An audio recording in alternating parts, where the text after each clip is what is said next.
casino where the whiskey's running dry. I met a woman named Jack with a fire in her eye. She had cards in her hand and a look of pure control.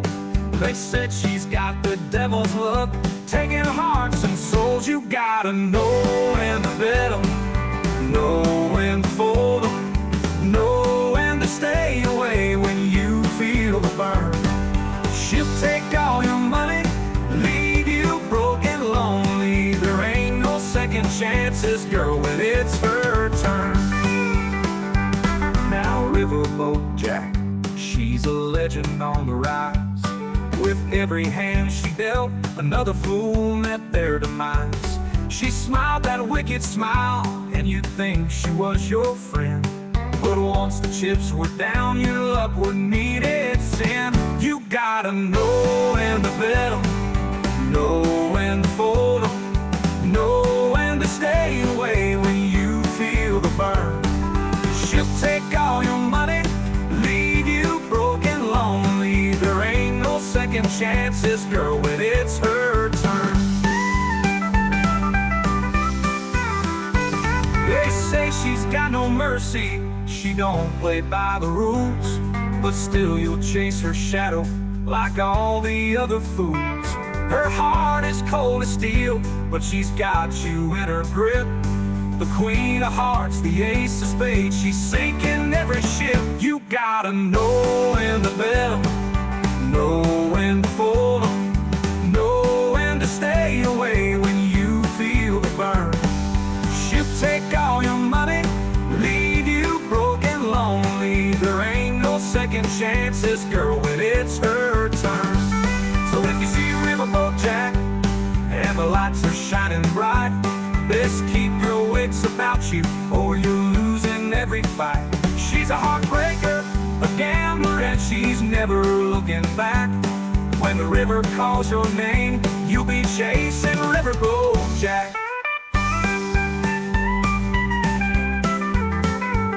So if you see Riverboat Jack and the lights are shining bright, best keep your wits about you or you're losing every fight. She's a heartbreaker, a gambler, and she's never looking back. When the river calls your name, you'll be chasing Riverboat Jack.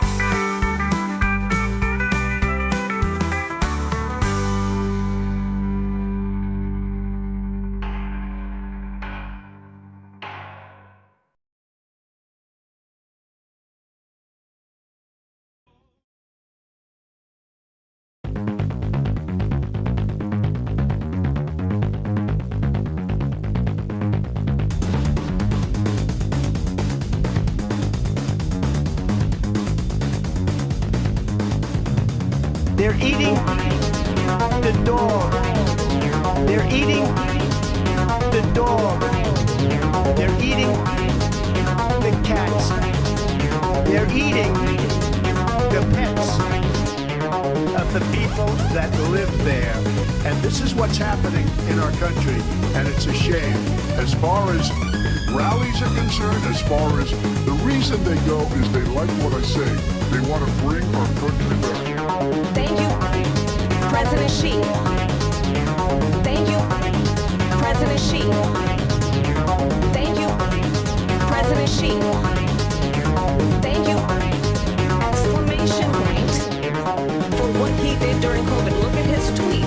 Thank you, President Xi, exclamation point. When we know that she was responsible for lacking and not giving us transparency about the origins of COVID.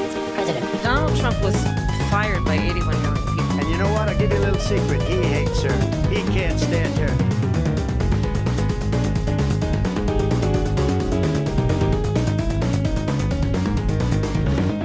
They're eating the dog. They're eating the dog. They're eating the cats. They're eating the pets. They're eating President Xi. They're eating President Xi. They're eating President Xi. They're eating Exclamation point. the dog. The dog. The dog. The dog. dog, the dog, the dog, the dog, the cats, the cats, the cats, the cats, the cats, the cats, the cats, the cats, the dog, the dog, the dog, the dog, the dog, the dog, the dog, the dog, the cats, the cats, the cats, the cats, the cats, the cats, the cats, the cats, the dog.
Riverboat Jack is coming to town.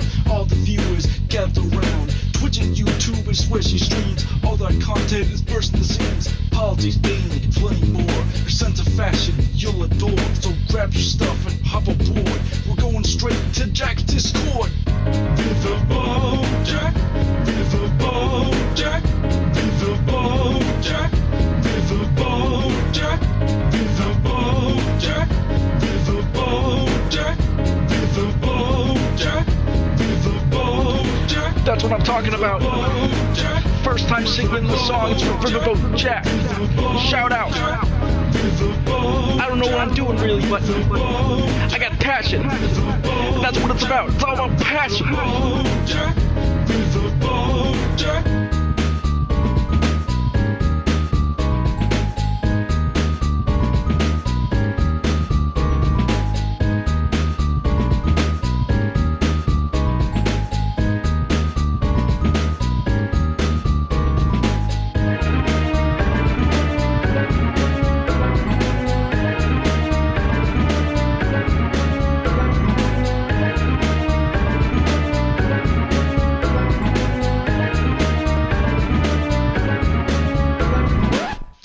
Jack is coming to town. All the viewers gather round. Twitch and YouTube is where she streams. All that content is bursting the seams. Politics, gaming, and plenty more. Her sense of fashion you'll adore. So grab your stuff and hop aboard. We're going straight to Jack's Discord. Riverboat Jack, Riverboat Jack, Riverboat Jack, Riverboat Jack, Riverboat Jack, Riverboat Jack, Riverboat Jack, Riverboat Jack, Riverboat Jack, Riverboat Jack, Riverboat Jack, Riverboat Jack, Riverboat Jack, Riverboat Jack, Riverboat Jack.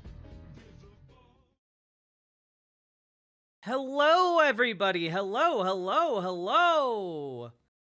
How we all doing, folks? Hello, Ashley J. Curtis. Good evening to you. Hello, Mr. Miyagi. Hello, Brianna Hoffman. Hello, with Otro. Hello, Jazz Dog. Thank you for the tunes as always. Hello, BBBBBBB. Hello, Spectral Pyre. Hello, and Good Night, Gamer G. Hello, Progressive Kev. Hello, Gwenifer. Hello, Matthew H. Hello, the Kitsune Cavalier. Look into the coup in Georgia. We'll see what we can do. Hello, Banana Brains. Hello, Lucia. Hello, Chai T-Rex. Hello, Non-Binary. Hello, Hail Soybeck. Hello, Draconics. Hello, Mr. Malachite. Hello. Hello, Quiet Kitsune. I want to play that shit in my band. That'd be so cool, Progressive Kev. I was just talking about how cool, like someone turning it into like human music would be. Mr. Metaker? Hey, Paladin Lost, how are you doing? Do you want to tank? Do you want to fight? Do you want a class that'll instill fright? Take up some plate and keep the goblins in sight, because you want to make sure they eat this paladin smite! Fuck you, gods. If you want me to play your game of ethics, you can kiss my shiny plate mail. Alright, fine. Wait a minute, what the hell is that noise? I love that little guitar riff at the end of it. I like, whenever I play that soundbite, I anticipate the little guitar riff with, more enthusiasm than I probably should, but you know, like, that's what it is. Happens. You got graded twice, too. True. True.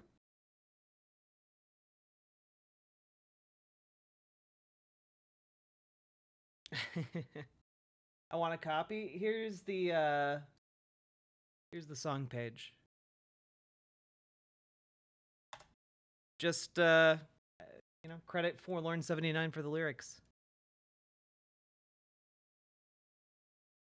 Let's see.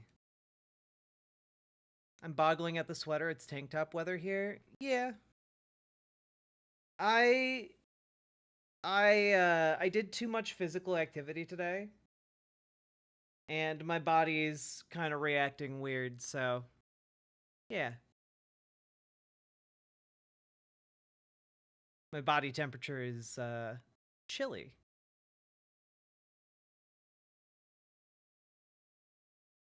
Whew. Hello, Salmon Moose. How can we all have died at the same time? You know, I had a different idea for an outfit that was less cozy, but when I tried it on, it just didn't really pan out. So, one of those days where just like, nothing looks good on me. Table flip. Sweaters are not a reaction to physical activity. This is true.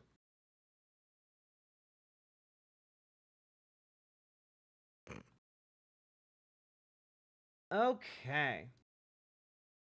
You know, I'm gonna cut a couple of segments here because I don't got the juice for him today.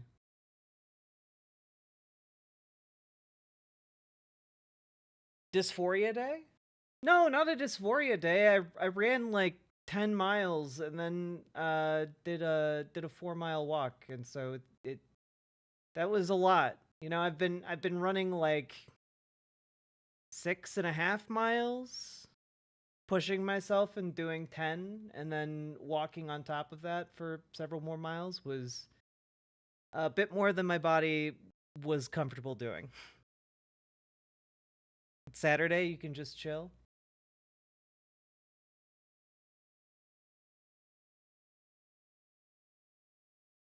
Maybe so.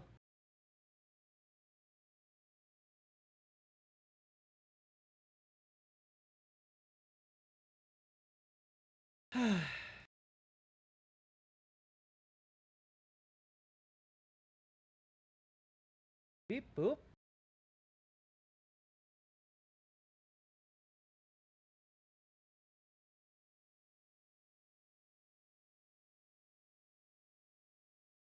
God, Megyn Kelly really churns out content, guys.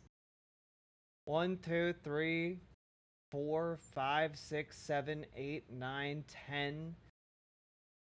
10 videos in the last 24 hours.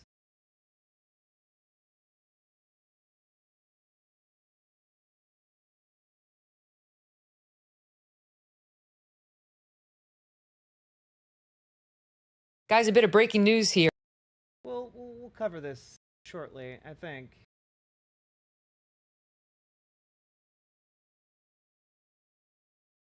Yeah, of course Dave Rubin is doing the rounds and pushing the ABC conspiracy theory. Jack sounds like I feel? Oh.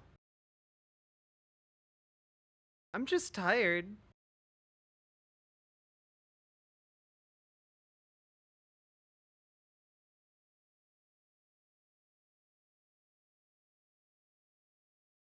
It's 2.4 hours per video. True.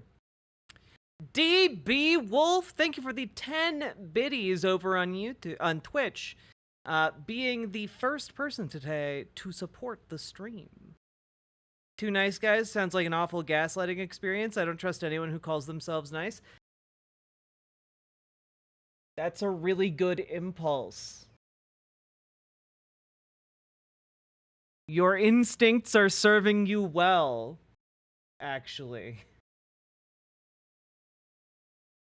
Guys, a bit. All right, we'll add this to the lineup.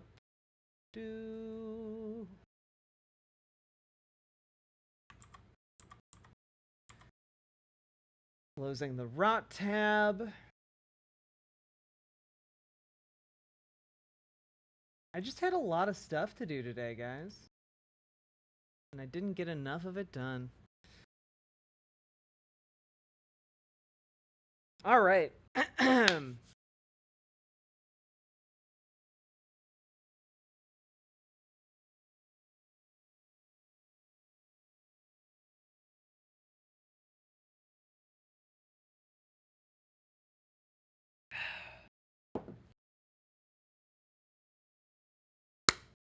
All right, folks, let's get started, shall we? Let's dive into the content of the day. I know I'm a little bit muted, perhaps, but you know that some days I can't fire on 110%. Okay. Will Kale, hello, Default X. I played SCP Secret Files, and it left me with a profound sense that I am a toaster.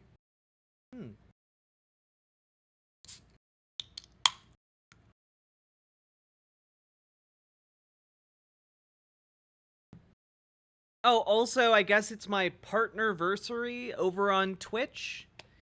So I've been a Twitch partner for like a year, 2 years. Huzzah! Huzzah! Huzzah! Has it conveyed any benefits whatsoever? No! No! No! Anyway, consider supporting me. Hit the follow button on Twitch, hit the subscribe button on YouTube, like the YouTube stream, and please consider dropping those subs and donos. And with that, let's carry right along. Are you guys ready for some content? So I've been saying for a while, I'm going to press the content button. How about that? Wowee, we did it. So I've been saying for a while, folks, that we need to pay more attention to Megyn Kelly. And I know that that's pretty disappointing because, frankly, I wouldn't wish that on my worst enemy. But we need to be aware of what she's saying because, hey, she's got 2.5 million subscribers now. She's gained a lot of steam. It really kind of seems like she's shifted her strategy from merely kind of maintaining her own little corner to likely rightly looking around her market demographic and seeing major titans implode upon themselves like Steven Crowder and other right-wing pillars, I guess.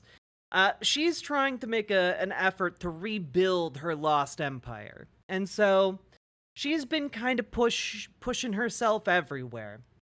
And yesterday, she was joined by the hosts of the Ruthless podcast, which I think is associated with the Patrick Bet-David network of podcasters. I feel like I recognize a couple of them from that show, but it might have just been like they might be their own independent thing.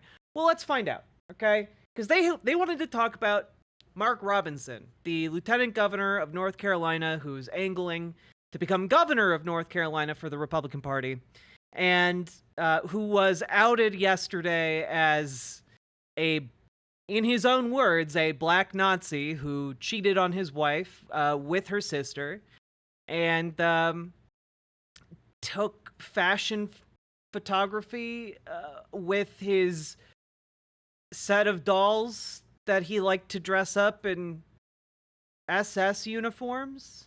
So Yeah, we talked about that yesterday. Yeah, he also did identify himself as a perv and as a as someone who has a deep and profound love for transgender pornography. Because of course, every single bigot in this business wants to sleep with us. It's just how it goes. Our cross to carry, I guess. But our cross to bear, rather. So, in the wake of all this, I'm kind of curious to see how is Megyn Kelly going to spin this? Because you can't really spin a guy proudly declaring himself a black Nazi. That's not really a spin you can do, you know?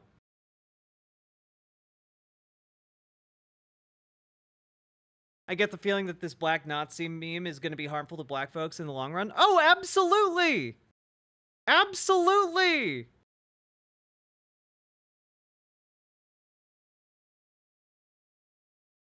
Bit of breaking news here. It involves the North Carolina gubernatorial race, which we haven't been covering really at all.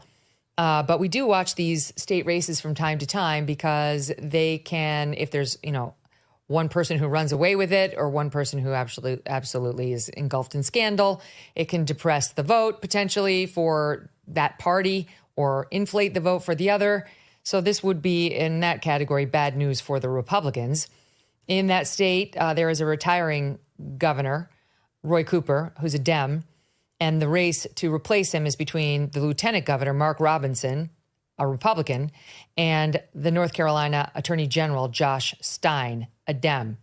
Mark Robinson has found himself engulfed in controversy.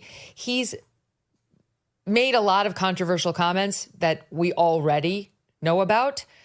You had a guest that said the N-word with the hard R on your show the other day. Are you just going to gloss over what his comments were? A lot of us first noticed him because we don't pay a lot of attention to the lieutenant governors in the various states when this clip went viral where he was making a lot of sense about the gender issue. Apparently, the sensible... By the way, the lot of sense on the gender issue that she's talking about was when Mark Robinson was angrily doing rage-filled rants about how trans people are demons and, how some people just need killing. That kind of stuff. That's when Megyn Kelly says he was making a lot of sense. Comments were not uniform on all subjects, but here's just a reminder for our audience of Mark Robinson. You can go to the doctor and get cut up. You can go down to the dress shop and get made up. You can go down there and get drugged up. For some reason, I really didn't anticipate her attempting to glaze Mark Robinson to downplay the black Nazi. Dude literally declared that he was a black Nazi and that if he could, he would join the KKK. But at the end of the day, he wanted to bring back slavery. Drugged up. He literally posted about wanting to buy some himself. Dressed up, made up, cut up, man or woman. You ain't changed what God put in you, that DNA. Well, that kind of sensible talking is what...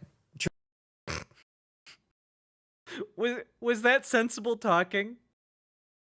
If someone came to your house and gave that exact speech, would you...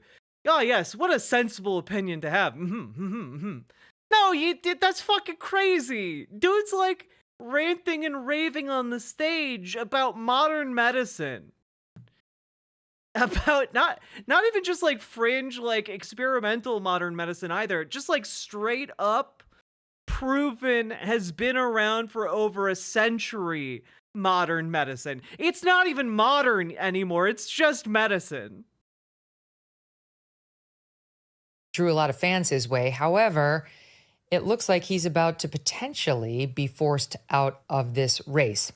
Publication Carolina Journal reporting now that sources with direct knowledge have spoken to them on the condition of anonymity and said that Robinson is under pressure from staff and members of the Trump campaign to withdraw from this race due to the nature of a story that's about to hit tonight, which they say involves, quote, activity on adult websites. Oh, was this recorded? It went up, I guess it went up yesterday. So this was prior to them knowing he was a black Nazi.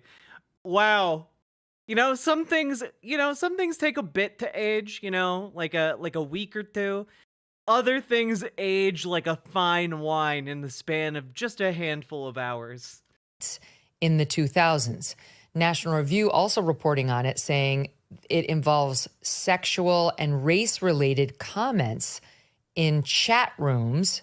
So that's a little different. Wait, so is this a 10-minute long segment of you and four bozos trying to guess what it could be and like preemptively trying to downplay it? Because if so, this is going to be one of the funniest, I don't know, 7 minutes we've ever done. Then activity on adult websites. We don't know exactly what the nature of the, quote, scandal is. Danny.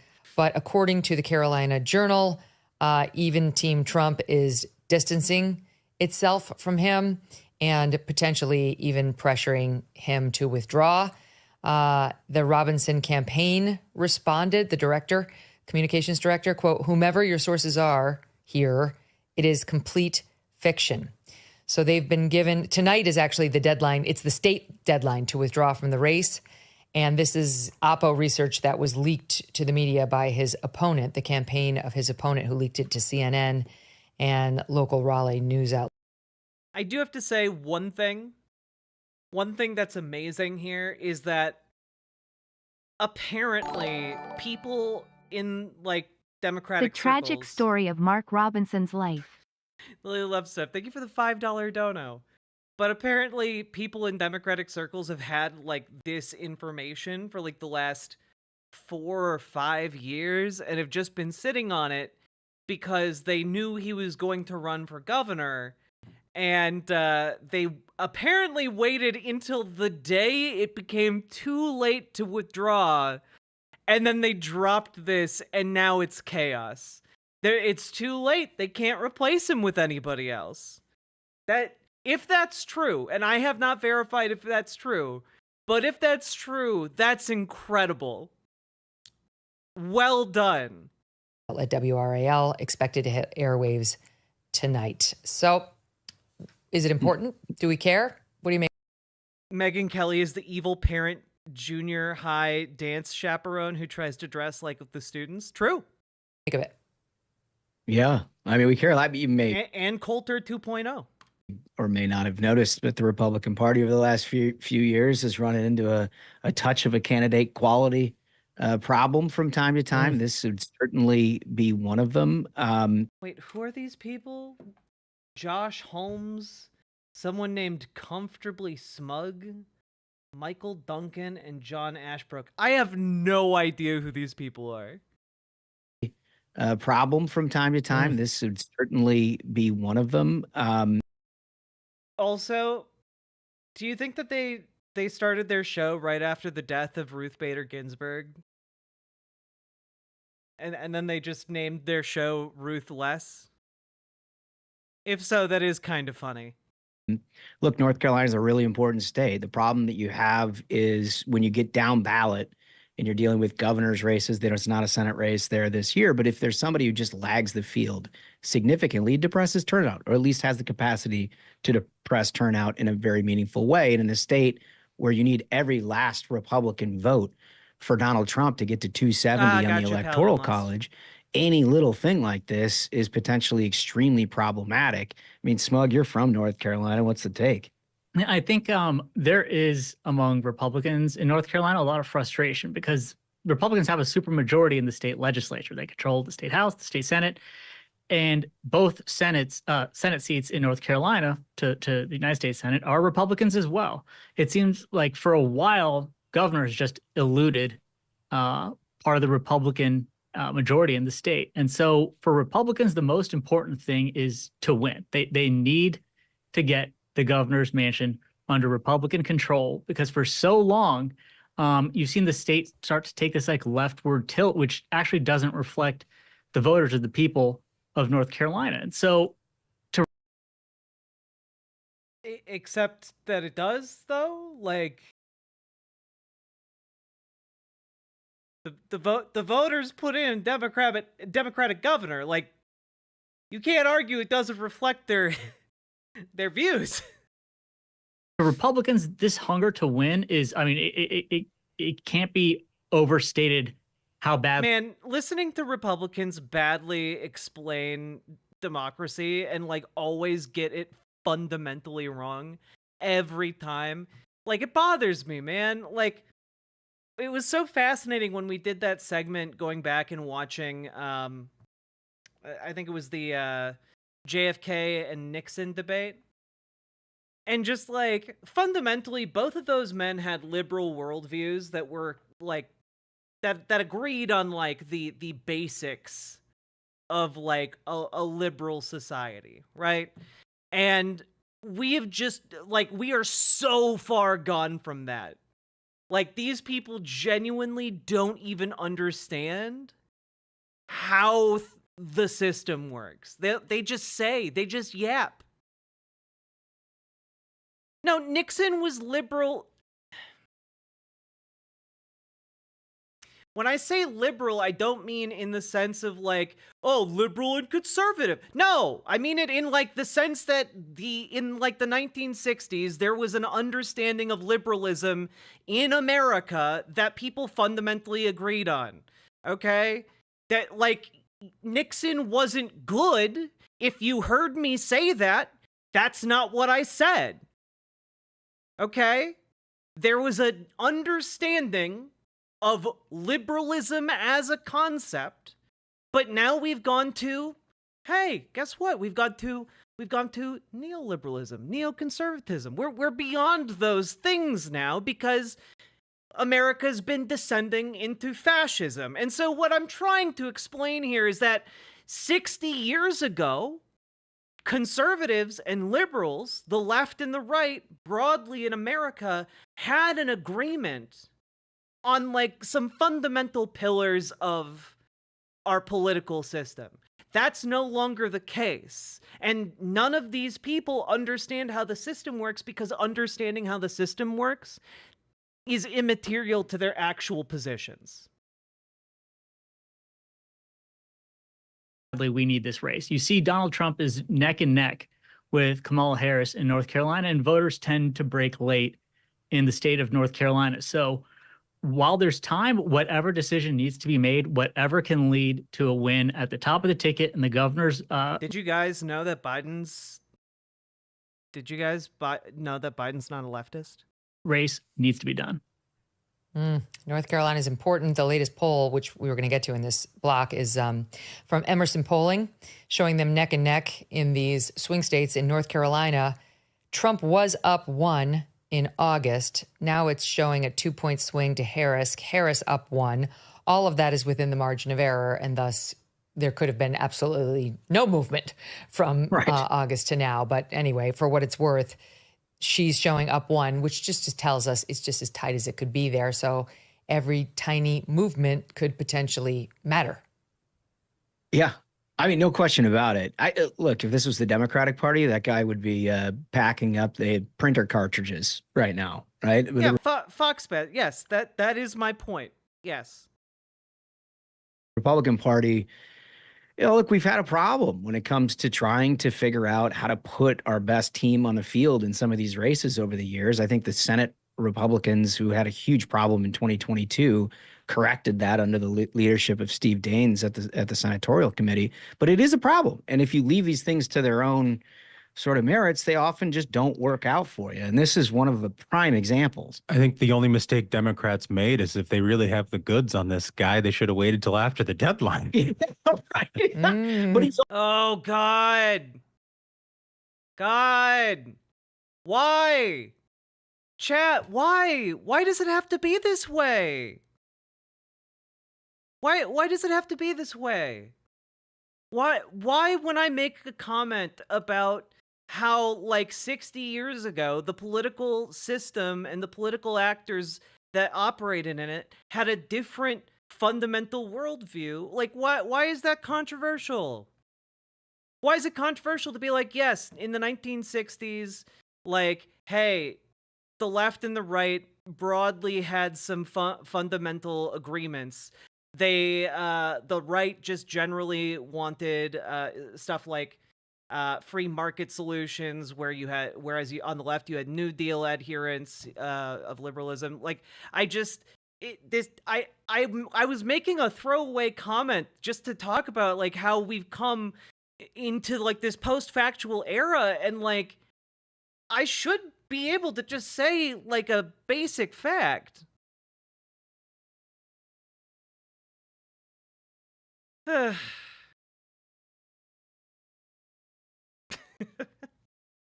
Fancy Felipe flop. Thank you. Just oh my god. I need to be less historically minded with my rhetoric, I guess. It's already trailing. Yeah. What's a girl to do? You know, I mean, here's the thing, He's Megyn, behind, I think, by 8. Yeah, this is a near double-digit margin between where he's at the ballot and where Donald Trump is on the ballot. That in and of itself, before whatever this story is hits, tells you about the quality of this campaign that he's running. You can't have it. You can't have it in elections with stakes this high, where the American people and the people of North Carolina's entire fortunes are riding here. You can't, as a party, just sort of throw it up, let go, and let God and hope something works out in your favor. Like, these things take a lot of work to ensure that you get the right candidate match with the right constituency in statewide elections, particularly purple states and ones that are going to be ultimately very competitive. I'm just frustrated. I love the I think it's a Goodfellas reference. I can't have it, right? Paul Sorvino. I can't have it. I can't have it. Can't have it. Yeah. Man, there is absolutely no repartee here. Yeah, you can't have it, but you're about to have it. And by the way, for what it's worth, the Lieutenant Governor Mark Robinson's spokesperson, Michael Lonergan, told National Review Online just now that it is a, quote, complete fiction that Robinson will drop out of this year's North Carolina gubernatorial race. Tough to know what to wish for. I guess he's going to do whatever he's going to do. It's kind of... Well, Megyn, the ship has sailed at this point. I'll see your movie reference and I'll raise you one with Bronx Tale. And tomorrow for Robinson, it's like Bronx Tale, where they lock the door and now yous can't leave. Yeah. Well done, I mean, sir. to my understanding, mail-in ballots are going out tomorrow. I mean, my understanding, alt fact, is that he can't drop out now. So, I mean, yeah, this is a very small window. Thing is probably baked. Yeah, exactly right. It's baked. And they probably did hold it until right now for that reason, right? Just as long as they possibly could. You know how much my family and I love our dogs, Thunder, and yes, even sweet Strudwick. I can't imagine life without. You named your dog Strudwick? Why?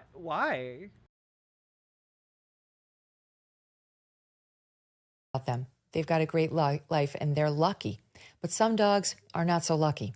And that's why I'm glad to tell you about Delta Rescue, the largest no-kill, care-for-life animal sanctuary in the world. That actually sounds really nice. Good job, Megyn Kelly. Yeah, so what did we get out of that, actually? I feel like I wasted our time going through that segment because she talked for the first, like, third of the video, and then the functional commentary we got was, well, it's gonna be a close race, Megyn.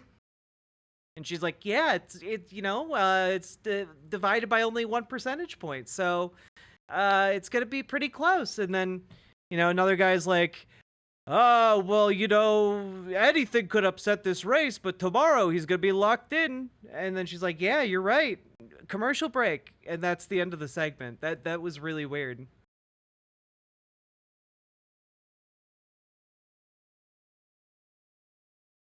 Movie references that I don't understand and scare me.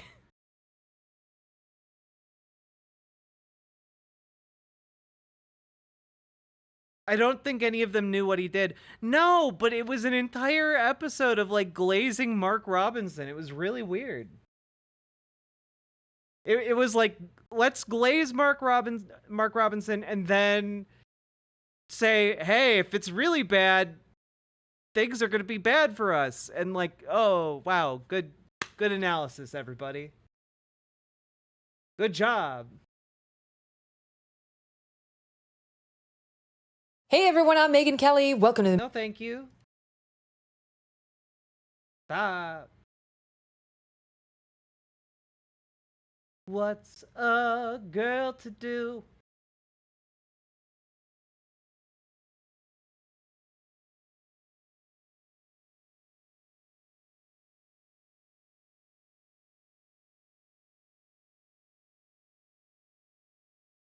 Oh yeah, Apache. The rat fuck was in for years, allegedly.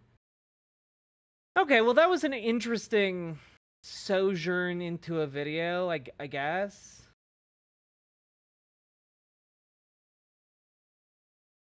Yeah, I don't really feel compelled to watch any of her other recent videos.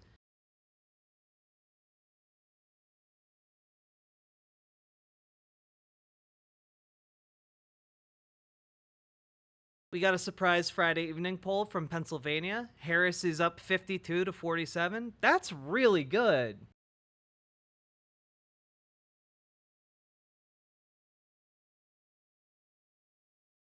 Yeah, I mean, that's kind of the issue, John Thomas. Like, having that extra name on the ballot is going to throw so many people.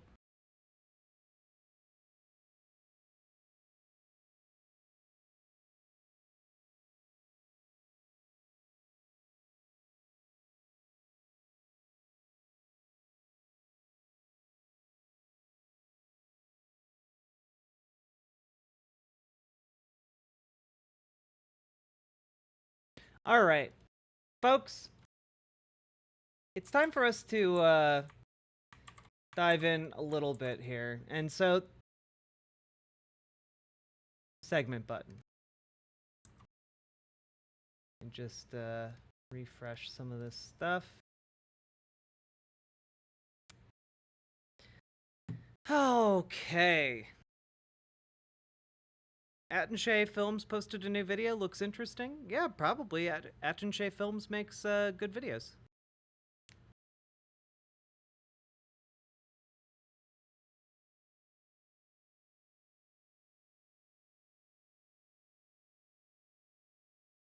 I mean, they could just be like me and make content that's all worthwhile all the time. Happy Friday, Charlie. Okay, folks. So, I've had a segment planned for a while now that we just haven't really gotten around to. And it's a segment about a podcast called Two Nice Jewish Boys. And we're going to tie this in a little bit with some other current events. But currently, I think that there is a very big disconnect between where the majority of the Israeli public is, what their ideology is, and where American perception of that ideology is, right? And as kind of like to talk about the current situation that's unfolding there in Israel. Israel has, over the past couple days, done some wide-scale bomb attacks across Lebanon, ostensibly targeting Hezbollah. They did this by packing and rigging communications technology to explode. Because Hezbollah knew the likelihood of, any high-tech gear being compromised via hacking, they instead used pagers. They relied on pagers and also walkie-talkies. And thousands of those devices across Lebanon exploded at the behest of the Israeli government. And this led to civilians dying because, again, they're objects that were just dispersed across Lebanon. They got detonated in public areas. People died, got mangled. It was effectively a terrorist attack on Lebanon. You can argue that, like, well, this was just a clever way to target only the Hezbollah members, but like you like blew up children. You like blew up families and people at the supermarket, and like you basically turned a bunch of people into suicide bombers in like public areas. You know, unintentionally on their part, obviously, but intentionally on the Israeli military's part. And yeah, it started with the pagers and then the walkie-talkies, and it has been awful. Okay? Just absolutely awful. I need to use the bathroom. I'll be right back. I'm so sorry. I shouldn't have started this segment. I'll be right back. What's a girl to do?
It's in his head, it's in his head. He wishes he could fix what's in his head, what's in his head. He breaks his heart in every dream where they both kiss underneath the sheets.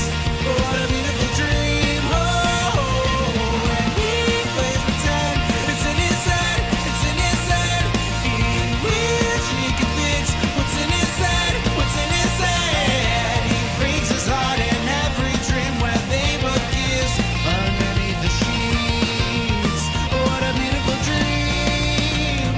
And he plays pretend. It's in his head, it's in his head. He wishes he could fix what's in his head, what's in his head. He breaks his heart in every dream where they both kiss underneath the sheets. But what a beautiful dream.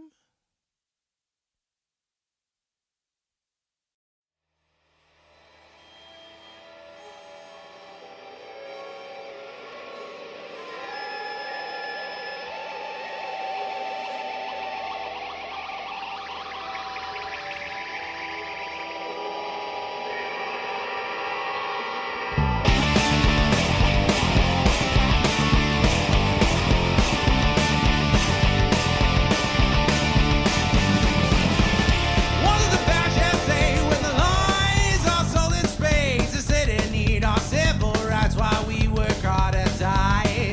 When the guy, they defend the genocide. They have said they cleanse their soul by making sure your tale is never told.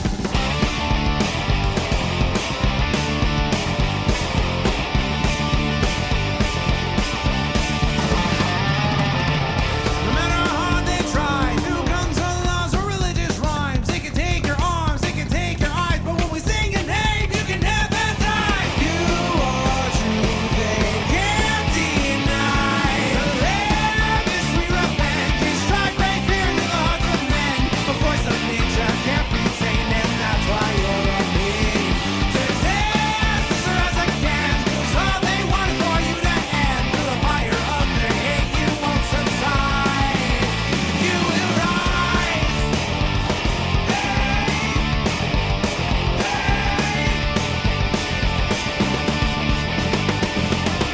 They thought they could make you hide, disappear right before their eyes. And no man says to me, here come the 40 thieves, riding into battle, wrath and power, this is stopping me. No matter how hard they try, through guns or laws or religious rhymes, they can take your arms, they can take your eyes, but when we sing your name, you can never die. You are true, they can't deny. To live is sweet revenge, you strike great fear to the hearts of men. The voice of nature can't be tamed, and that's why you're a me. To resist is to rise again, 'cause all they want is for you to end. Through the fire of their hate, you won't subside. You are true, they wish they can't deny.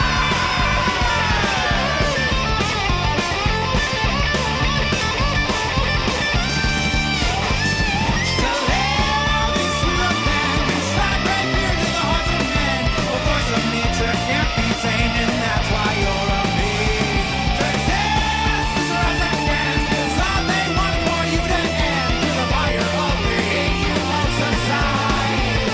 You will rise.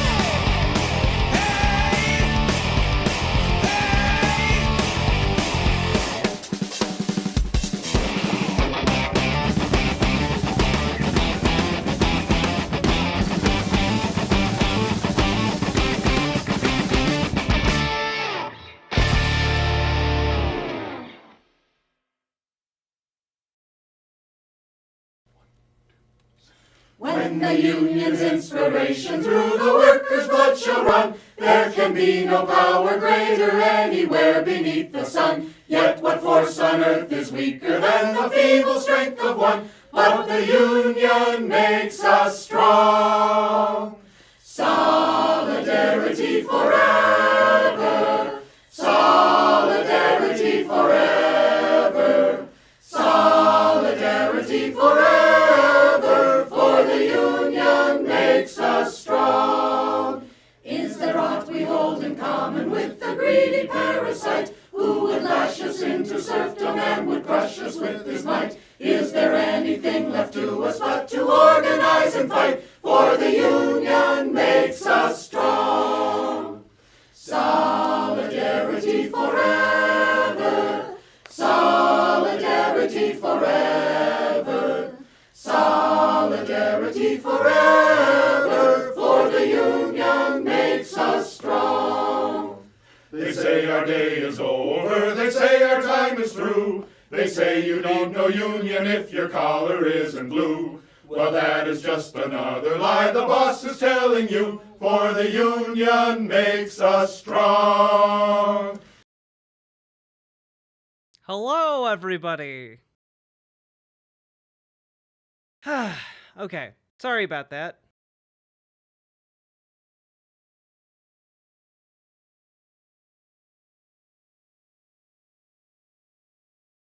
We ready? You guys ready to go back in? Dive back into the segment? Yeah?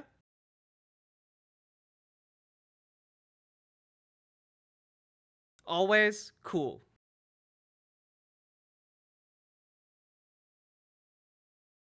You gotta take breaks from the minds. You gotta, sometimes you just gotta go take a shit, you know? All right, dive, dive, dive. So, things escalated earlier today with Israel doing an airstrike on the capital of Lebanon to kill a top Hezbollah commander, which they did successfully. However, they also killed 14 other people and wounded Iran's ambassador, which has Iran now saying that Israel has crossed a red line. And, there was an amazing amount of restraint earlier this year from Iran when it came to this, conflict that threatens to expand and embroil the entire Middle East. And Israel is deliberately provoking additional strife in the region. What's happening now is exactly what Netanyahu wants. And I just have to say here, like, it's not at all unforeseeable what's happening.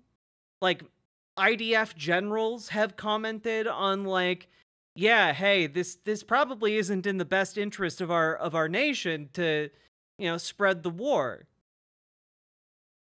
But it's in the best interest of Netanyahu to spread the war. So that's kind of one of the main issues at play right now. And, well, earlier this month, Netanyahu, and I'm not going to show some of these videos, but Netanyahu and his cabinet began a massive incursion into the West Bank and began essentially a mini war against Palestinians in the West Bank. And what has followed has been pretty insane. People on the ground are basically saying, like, Palestinians are banding together because they need to be able to resist the militia violence from settler colonial groups and militias and also the IDF itself. And now we're seeing videos of IDF soldiers throwing Palestinians off of rooftops. And it is shocking. I can't show you guys that video. It's going around on social media right now quite a bit, but it appears to be multiple soldiers throwing a struggling Palestinian from a rooftop. It's horrible. And earlier this month, Benjamin Netanyahu, in fact, gave a speech and posted on Twitter here. It goes from the river. The river is right here. That's the Jordan River. To the sea, the Mediterranean Sea. So when Hamas is talking about liberating Palestine from the river to the sea, basically what they're saying is destroying Israel. And, what's really interesting about this map that he's pointing at here is that, it's missing the West Bank, which, in case you guys are unaware, like, maybe it's small. Look, Gaza's small, right? Well, the West Bank must be just as small. The West Bank is huge.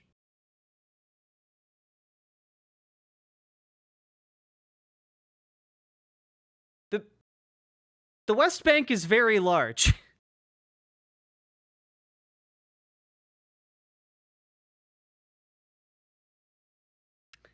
So, you know, I'm just saying, Netanyahu and his cabinet have been part of the Greater Israel Movement, which is a movement to annex the entirety of the old kingdom of Israel, which includes parts of other countries like Egypt and Jordan, Syria. Like, this is just the settler colonial rhetoric not moving one notch forward. Miriam Adelson was given the presidential civilian award, the highest civilian award in the United States by Donald Trump for, in exchange, essentially, for giving him money to annex the West Bank. Like, that is the next goal of a Trump presidency.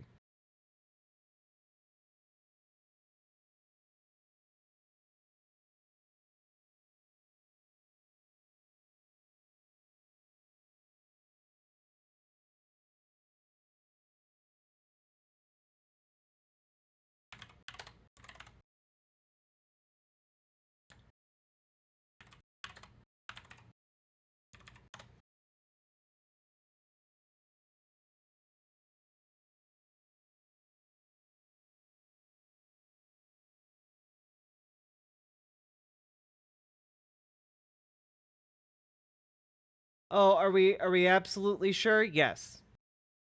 We are absolutely sure that it was IDF soldiers throwing Palestinians off of rooftops, specifically because the IDF has issued a statement about it. So yeah, I would say that yes, this is an actual thing, not just like a random video that was misattributed from a conflict.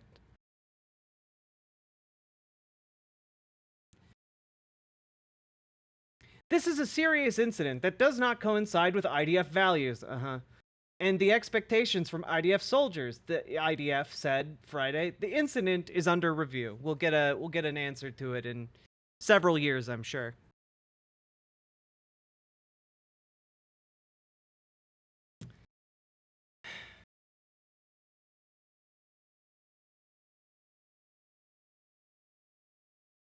I just,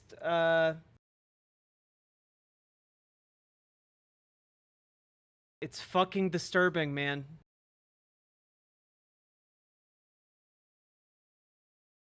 Just...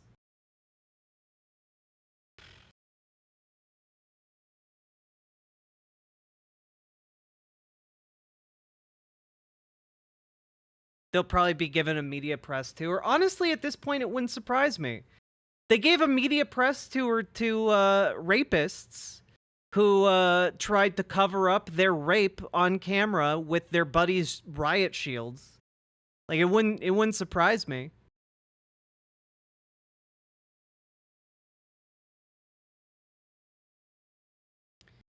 Now, another thing is that, hey, people in Israel don't like Netanyahu. And I know that a lot of people are like, see, people there don't like Netanyahu. They want him to step down. And I get the impulse to be like, oh, yes, well, that's, that's because they're on the side of, like, equal rights for Palestinians, right? No. That's not where the average Israeli citizen is at. That isn't really what they're interested in right now, okay? Like, we hit a point today.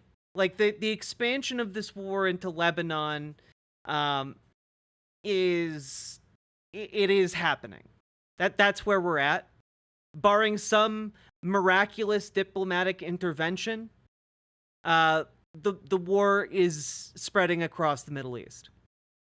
And Netanyahu has torpedoed this deal at every turn, deliberately sacrificing hostages to do so in order to maintain his own power.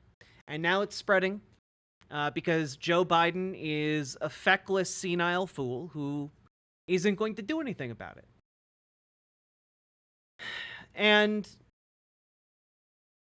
I mean, like, it's pretty apparent here, just article after article from Israeli outlets here posting stuff like Netanyahu tells his ministers he prioritizes Philadelphia over hostages, horrifying Yoav Gallant. In a shouting match as cabinet backs prime minister's demand to keep IDF on Gaza-Egypt border, Netanyahu says only firm stance will enable deal. Gallant tells colleagues they're condemning hostages to die, and he's correct about that. And if you don't know what the Philadelphia corridor is, it is the border between Gaza and Egypt. They want IDF soldiers managing both sides of that corridor. Something that neither Egypt nor Gaza would ever agree to. This was another bullshit thing that got introduced into the discussions very, very late in the game in a transparent attempt to sink negotiations. It's not going to be war with Egypt. No, he's expanding the war into Lebanon. Lebanon's a much better target for their military. More convenient, too. Really, the only thing that will stop this is someone doing a coup on Netanyahu. Yeah, I mean, barring the United States exerting a huge amount of political and diplomatic pressure at this point, the only thing that would stop this is something along those lines. Realistically. But that's also probably not going to happen. So, like, what we're seeing is also escalations in the West Bank, you know. This is a militarized bulldozer, destroying what must be Hamas Pepsi, of course. You know, you bring out the bulldozers to destroy storefronts when you're, doing street warfare. Mm-hmm. Totally. Mm-hmm. And Ryan Grimm, actually. Hey, Ryan Grimm, we talked about him yesterday. But Ryan Grimm had a really good story earlier this month about how internally, from the internal documents from ceasefire negotiations, show that the talks should have ended on July 2nd of this year. We should have been done with this back in July. Every single day that it has gone on past July 2nd, past what Biden laid out when he addressed the nation. Every day since then has been Netanyahu deliberately sinking these negotiations. On July 2nd was the day Hamas accepted the ceasefire hostage framework put forward by Israel and the U.S. on June 24th. And though Israel had initially said, yeah, this would be fine, suddenly Netanyahu jumped in and sank the negotiations after Hamas agreed to the framework.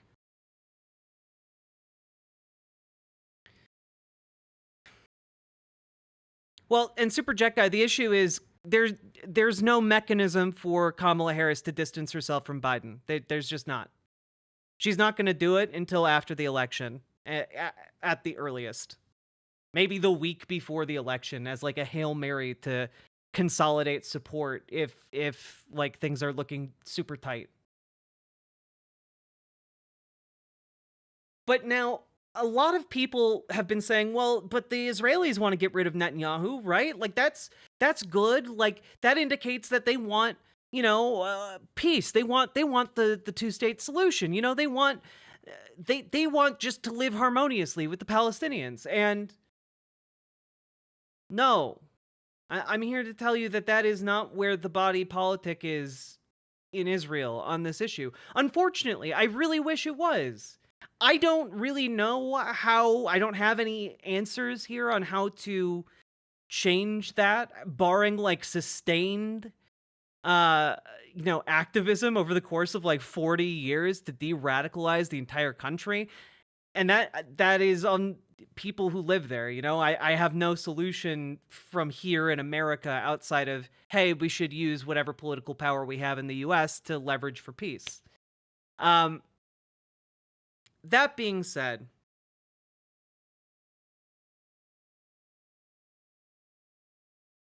Well, the Super Jack guy, incredibly inconvenient truth is that every president of the United States has their hands stained with blood.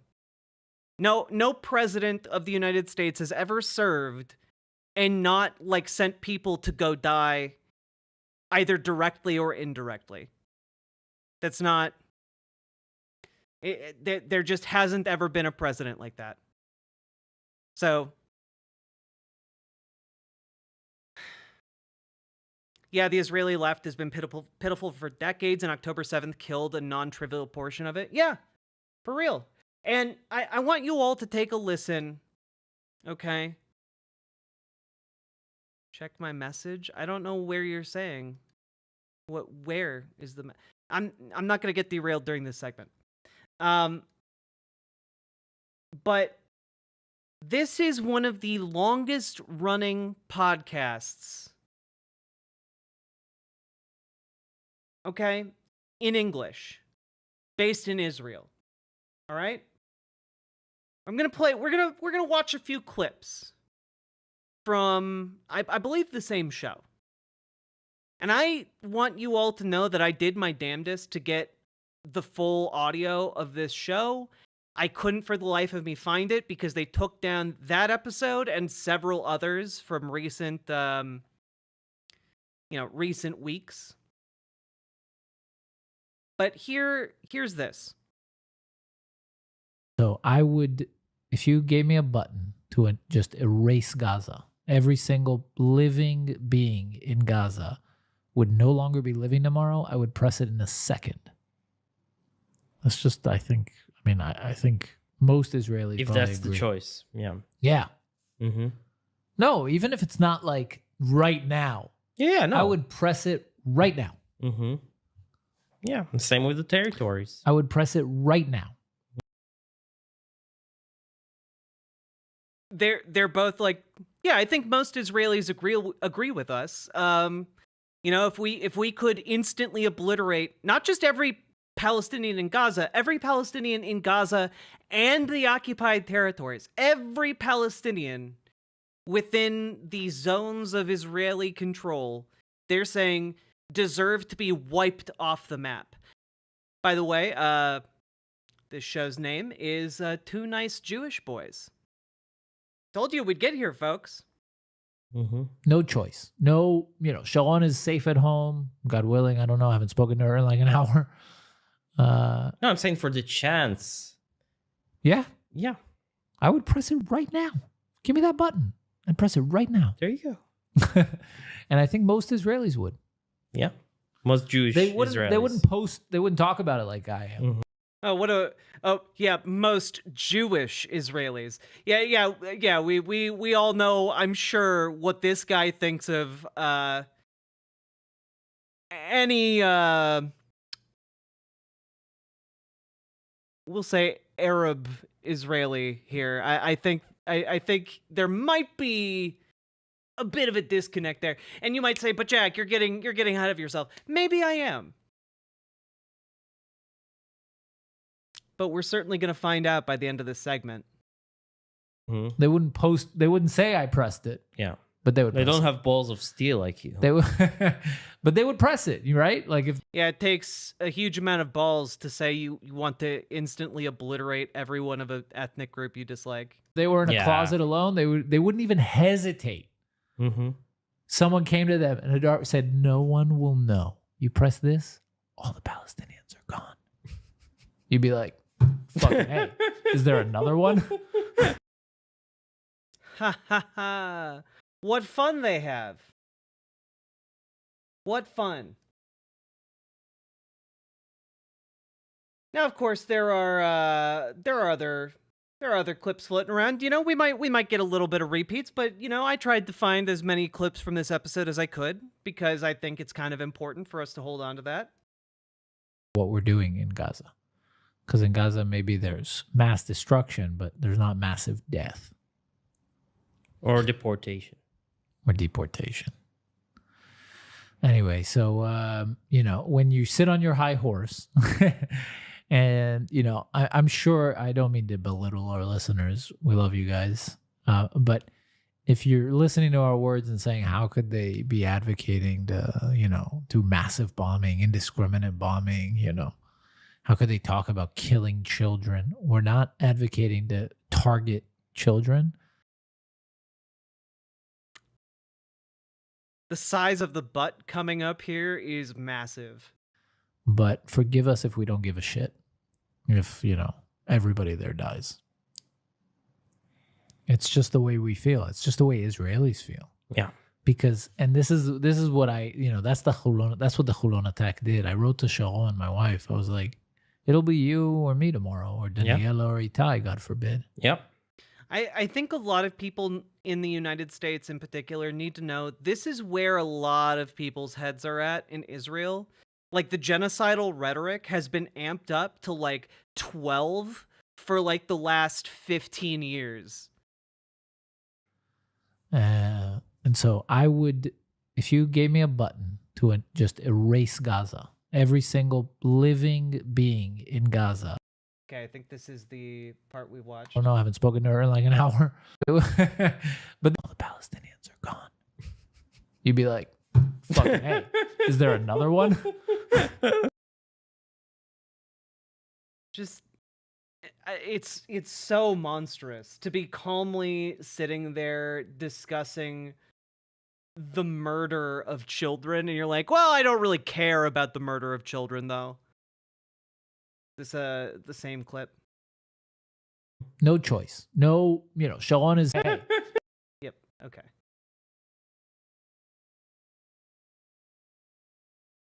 Is it from one of the recaps? Can you ask Google what's repugnant? No, I know what repugnant. Repugnant is like disgusting behavior. Oh, okay. But like, what in our behavior? She didn't elaborate. I'm like, please tell us more. Your drinking habits, probably. Yeah. Maybe that's it. I don't know, guys. Seriously, I don't know what it is. It that the whole idea that we don't like care about civilian casualties on the other side? Is it the fact that I call them goat fuck? They're genuinely confused. Like, they're genuinely confused. What's your problem? We only called for an ethnic cleansing. We only called for mass murder. What's the deal? Why are you upset? I don't know. Maybe that's all of the above. Look, you want me to apologize for the go fuckers comment? Please Tweedledee8952. Just let us know. I'll consider it.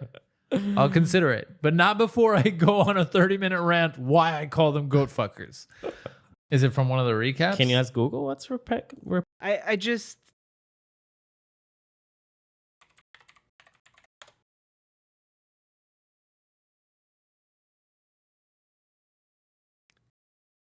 One thing you need to know is that these people are not just no-name folks. Like, they routinely interview members of, like, the Israeli government. They have, I believe they did a media spot with Netanyahu at one point. I could be wrong about that.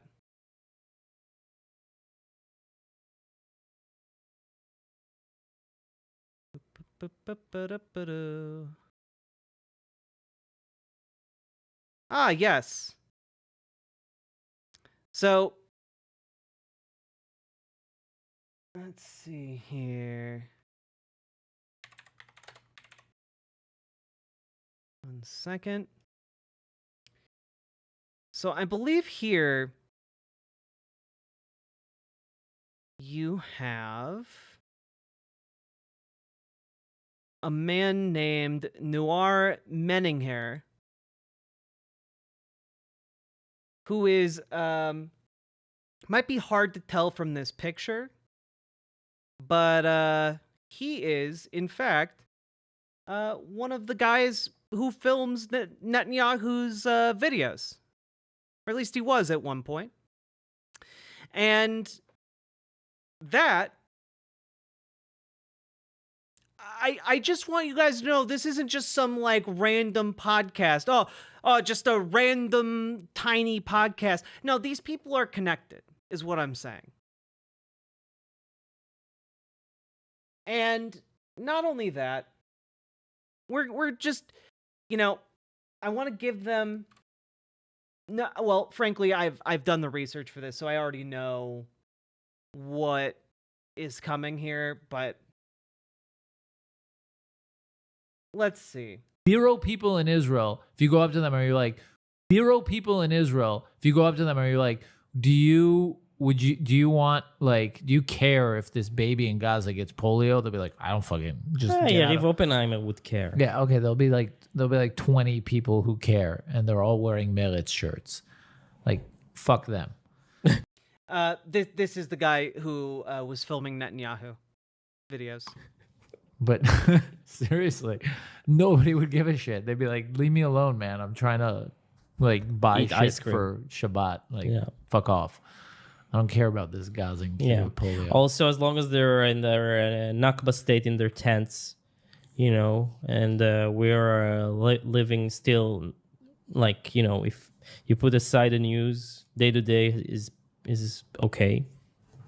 Yesterday we went to a concert. Yeah. In Erkon Park. We had lots of fun, me and my girlfriend. Shalom Chanoch. We danced.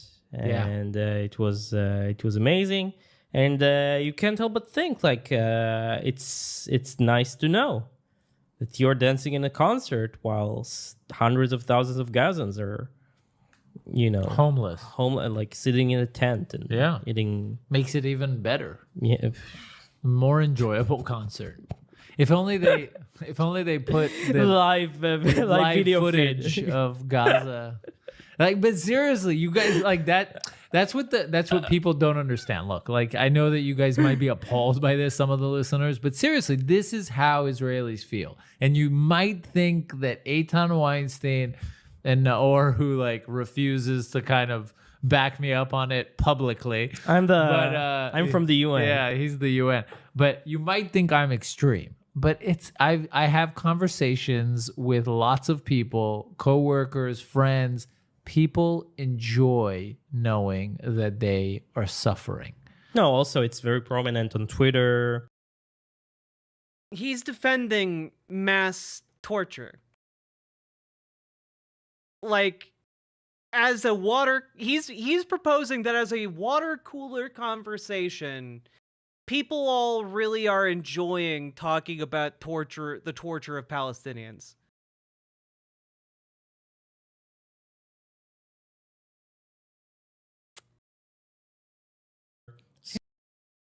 I just what we're doing in Gaza. They wouldn't say I pressed it. Yeah. But they would. They don't have balls of steel Okay, and there we go. Now, I do want to point out one thing, okay? One thing about this. Okay?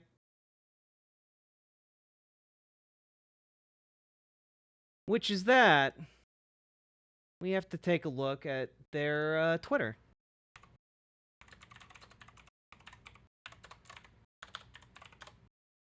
Let's see if we can get this here.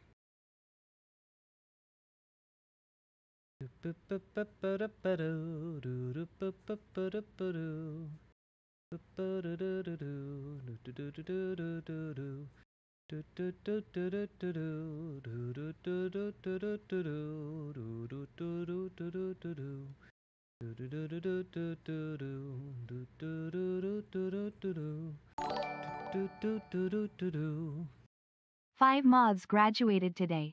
Yo, Irascended Kitten, thank you for the $5 dono, and thank you very, very much for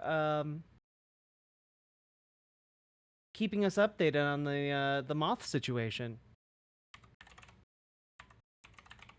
There we go. Oh, did they locked their account? That's why this isn't coming up. Here, they put up a post recently about their current situation. They wanted to deny what they said. It was very odd. They spoke so forcefully about their positions. And they had a very weaselly response afterwards. If I can find it here. I'm sure someone screenshotted it.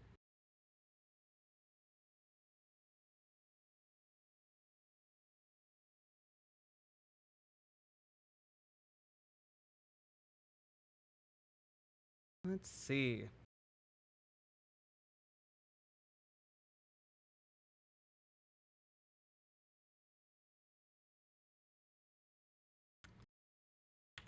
Statement.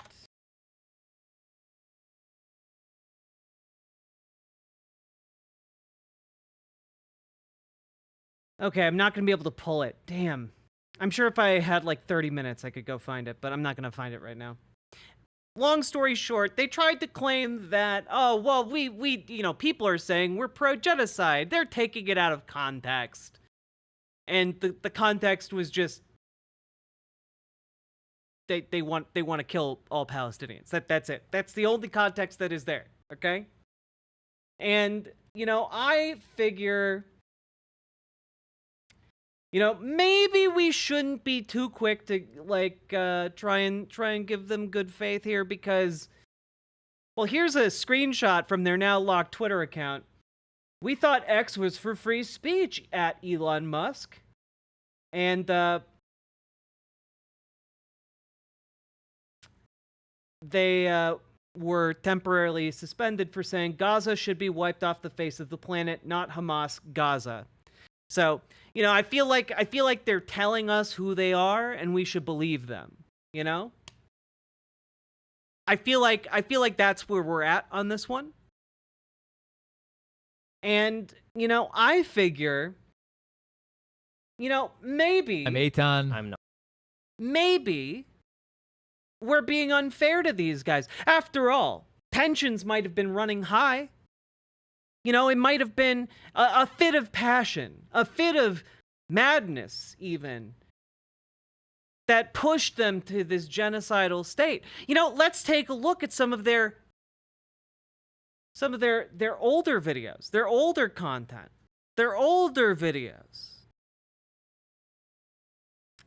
So let's take a look at a video from 3 years ago. Again, longest running English Israeli podcast.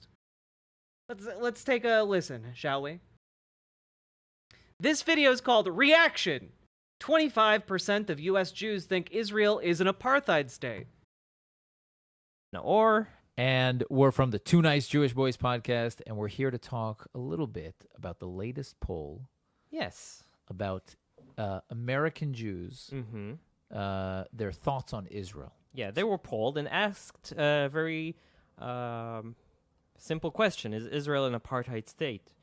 And apparently, 25% of them think Israel is an apartheid state. Of Jewish Americans. A full quarter. I mean, it's 3 years ago. I think he lost the hair since then. Quarter of Jewish Americans believe Israel is an apartheid state, and 22% believe Israel is committing genocide. So if you go to Katz's, you throw a sandwich at one of the people, there's a 25% chance they think will Israel's get mustard apartheid. on the shirt. No, there's a 100% chance they'll get mustard. There's a 25% chance that they think Israel is an apartheid state. Yeah, but actually, probably at Cats, we shouldn't bash Cats that way. Also, Cats because is it doesn't deli. exist anymore, I think. Oh, really? Or Carnegie's doesn't exist anyway. I feel like we're getting off topic here. You feel?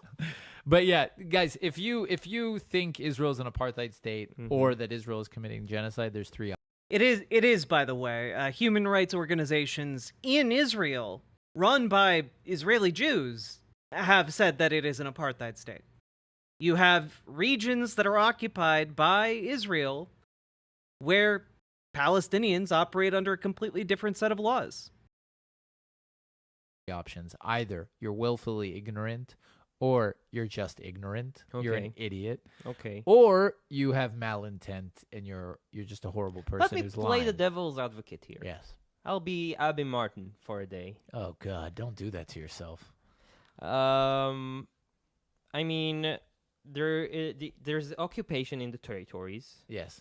Which means the IDF is the ruler. Yes.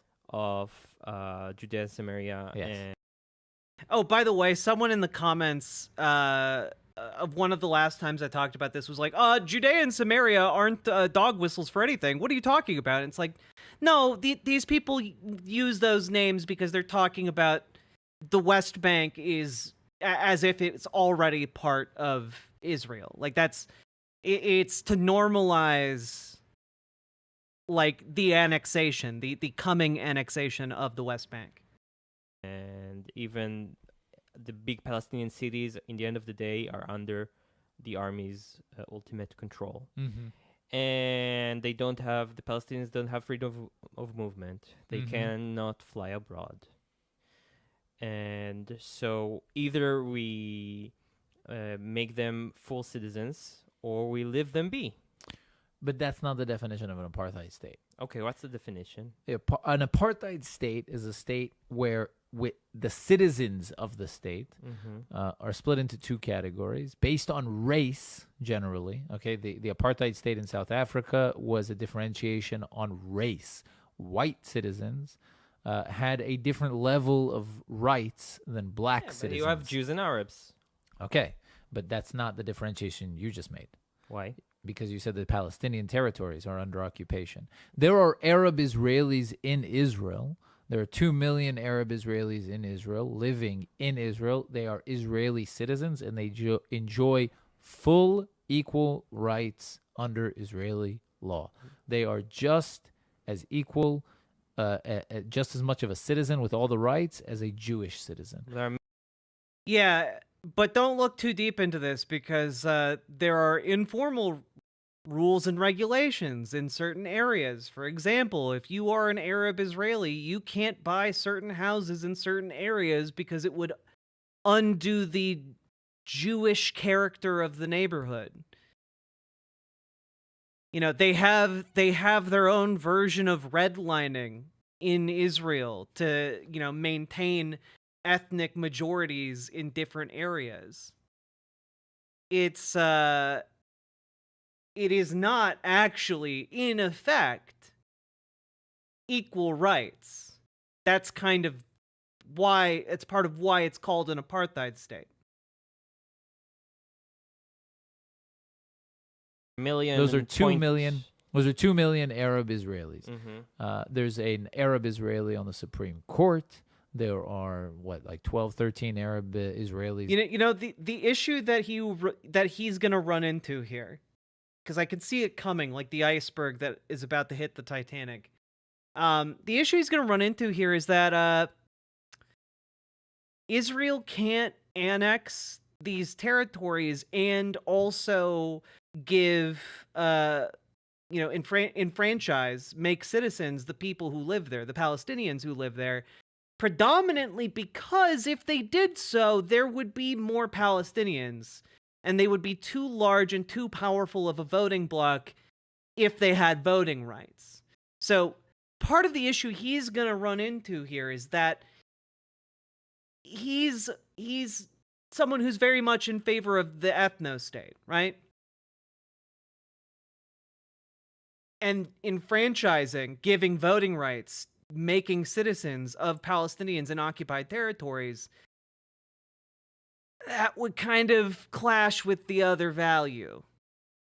As members of Knesset, there are Arab Israelis, professors, doctors, lawyers. I just read a headline that Intel, if Yeah. you Google, you saw it? No. Intel is nominating an Israeli Arab as a...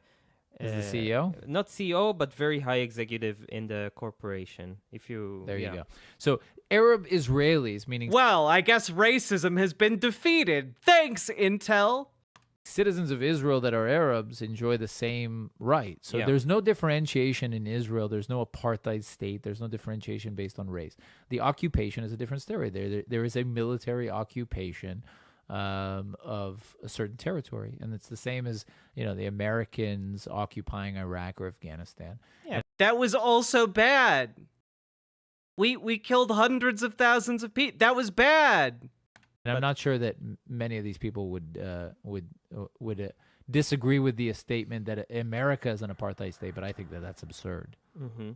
But still, the Arabs, what do you do about the fact that the Arabs... I mean, I would argue that we were an apartheid state, and we're still in the incredibly long and arduous process of undoing those systems. But, like, you straight up acknowledged already that the people who live in the occupied territories don't have freedom of movement or of or enfranchisement. They operate under a completely different set of laws that's designed to punish like military targets. And this has been going on for how long? How long have the occupied territories been occupied? How long has the West Bank been occupied?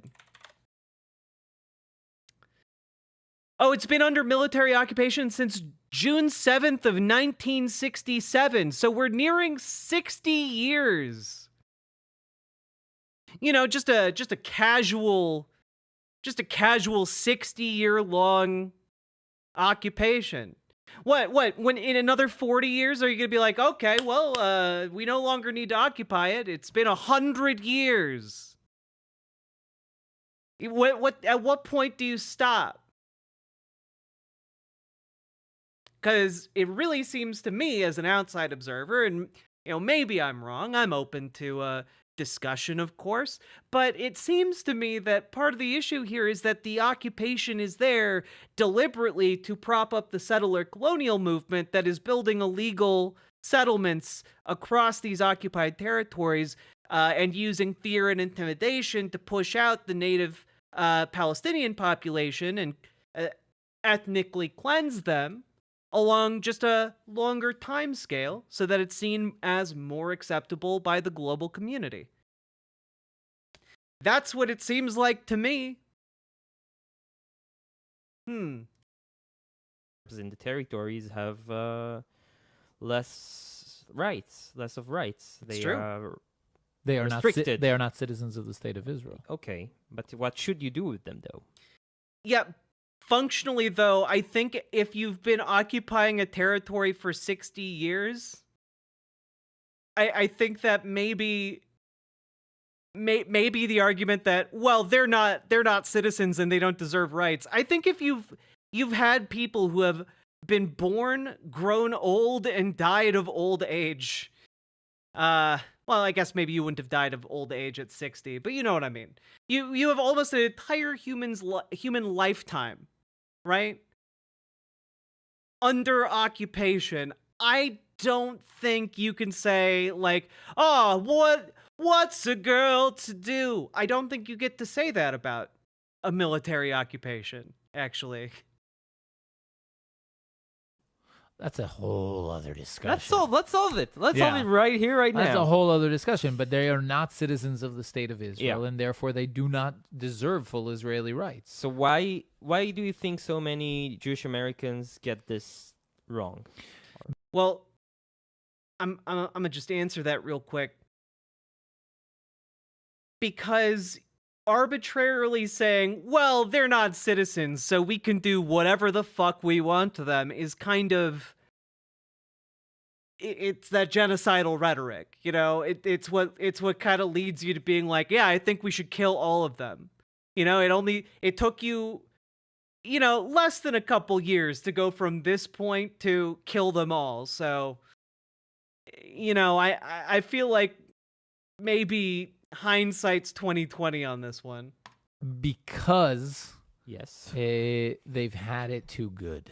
And they listen to Joe Rogan and Abby Martin. Listen to Joe Rogan and Abby Martin. I don't know. That's a good question. Why Jews in general, I think, lean left, generally speaking. Also in Israel, right, in the founding years of Israel, the left-wing parties were the reigning parties here in Israel. Yeah. And around the world, you see that generally in the United States, and I think in many other countries, most of the Jews are left-wing. And I'm not sure why that is. I think there's probably a connection to the fact that Jewish the Jewish religion teaches very humanistic, right, morals and ethics. It's a Might also have to do with not living in ethno-states. That probably helps. religion that is focused on treating the other and well and respectfully, right? Yeah. Giving charity. So I think there's something there that I might offer another explanation. Yeah. What is it? Maybe they get it wrong in the sense that they link our past with the Nazi Party to right-wing like opinions, right? They think that Which is Hitler absolutely ridiculous. was right-wing. Yeah. Which, Okay, I have to be straight up with you guys. I did not watch these clips beforehand. I just picked them based off of the names of what I thought would be good content to like highlight their opinions.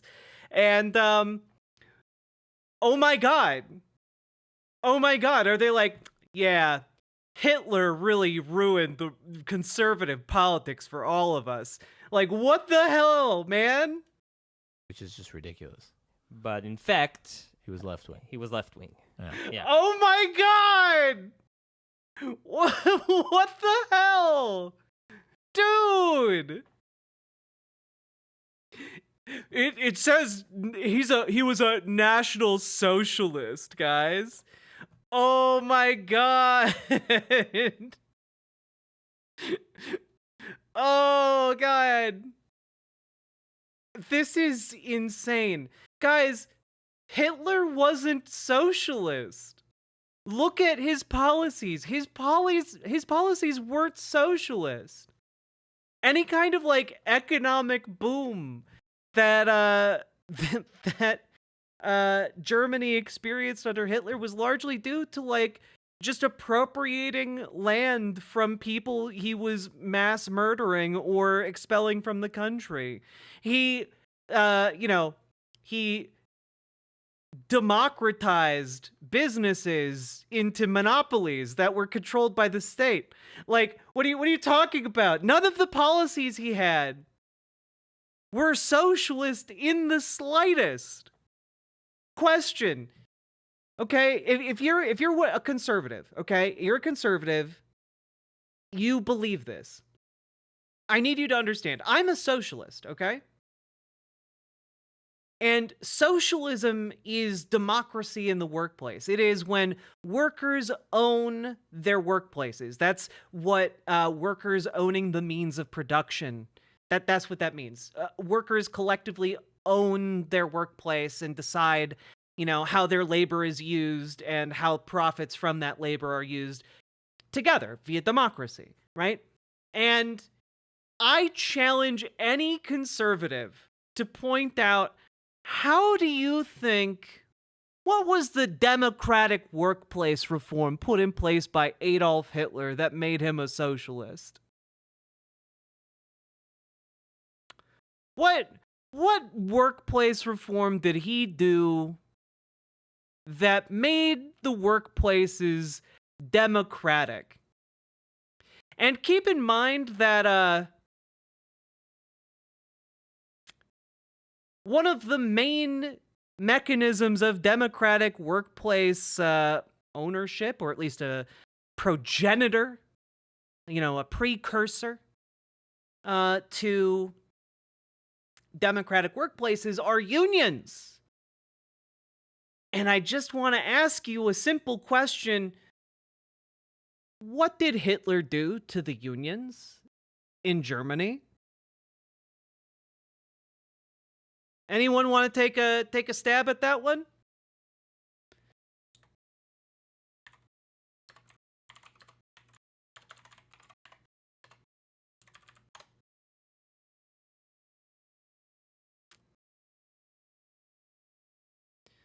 What do you think? What do you think happened to those trade unions? Well, there was a group called the German Labor Front, everybody. And it was the National Labor Organization of the Nazi Party. And basically, it was a group of Nazi militiamen put together by the Nazi Party to kill unions, to kill union leaders, and to go around the country and systematically wipe them out. Okay? So, one thing you can know about this movement was that in 1933, the German Labor Front invaded every trade union headquarters throughout Germany, militarily occupied them, took all of their money, and then abolished every union in the country and arrested every union leader. And then those union leaders were either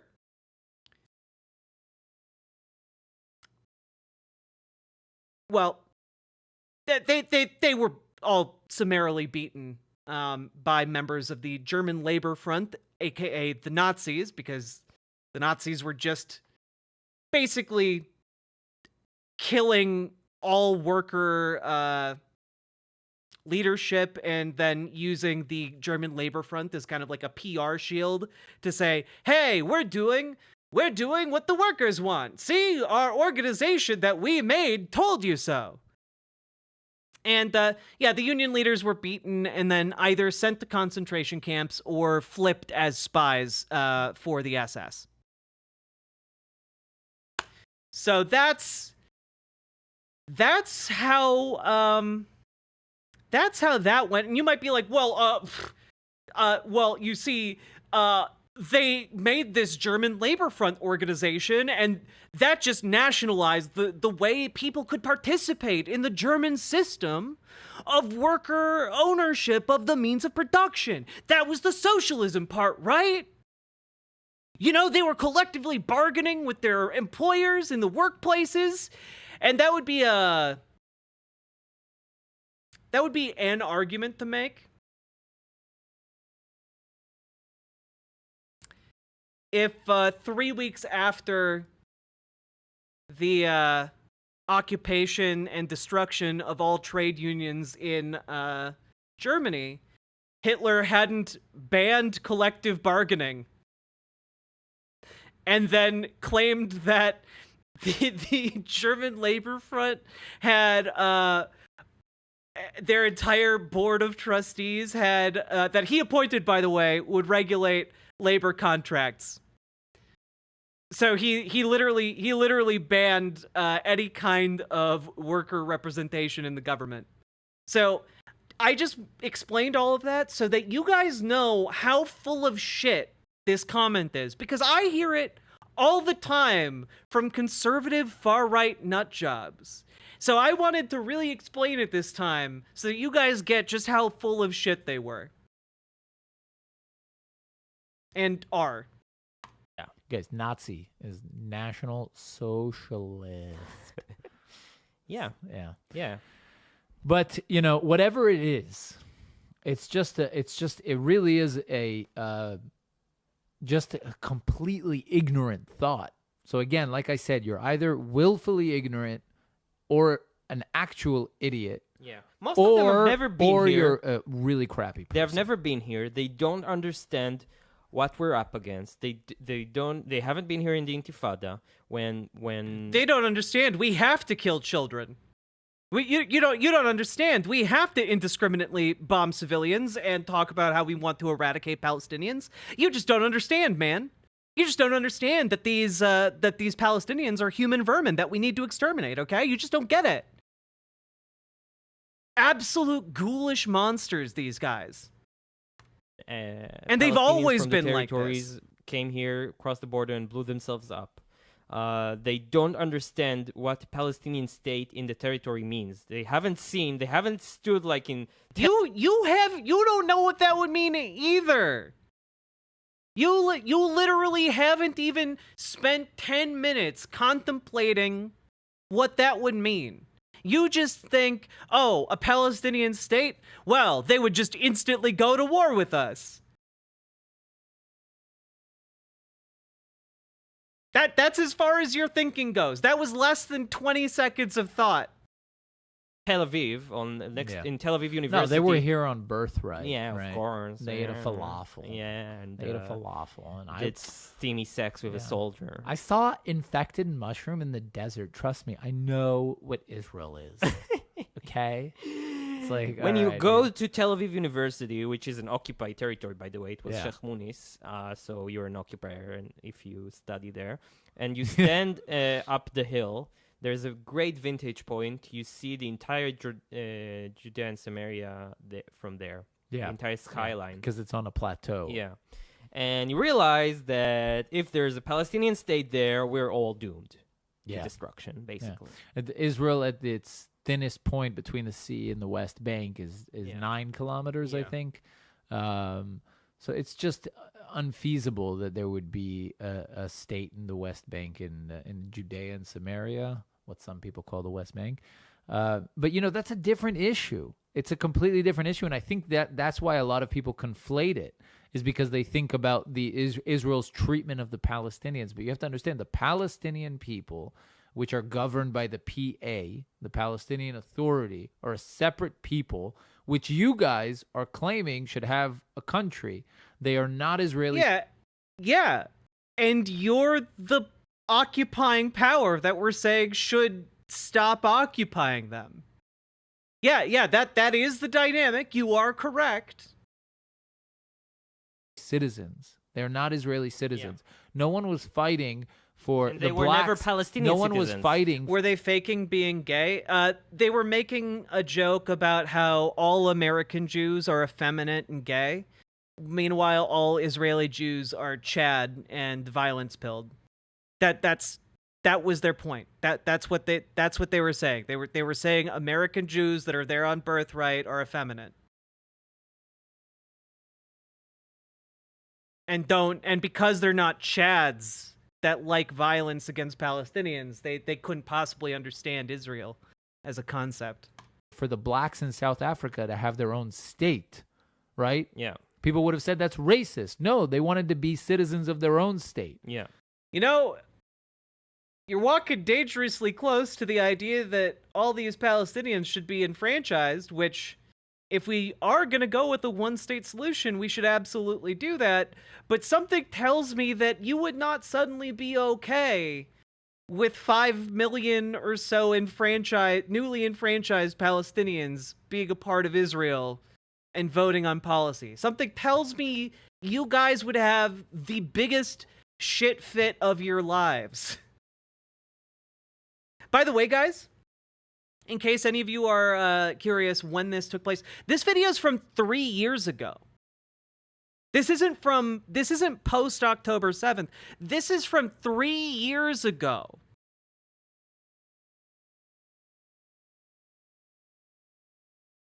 So the blacks in South Africa are parallel or comparable to the Israeli Arabs. Yeah. And the Israeli Arabs have full rights. Yeah. So it's just like easily false. It's like a 2 + 2 = 4 statement. Israel's not an apartheid. Many Arabs in Judea and Samaria have Jordanian citizenship, so they can go to Jordan and enjoy their citizenship there. Yeah. Yeah, they're just defending the idea of ethnically cleansing Palestinians. They dedicated an entire standalone segment of their show to it. True. It's true. So, guys, if you think Israel is an apartheid state, leave a comment. Like, comment, and subscribe. My God. Oh, no, Iotagon. The video where they said that they wanted to genocide all Palestinians, that was from this year. That was from like a couple weeks ago. But then they put out a statement on Twitter before they locked their account to say, oh, this doesn't represent who we are. And we're finding out. We're diving into their YouTube channel to see just who they were prior to all of this. Is it true? Have we just lost the plot here? Or have they been, fans of genocidal violence the entire time? Welcome, Alien 51. Thank you for context. You're very welcome. I understand some people come in through in the middle of the segment, but let's take another look here. Okay, this one's a little bit shorter. This one's from 11 months ago. So, you know, a bit more recent. Let's see. This is an opinion piece titled "Stop Whitewashing the Palestinian People by Calling Them Hamas." Gee whiz, I wonder what he's about to advocate. The Palestinians, not terrorists, not Hamas, not Islamic Jihad. Israel's at war with the Palestinians. And it's important to recognize this very simple fact, because if you don't know who or what... Because if you don't acknowledge that you're at war with Palestinians, then you have to feel bad about collateral damage, right? You have to say like, oh well, you know, we're not at war with the military of a country. We're at war with the entire ethnic group that lives in that territory. We're at war with the people that live there. You know, so that makes it okay if we just indiscriminately bomb and kill children, the elderly, non-military targets. You know, that makes it okay if you're at war with the people. But you're fighting, then you can't win. And we're not fighting terror. We're not fighting Hamas. We're fighting a backwards culture that promotes death and destruction, that teaches their kids to stab, kill, rape, behead. And we got a great demonstration of this on Saturday, when Palestinian forces invaded Israel. Now, I will say, this is right after October 7th, and I'm willing to grant some slack here. But having watched a video now of this guy giving his opinion on Palestinians from 3 years ago, something tells me he's had a very consistent through line this entire time. They burned and beheaded babies and children. They massacred entire villages, entire families, festival goers, the elderly, and they kidnapped anybody they could get their... Interesting. We'll circle back around to this, by the way. ...their hands on, including grandmothers and women and children and babies. They just went through raping and murdering and pillaging like the good old medieval backwards people they are. Now, the scale of this carnage is... You know, like, I feel like, once again, he's saying that Hamas is representative of all Palestinians, which is ridiculous. Still unclear, but the death toll is right now above 1,000. Oh, you haven't seen any beheading? Well, that's, you know, I don't think facts are really these guys' repartees. And I don't think it's in their usual bag of rhetoric, largely because we literally just saw them claim that Hitler was left-wing. 1,000? It's just devastating. Just devastating. Families broken, just the entire nation is grieving. And in the news, you're going to hear a lot about Hamas. Hamas this, Hamas that. We're fighting Hamas. We need to destroy Hamas. But make no mistake, Israel's not at war with Hamas. Israel's at war with the Palestinian people. Just like the Palestinian people are not at war with Likud. They're not at war with Benjamin Netanyahu's coalition. They're at war with Israel. And Israel is at war with the Palestinian people. You understand, though, how that's two different things, right? You understand how, like, a state being at war with a state is not necessarily the same thing as being at war with every person that lives in that state? Right? Like, those are two different things.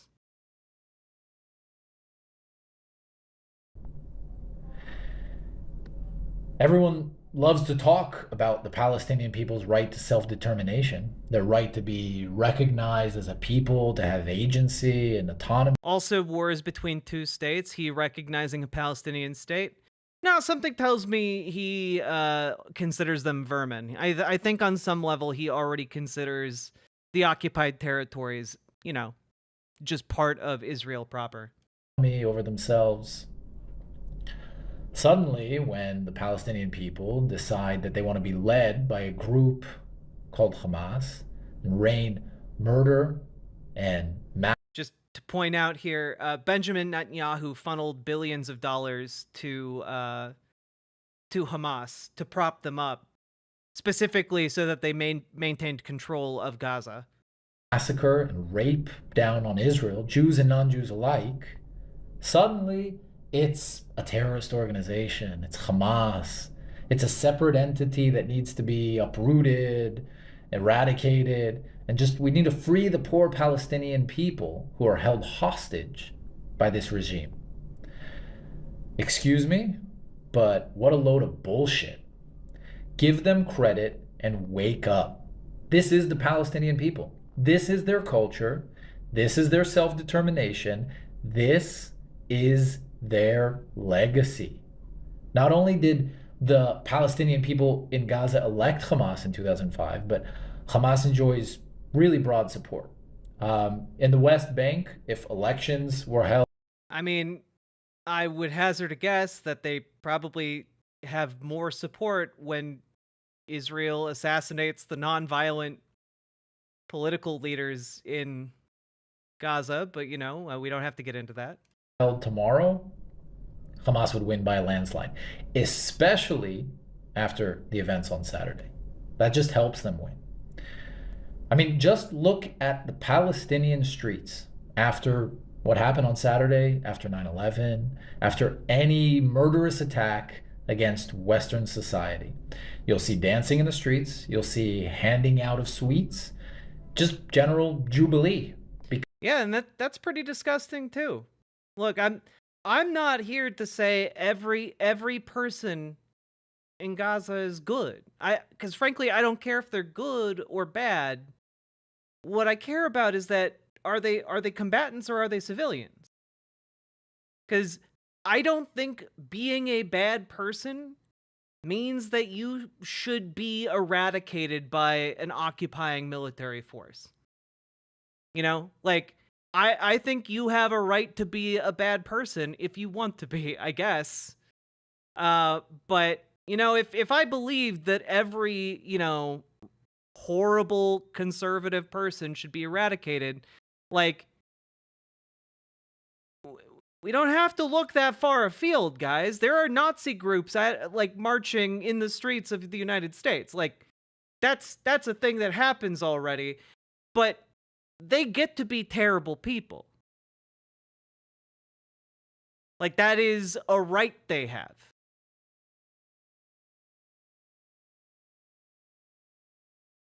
But just because a group of people is terrible, I don't think it's okay to systematically destroy and kill and maim and torture them and their family and their associates and their co-workers and their, the teachers at their kids' schools and their doctors. I don't think you actually get the right to do that just because, some people are terrible. Because at the pinnacle of Palestinian culture is the death and destruction of the infidel. Men, women, children alike. The highest accolades going to those who achieve that, the death of the infidel, through martyrdom, through self-sacrifice, aka suicide bombers. The larger the scale of the murder, the gorier and the more gruesome the death, the bigger the celebration. That is who we're dealing with. Stop calling them Hamas and whitewashing Palestinian culture. Yeah. I'm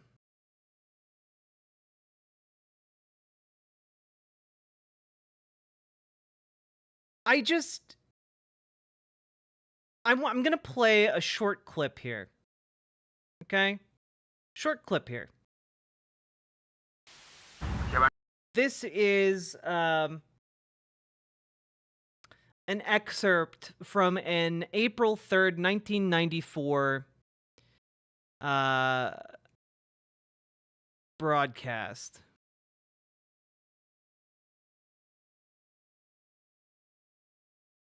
Let's see.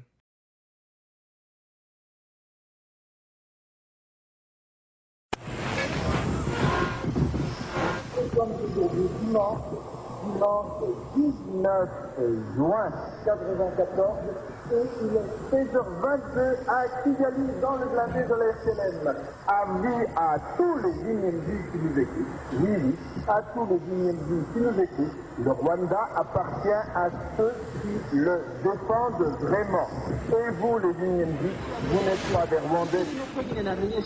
abatwumva ko nyine abantu bose bahagurukije kurwanya inyenzi inkotanyi n'ababwiye abasirikare bacu nibo ba mbere mbabwira urubyiruko rwagutse kugira ngo bafashe abasirikare bacu mbabwira inkumi mbabwira abasore murabyumva rero inyenzi ntabwo zishobora gukandira abantu bose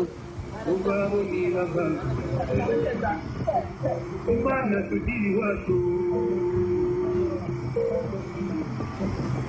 uko ari bake cyane uti ni bake cyane ndetse nubwo twabariraga ku ijana ku 10%, ubwo basigara 8%. abo bantu se koko muze twishime nshuti inkotanyi zashize muze twishime nshuti yewe imana ntirenganya koko kuvuga hano niturwana tugatsinda inyenzi inkotanyi burundu nazo dutsinda urubanza n'ububaho kuko ruzaba turarwanya kandi batsinda nidutsindwa byo birumvikana iyo twarigishyira mu gihugu. Yeah, so I hope you're seeing maybe a parallel, like the parallel I'm trying to paint here. I feel like it should be a little bit obvious. This But- is A-Town Wine. I figure, hey, let's see what their full episode, what one of their full episodes is like. You know, after all, maybe we weren't getting the full context in those shorter clips. Let's take a look. In this episode, they interview a man, Itamar Marcus.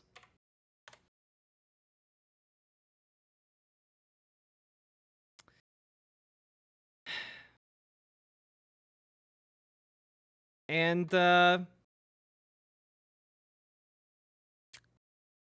just want you all to know, this guy was appointed by Benjamin Netanyahu to negotiate with the Palestinians during the Trilateral Anti-Incitement Committee. So in the 90s. So he's not a small guy politically. This is A-Town Weinstein. And I'm Naor Menninger, and you're listening to Two Nice Jewish Boys.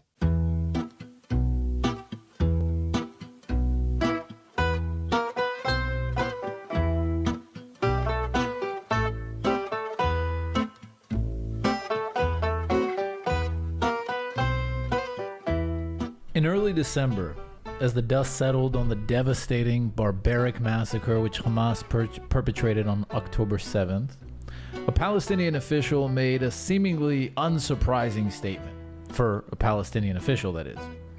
He said that what took place on October 7th wasn't terror, but rather a, quote, response to Israeli terror, and called on, quote, all factions to unite in combat against Israel. Again, unsurprising for a Palestinian official. What's surprising is that these weren't the words of a Hamas official, but rather Jibril Rajoub, a prominent figure within the Palestinian Authority. This statement is a stark reminder of the deep-seated narratives upheld by some within the Palestinian Authority, by most, who govern the territories of Judea and Samaria. Some claim, you know, we're like a minute in and he's already like saying, hey, yeah, everyone in the West Bank, all of the political leaders, they're all terrorists, and you know, it would be maybe a good thing if they were all gone tomorrow, you know, which is actually the thing that's currently happening. This episode, by the way, was from 4 months ago, so we've gone from this guy advocating for it on his podcast 4 months ago to that's just where we are today. claim a second October 7th. Some within Israeli society claim a second October 7th is imminent if nothing is done to curtail the PA and the Palestinians in the so-called West Bank. All of this raises profound questions, especially when juxtaposed against the backdrop of suggestions from many, both in Israel and around the world, that the Palestinian Authority should, in fact, take over governance in Gaza post-Hamas. To dig into, it's so interesting. Like, this guy's like, well, we just shouldn't, we should just annex them. But how are you going to deal with voting rights for Palestinians? We're just not going to think about it. Don't worry about it. All of this, we turn to Itamar Marcus, the founder and director of Palestinian Media Watch, PMW. Through relentless scrutiny and documentation, PMW has exposed the often hidden undercurrents of glorification and support for violence within the PA's communication and education channels. PMW and Itamar Marcus have received multiple awards, including Marcus being named one of the top 100 people positively influencing Jewish life or the state of Israel by the Allgemeiner newspaper. Marcus also represented Israel in negotiations with the Palestinians from 1998 to 1999 during the Oslo Accords. We are thrilled to be joined today on the podcast by Itamar Marcus to discuss the PA and the future of the Palestinian-Israeli conflict. Thank you so much for joining us. How are you? Great. Thank you for inviting me. Thank you for coming. We're huge fans. Huge fans. Really impressive work. We actually even used it. We did a reaction video back in the day where we reacted to kids Palestinian TV shows. It's crazy. I have to ask you right off the gate, what would you say is the most disturbing, nauseating, horrific piece of TV you witnessed as part of your work? Do you have 3 hours? Yeah. When I said earlier that this guy was appointed by Benjamin Netanyahu to oversee negotiations in the 90s, like, yeah, he's right wing. Do you think Netanyahu is appointing left wing people to any kind of position? No. There's endless. I think the worst parts of Palestinian ideology, which they present to their people through their television, are their glorification of the murders of Israelis. And the flip side of that is convincing their own children. Foxbat, what does that word mean? Yeah, no, Netanyahu does dislike leftists. He like, Likud is a deeply conservative political party, and his coalition is with with other farther right parties. Like, hey, John Bainbridge. Also, because I didn't do a call to action earlier, I know we're in the middle of a segment, but you know what? Hey, we'll do it right now while It's the name of a cartoon mouse? Oh. Farfor is a knockoff Mickey Mouse character in a Hamas-made kids show? What? Okay. But hey, if you're enjoying the show, you're getting anything out of it, please hit the follow button on Twitch, hit the subscribe button on YouTube, like the YouTube stream, and please consider dropping those subs and donos, because this show is brought to you by viewers like you. Couldn't do it without the subs and donos, folks. Y'all make this possible.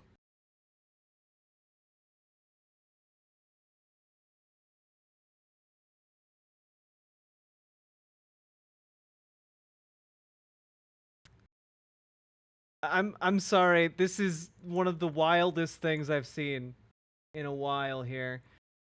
An episode that aired in 2007, Farfor and the Jew. Farfor's grandpa dies and gives him documents and a key for Farfor to keep an eye on, but an Israeli man wants to buy the articles and give Farfor money in return. Which... What? My God, that is weird and disturbing. Ay. All right, let's dive back into this, though. to try to be martyrs. And This is Hamas TV or PA TV? This is Palestinian Authority television. I would even jump over for a moment to your introduction, where you talked about Hamas and what they did. And Captain Firebeard, I don't know which DMs you're talking about. the PA supported it. From my perspective, it was the PA that inadvertently created the power of Hamas. How did this happen? Palestinian Authority has been in control of all the education in the PA since 1994.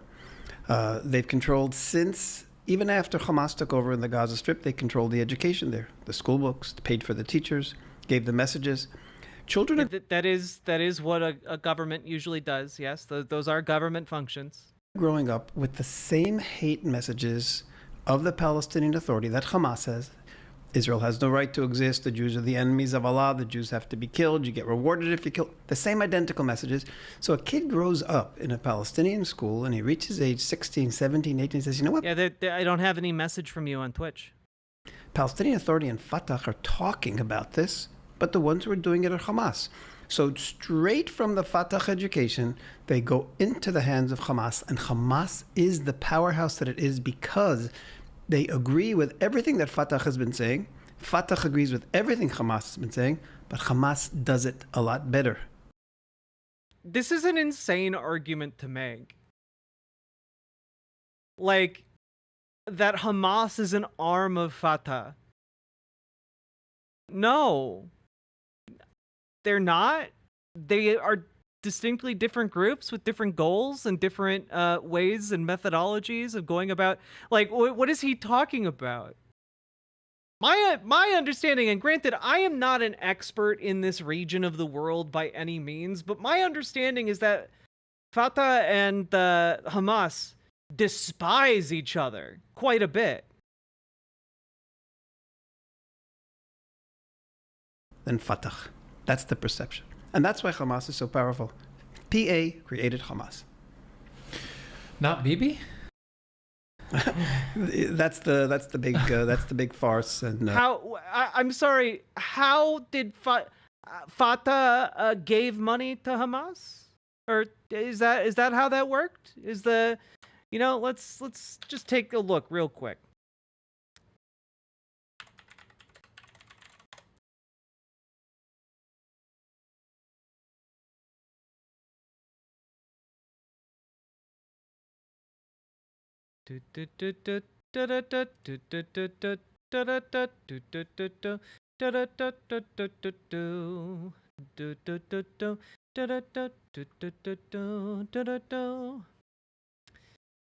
Let's see. Unlike the PLO in the West Bank, Hamas is designated as a terrorist entity, so the United States and the European Union do not provide any financial assistance to Hamas. Historically, Palestinian expatriates and private donors provided much of Hamas's funding. Some Western Islamic charities have channeled money to Hamas-related social service groups, causing U.S. Treasury to freeze these assets. Israel has allowed Qatar to give hundreds of millions of dollars in aid through Hamas. Hamas has collected revenue for years by taxing goods that moved through its tunnels and through the Salah al-Din border crossing. Hamas has reportedly accumulated over $12 million per month from taxes on goods imported from Egypt into Gaza as of 2021. Iran provides some $100 million annually to Hamas and other Palestinian groups. And this doesn't seem, it seems like that isn't, that the Fatah isn't really what's funding them. It seems like that's kind of not a thing. Unless you're talking about like individuals who grew up in the West Bank and got educated there and then went abroad and then they sent money to Gaza, in which case that seems like a not Fatah initiative right there. And the big joke that people are trying to, I would say, take away the blame from the Palestinians. Israelis love to blame ourselves for everything. There's been more blame in Israel of Israelis for October 7th than there has been of Hamas. Yeah. Now, of course, there were Israelis who failed in defending us, but let's not forget that it's Hamas. I mean, like, I don't know. How can you make these claims when literally, like, these stories are already out there? This isn't like fringe media. This is CNN. With Israel's backing. Netanyahu signed off on these deals. Hamas who holds the hostages, Hamas who kidnapped, Hamas who murdered. That's not talked about anymore. I said, okay, that happened already. Now let's blame ourselves. Yeah, no, literally the funding was allowed by Netanyahu specifically so that he could fearmonger and build political support off of, Israeli hatred for Palestinians, so that they could frame an outside adversary among Hamas. It was deliberately propped up. It was used to, call all Palestinians terrorists. And it was also used to make sure that Gaza and the West Bank couldn't, like, politically coordinate. Because, hey, when you have one being an avowed far-right terrorist organization and the other is trying to, like, do the best it can in extraordinarily shitty circumstances, with some degree of collaboration with the Israeli occupiers, like, yeah, these organizations aren't going to get along well, and that's by design. It's something about our Israeli personality. We're constantly blaming ourselves for the things that other people do to us. Yeah, it is. It's quite amazing. I mean, if you drive down the Ayalon, which is the main highway in Tel Aviv, you see these huge signs. You're the head, you're to blame. And there's a big picture of Bibi. You're to blame, you're to blame. And I'm thinking about it, there's these little stickers of fuck Hamas all over the place. It's like, why isn't there a huge billboard of that on the Ayalon? Or why isn't there a huge billboard of, Because you need a millionaire to... Yeah. There are plenty of millionaires who would fund the anti-baby signs. And but I want to take us back to your question.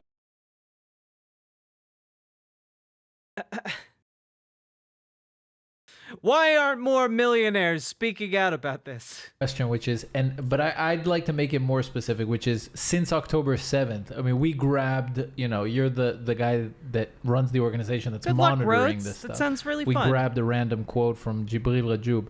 What would you say are some of the top most disturbing things that the Palestinian Authority has said or promoted, written in texts, whatever, since October 7th that kind of signifies, hey, these guys are not... Okay. The moderates. Okay, so on official PATV, a Fatah leader of, can't remember which city, went on TV and said, on October 7th, we woke up to a morning of joy, a morning of pride, a morning of victory. That's how the Palestinian population, and then we heard this over and over and over again. Jibril Rajoub, who you just mentioned, who's the Fatah secretary, who may be the next leader of the Palestinian Authority, Jibril Rajoub said it was that what was done was heroic. It was an epic moment for Palestinians. The most disturbing poll that came about, or the most disturbing poll question after October 7th, Palestinians were asked in the middle of November by a respected polling organization, all these events, the ongoing events, does it make you feel proud to be a Palestinian? And 98% said yes. And in fact, it was 94% that said extremely proud. So you're talking about an entire population that has been indoctrinated to believe that the torture, the murder, the rape, the disgusting atrocities that were done makes them proud. I mean, this is the most shocking thing of all. 71 or 2%. This episode did come out like a few months ago, but like, we've literally now seen Israeli soldiers raping Palestinians on camera, getting arrested, thrown in prison, and then settler militias breaking into the prison to get those rapists out of jail. And then they went and did a media tour. Good golly. At the time said they were happy about what Hamas did. And I think the gap was, by that point in mid-November, Israel already had gone into Gaza. There were many casualties, so some of them weren't happy about it anymore. But they were still proud about what happened. This doesn't happen in a vacuum. This happens because of the years of indoctrination that PMW has been warning about. teaching kids, teaching adults, teaching everyone that the killing of Jews is Allah's desire, and this religious component is all too ignored. It's not primarily a nationalistic war. Palestinians, first of all, are much more Muslim in identity than they are Palestinians. Muslims goes back for So when you tell them this is a religion, Dude, the conflation of their religious identity and like ethnic identity, like this is you're getting dangerously close to something here, bud. religious war for Allah, and killing Jews is what Allah wants, and the Jews are the enemies of all of humanity, and everybody been hating them throughout all of history, and that's why there was anti-Semitism, because the Jews brought it on themselves, and people had to defend themselves from the Jews. When you tell them that for years, of course they're going to be proud. I almost don't even blame them for being proud. They believed that Hamas was not only doing a service to Palestinians, they were doing a service to all humanity by ridding the world of Jews. I have a problem with there's a word you said that triggered me. Indoctrinated. Right? Because, you know, in Israel, we talk now a lot about the conception, which is the notion that some prejudices, I guess, or I don't know how you would define it, but like mindsets that all our entire security apparatus was caught under, and that prevented them from seeing our enemy for what they really are, right? And it feels to me a bit, after hearing your fascinating explanation, that you maybe also are in a conception, because when you say indoctrinated, you are taking a lot of the responsibility off the culture, right? The education, even without the Palestinian TV, you have the familial unit, the individual. Yeah, all of that, and as if to assume that if the Palestinian TV was different, they would be different, and also like. The Palestinian TV is a mirror of the people, and not vice versa. Don't you think? First of all, the problem is not Palestinian TV, as you say. Palestinian TV for us at Palestinian Media Watch is a window to the world of the Palestinian Authority. We're seeing official messages. By the way, I was really, really curious, right?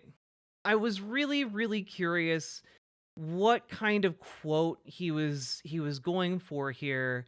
Like who was saying the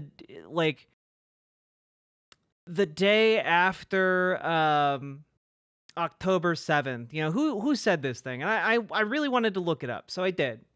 And Palestinian Media Watch as a website has a page on this, okay? It cites Palestinian television, October 8th, 2023. And it's interesting here. It says Fatah Jenin branch member Abd al-Rahman Abu al-Rub. We say to our people and to the members of the Palestinian people, a morning of victory and morning of joy, a morning of pride. We ask Allah to send a blessing to our heroic martyrs in the Gaza Strip, the West Bank, and wherever the Palestinian people is.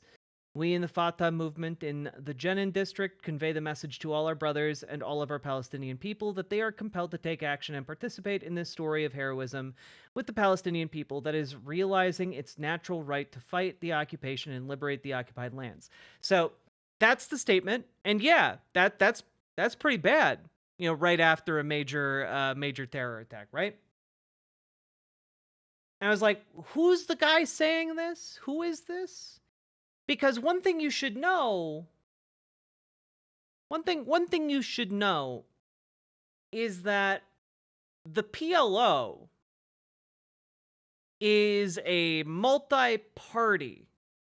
It is a coalition of different political parties with different political ideologies. And Fatah is one of the larger segments of that, right? So it casts a wide net. And, well, something to be, that's a bit interesting here, I guess, is that you should be aware of two things, right? So, number one,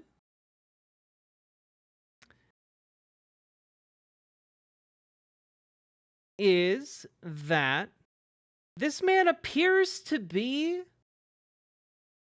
the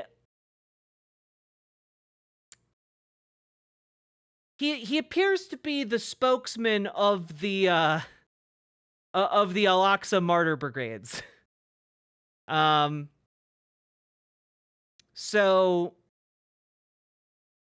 he's like the spokesperson for like a bunch of Palestinian West Bank militias, essentially. He's not just like some political official. Like he's a political official, but he's also like a representative of all of these militia groups. So like he's not like the kind of guy who's gonna come out right after that and be like, yes, time for some legendary statesmanship. Nah. But yeah, not a great guy. Not a good guy by any means. But I just wanted to be able to contextualize that because I thought it was weird he wasn't going to say his name.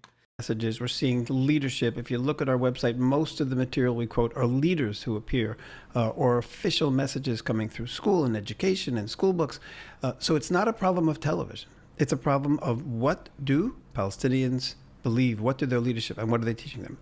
Now, the Palestinian population has gone through indoctrination since 1994. And I want to show you by just pointing out some polls that are probably going to shock you from 1996, make you realize how successful this indoctrination has been. Now, 1996 was when Palestinian Media Watch was founded, and there was a poll done by Khalil Shkaki, who's the most important Palestinian pollster. And he asked Palestinians, now let's get this, this is about after 30 years of Israeli rule of Gaza and Judea and Samaria. He asked Palestinians to rate 4 places in the world in democracy and human rights. So 50% of the Palestinians gave the PA a positive rating, 55% gave France a positive rating, 65% gave the United States a positive rating. And then there's Israel. What did Palestinians think about Israel after 30 years of so-called cruel occupation? 60% favorable? 78% of Palestinians give Israel a positive rating in democracy and human rights after 30 years of Israel. Yeah, they know more about it. It's a more known quantity. Israeli administration. The best in what, 97? In 96. 96. Now, Shkaki did this poll 4 years in a row, and in every one of these polls, 4 years in a row, Israel came out the best in the world in democracy and human rights. So it's not a fluke. It came out better than the States, much better than the PA. Every year it was a little bit lower, but every year everyone was lower, and that was so significant. The longer the PA was in existence, even so if in the first year 50% thought the PA was positive in democracy and human rights, after 4 years it was 22% who thought they were positive, and Israel had got. Yeah, I wonder why. I wonder why ongoing occupation led to diminished perception of rights among the occupied people. I can't put my finger on it. That's crazy. Gone down to 65%, but was still the best in the world. What's going on here? When the Palestinian population had direct contact with Israel, even though they didn't have voting rights, and even though Israel was a military rule, they recognized Israel the best in the world in democracy and human rights because we opened up. Yeah, Captain Firebeard, if you don't bump the message, I'm never gonna see it. I can't spend 10 minutes scrolling through all of the DMs I've had between like 6 months ago and today. I'm not going to do that. We opened up all the universities that they had. I think it was 11 universities. The life expectancy under Israel went up from 48 to 72. Just re-ask when the Israel question. got Judea and Samaria, I think it was something like 25 or 30% of the homes had water, gas, and electricity, and Israel got that up to close to 70%. Everything was better, and they appreciated Israel as a good neighbor. They really did. I always say, yeah, a good neighbor that was occupying them at the barrel of, from the business end of a gun. You're when you have a good neighbor, they come over and point the shotgun at your heart while you go about your daily business. That's what a good neighbor does, apparently. The Oslo Accords were terrible. terrible. I mean, everybody recognizes this today, but I say that had we signed the Oslo Accords with the local population and not with the PLO terror organization, we probably could have had peaceful coexistence. What local organization? What local organization are you talking about? What local organization was going to speak for the entirety of the Palestinian people? What are you talking about? From them till now, because the Palestinian population did not hate Israel at that time. They didn't hate Israel. So how do you explain the first Intifada? Was that mostly like PLO operatives and agents or whatever, or was that a grassroots movement? Was it significantly less violent than the second Intifada? And then you're saying, okay, it's not. Like how and you had a ton of terror context, attacks in 95, 96, 97. That's right. It's completely different than what happened later on. It was, again, driven by PLO operatives. There were certain numbers of people that came from the regular population, but the population didn't hate Israelis because there was no reason to. And then comes the Palestinians. Yeah, they'd only been occupied for like 30 years. I'm sure no animosity there. I say no reason because Israel had been good to them. Israel had been better to them than Jordan, and better to them than Egypt. They had many, many more rights. In other words, these people remembered what a dictatorship was under Jordan and they're literally living under a military occupation. What are you talking about? Under Egypt. And Israel all of a sudden gave them rights. They couldn't vote, but they were treated as human beings. I'll never forget, I was once being interviewed with, let me just tell you this, I was interviewed with Khaled Abu Toameh. I don't know if you know him. He used to be the editor of Al-Fajr during this period prior to the Oslo Accords. Al-Fajr was the PLO newspaper, and he was their editor. He was actually an Israeli Arab. And he then, after a number of years, after the Oslo Accords, he wouldn't work for the PLO anymore because they wouldn't give him any. They were just horrible, and he recognized that, and he started writing for Israeli papers. So we were interviewed together once on a radio program, and he was asked. He was talking about freedom of expression and freedom of the press. And he was asked, where did you learn about freedom of the press? You were under the pit. He said, I learned about freedom of the press from the Israeli censor. He said, they let me write anything I want. I could criticize Israel as much as I wanted. I could criticize everything I wanted about Israeli policy. I couldn't promote terror. And that's when I understood the freedom of the press, from the Israeli censor. So this was Khaled Abu Toameh, and today he's a avid supporter of Israel. We've spoken many times at conferences together because he recognized that what the PLO was. Wonder what happened in 67. That Palestinian population in 1996 that thought Israel was the best in the world in democracy and human rights. Today, 98% of them were thrilled about the massacre. How did that happen? That was the indoctrination. The indoctrination was not just TV. It was in the school books. It was the TV programs. It was the summer camps. Just real quick, I really want to know, where are you getting that data from? Like, who's on the ground doing effective polling of Palestinians in Gaza right now? Who's doing that? It was the afternoon school. It was everything. The PA has controlled everything in their lives. Yeah, who controls the Palestinian Authority?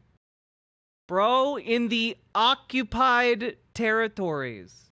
Every aspect of their life is telling them Jews are evil, Israelis are evil, they have no right to exist, the state has no right to exist. And these two components are there all the time, by the way. There's Israel and there's the Jews. Israel, the state, has no right to exist, and because of nationalistic reasons, and Israel and Jews have no right to exist because primarily of Islamic reasons. Yeah, ignore the 60-year-long occupation. I'm sure that has nothing to do with their opinions on the matter. My issue with it is that, like, this isn't North Korea. That it's like an hermetic, airtight, they don't have access to any other information. Like, these are people who use... This isn't North Korea. They just can't leave. They don't have freedom of movement, and they live under military law. But this isn't North Korea. They're not enfranchised, but it's not North Korea. Say at one point held an opinion that Israel is the Palestinian Authority, in order to brainwash them, so to speak, out of their accurate perception of reality that Israel is a freedom-loving democracy and the Palestinian and they're better under Israel than any other regime, like, must be so clever and effective. Like, you get what I'm saying? To get that significant chunk of Palestinians to all of a sudden believe that, you know, it's great to massacre Israel. It wasn't all of a sudden. It was years and years. It was the kids growing up. We saw the kids' programs on TV. We reported on the kids' programs on TV already in 1997, 1998. And the kids were busy singing there about the glory of dying as a martyr. They were singing there about Jaffa, Haifa, and Akko. Yeah. I have a sneaking suspicion that this has more to do with the fact that they didn't particularly enjoy living under military occupation with no citizenship rights. They weren't singing about Ramallah and Jenin.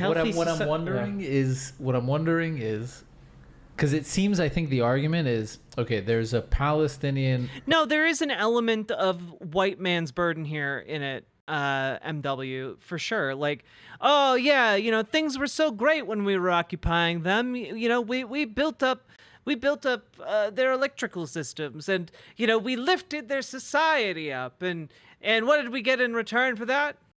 Crime, disease, death.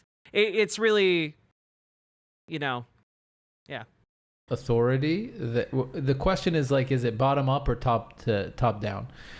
And you're saying there's a Palestinian Authority which is indoctrinated the people, and what I think we're wondering is it not something deep within Palestinian culture that...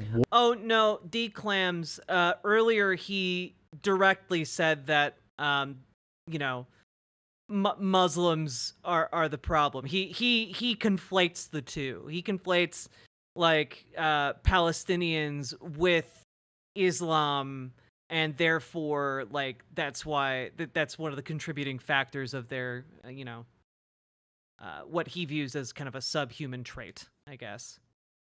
Worships death. That's a blood cult. That, you know, maybe they responded to that poll saying, yeah, the Israelis love democracy, but that's not what we care about. We care about murdering people who are infidels. In polls that we saw throughout the years that broke, I would say, in the early years of the PA, in the first 10 years, 15 years of the PA, whenever the polls were broken down by age category, it was always the older ones who recognized Israel's right to exist, who weren't hateful of Jews, and it was always the younger ones who hated Israel, who denied Israel's right to exist, who were more Muslim, more Islamic. We saw the impact. Yeah, See, he just did it again. On the youth, and as those youth, everybody who was, let's say, 15 and By the way, if you're pointing out the problem of increasing radicalization, then you need to do something that counters the radicalization of the group of people that you're talking about, right? Like, if you're noticing that, you need to actually take action to de-radicalize. The de-radicalizing process is really important, because if you don't de-radicalize, then it turns violent. Like, that's what happens when someone gets more and more radical. Like, at a certain point, it becomes like that person becomes violent in the pursuit of their ideology. Like, that's what that is.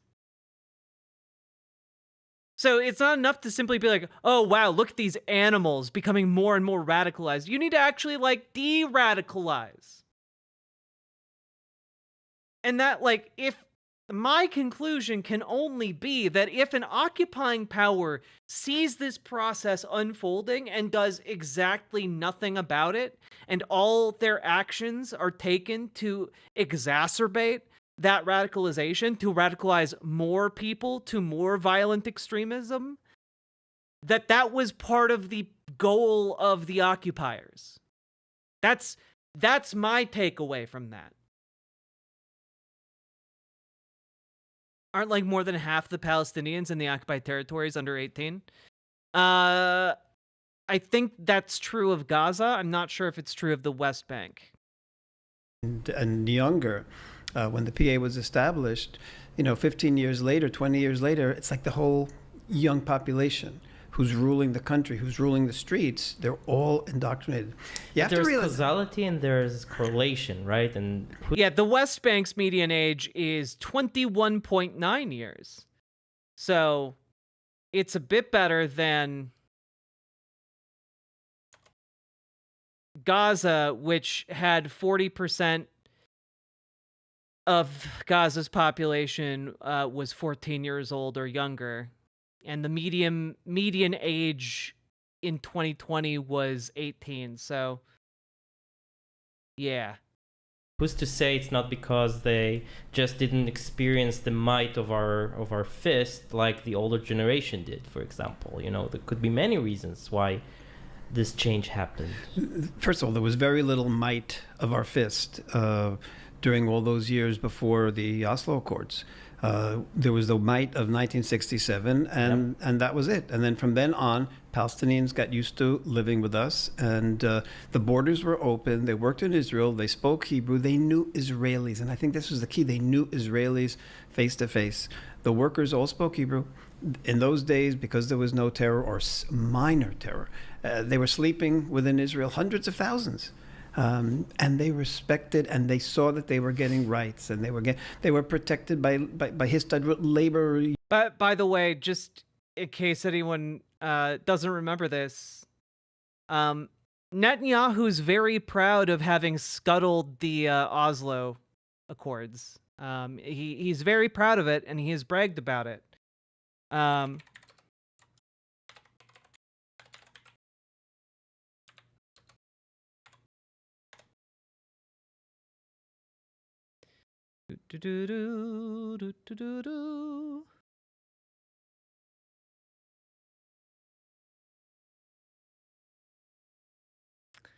Let's see.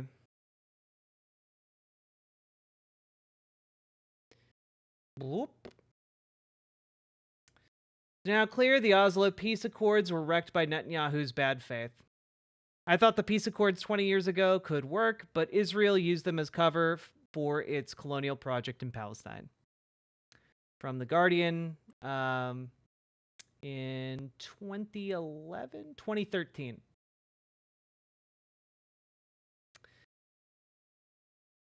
Yeah, here we go. Let's find it. Relevant part.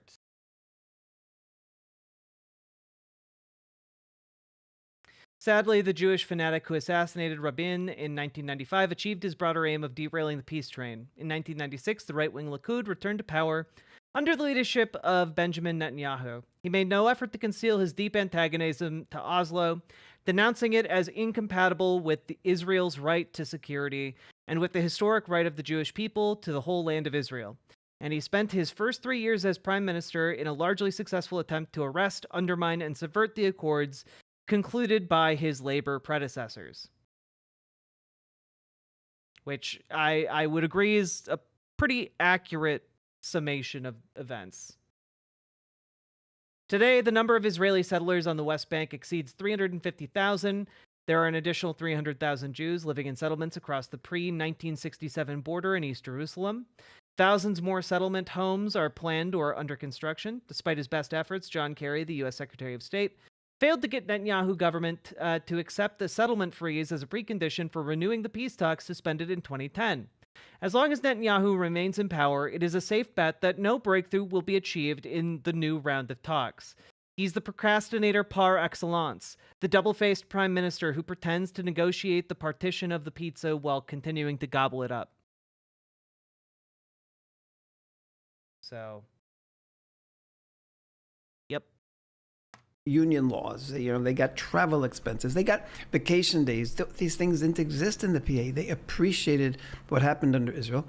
Under the PA, all of this disappeared, and the PA blamed everything on Israel, on the young people, because we absolutely saw the input. Hey, declams, don't use the term. I'll say it once. Don't use the term gypsy. It's a slur. It's a slur for Romani people. It's actually quite offensive. And I know a lot of people might not know that, especially if they're from the United States. But it's actually very offensive. Don't use it. Also, don't use the shortened version of it that got, for whatever reason, popularized in the United States. It's the first 3 letters of the word. That means to, like, basically rip someone off. And I feel like I shouldn't have to point out that, like, using a racial slur as shorthand for being stolen from is not good and insanely racist. So just keep that in mind.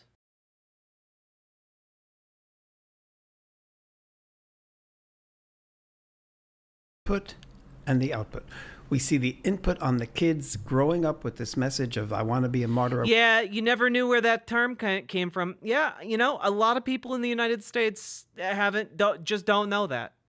Largely because we have, I think, like, the Hunchback of Notre Dame, the Disney film, uses that term in it quite a bit. And it normalized it for a lot of American kids. So I want to be a martyr. And today what's happening is, in the last year, we've had dozens and dozens of cases of teenagers going on terror attacks where they didn't as much want to kill Israelis as much as they wanted to die as martyrs. And we know this because they left farewell letters. In 2007, we had done already a series of reports on Palestinian school books, the first one in 1998. And then in 2007, we... What's so interesting about this, and in a kind of horrific way, is that you can see throughout this conversation the way that, like, this guy is making the case that the entire the entire population, the entirety of the Palestinian people has been poisoned by this education system, and that, like, essentially, even if you were to undo the system, it would be like the people are in some way tainted. And, like, that's really, to me, that looks like groundwork for justifying mass punishment, collective punishment, collective torture, ethnic cleansing, and genocide. We did another report because the PA had changed the grade 12. And we did this report, and I contacted Hillary Clinton, who I'd been in touch with, and I said, would you release this report with me in the Senate? She was then a senator. And she went over the report, studied it. Her people studied it for a while, and they said, okay, yes, we'll do it. We had a press conference together in the Senate, and her words were, when I went through this material together with the TV material, she said, the Palestinians are and she used the word, by the way, indoctrination. She said, this isn't an education. This is an indoctrination. The Palestinians are profoundly poisoning the minds of their children. But if I remember my point, if let's go back to 96. Yeah, it's true. America doesn't, I would say America doesn't have as much a history of anti-Romani sentiment as most of Europe.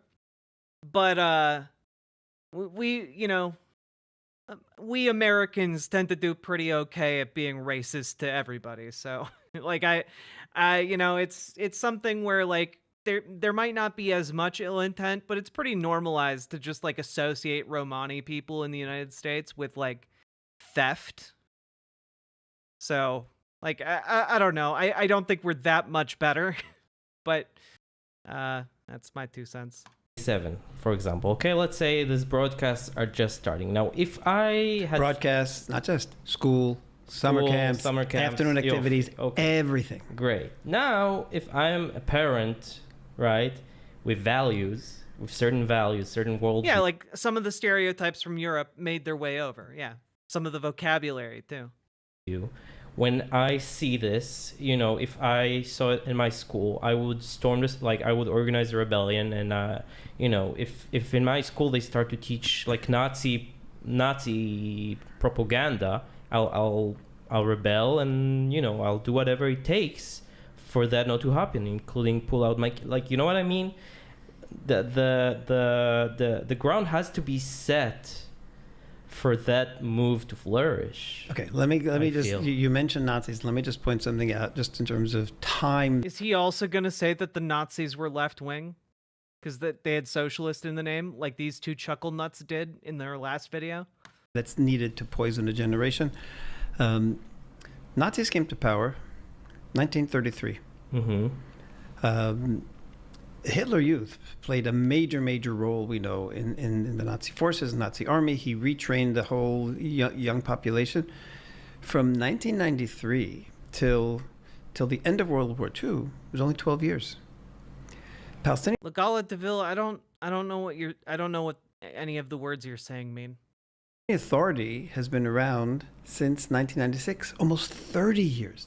They're having 2.5 times the amount of time that the Nazis have. No one is denying the success of the Nazis in poisoning a population. I deny it. 1 second. I deny it. The Jews in Nazi Germany, before Nazi Germany, Jews were in the universities. They were doctors. They were engineers. They were the mayors of Berlin. The Jews were everywhere. And then you get the Nazis in power. They start poisoning. And before you know it, the Nazi population is burning the Jews. The Palestinian authorities had 30 years. I am not surprised. 30 years of brainwashing. And we see all those brainwashing messages. I am not surprised that 98% No, 1933, Anthony Schuler. Support murder, rape. I want to clarify. This is a clarifying question. So I want to understand your stance, like one level deeper. So do you believe that without the Palestinian Authority, there is a opportunity, a hope to live side by side with a significant Palestinian population, Love you, Entrama. upwards of 3 million Palestinians? We can live side by side if they are, re-educated or whatever. I don't think he's saying that Jewish people were liked in Germany, just that Jewish people were more integrated into everyday German life in a way that the Palestinians in the West Bank and the Palestinians in Gaza are not, Whatever the indoctrinated. Whatever the process is, there is a world in which we can live side by side with significant Palestinian population. Okay, take two things. One, we work with some Palestinians. There's a Palestinian who's met with me a number of times. Tyson Fury is a British boxer who has nicknamed himself the G King. The long term of the G word doesn't have the same connotation here. It's the shortened term is deemed as a slur. Okay. When members of different parliaments That have seems visited bad. Israel. I don't know what else to say. That seems bad. I've invited him, and we meet together in a place where he can get to and where I can get to. He actually lives in a refugee camp. And then I make my presentation, my PowerPoint presentation. I show the slides, I show the education material, I show the videos, I show what Abbas really thinks. It's very convincing because it's just letting the claims, Palestinians it's okay. say. And then he goes and he speaks, and he says, I was brought up on all of those same things. I hated every Israeli. Educational moment. I was afraid of every Jew. I was sure they wanted to kill me. Then he describes how he met some Israelis, and first he was skeptical. He was sure they were trying to... He's saying there's something fundamentally wrong, something perhaps biologically flawed about the Palestinian people that allows the indoctrination to work. Yes, he is saying, he is building up a case for race realism. To trick him. And then finally he had his, let's call it his wow moment, when he realized that his whole life had been a lie, and that the Israelis who he was meeting actually care about him more than the Palestinian Authority. And then, since then, he has been very interested in real peace and living beside Israel. Now, one of the MPs, a Dutch MP, said to him, how many Palestinians have opinions like you do? He says, I don't know.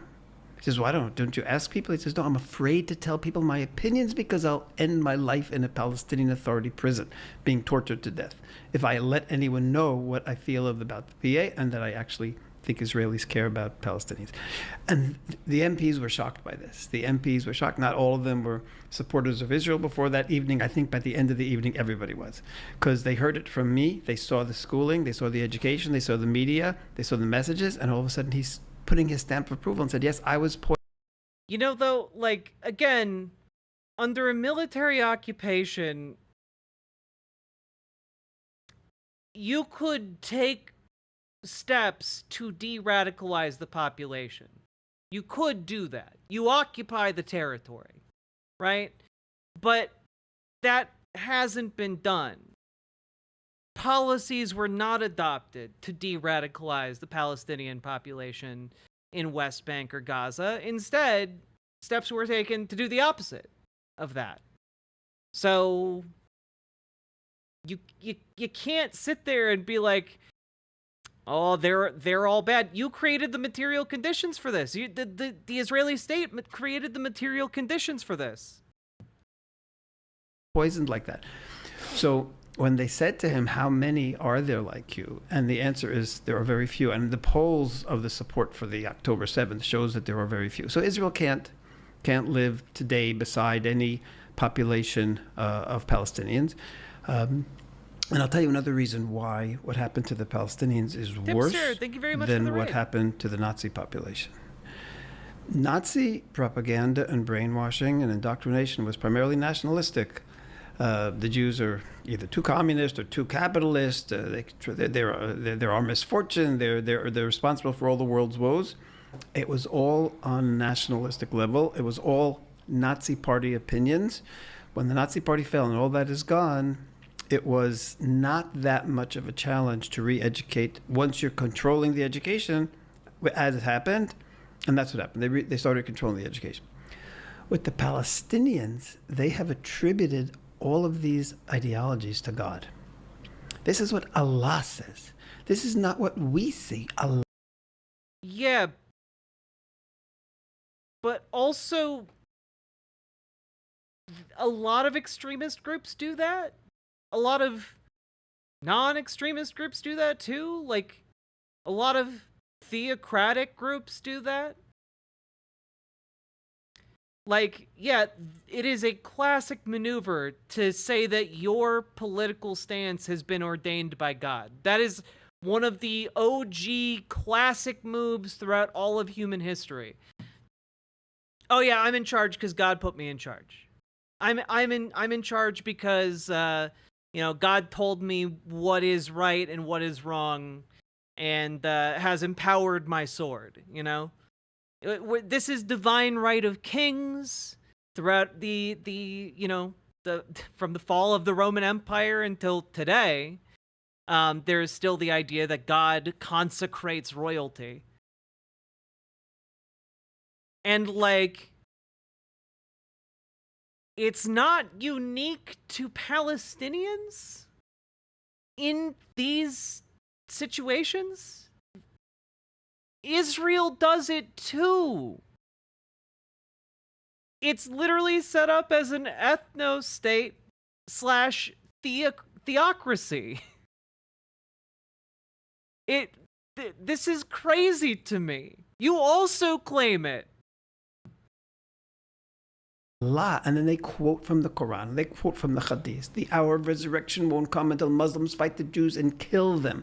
Every time you kill a Jew, you're bringing the world closer to redemption. It's for all humanity.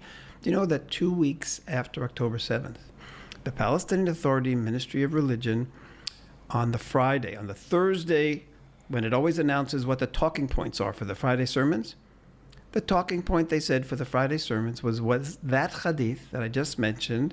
They wanted all the mosques in the PA 2 weeks after October 7th to teach all the people the hour of resurrection won't come until Muslims fight the Jews and kill them.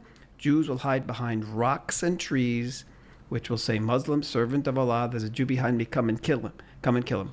Now what just happened 2 weeks before?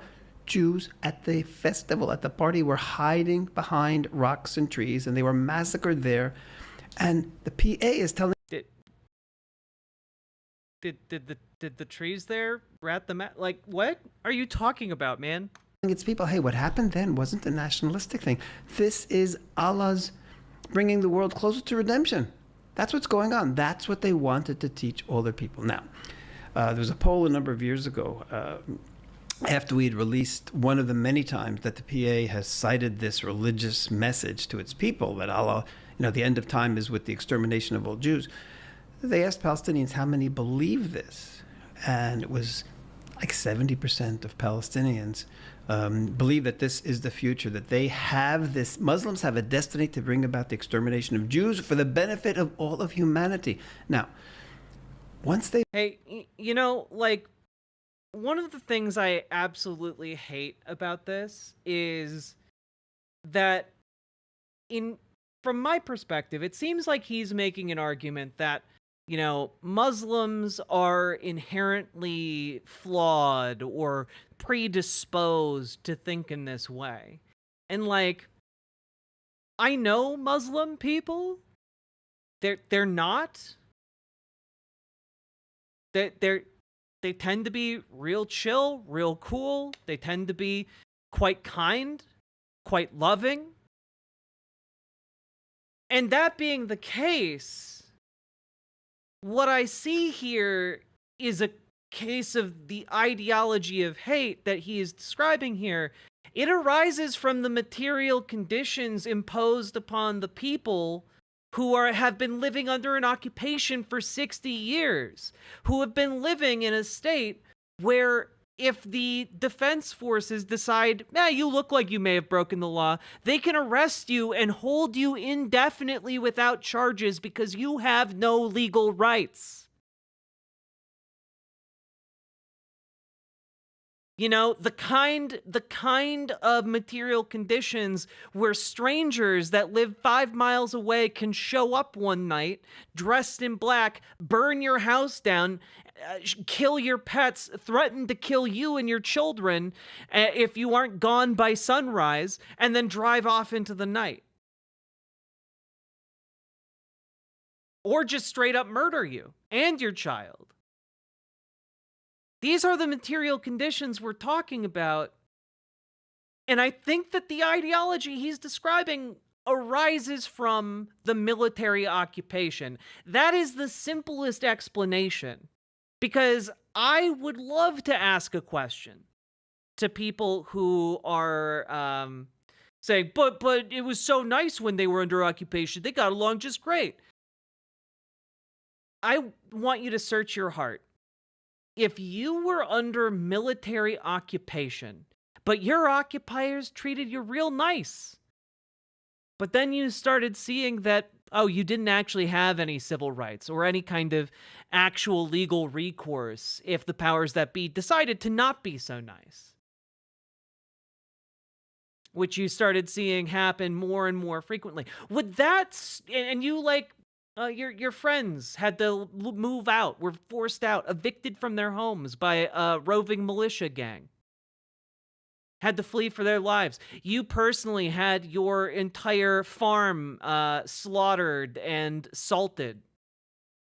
Your olive trees that your family had taken care of for hundreds of years, chopped down.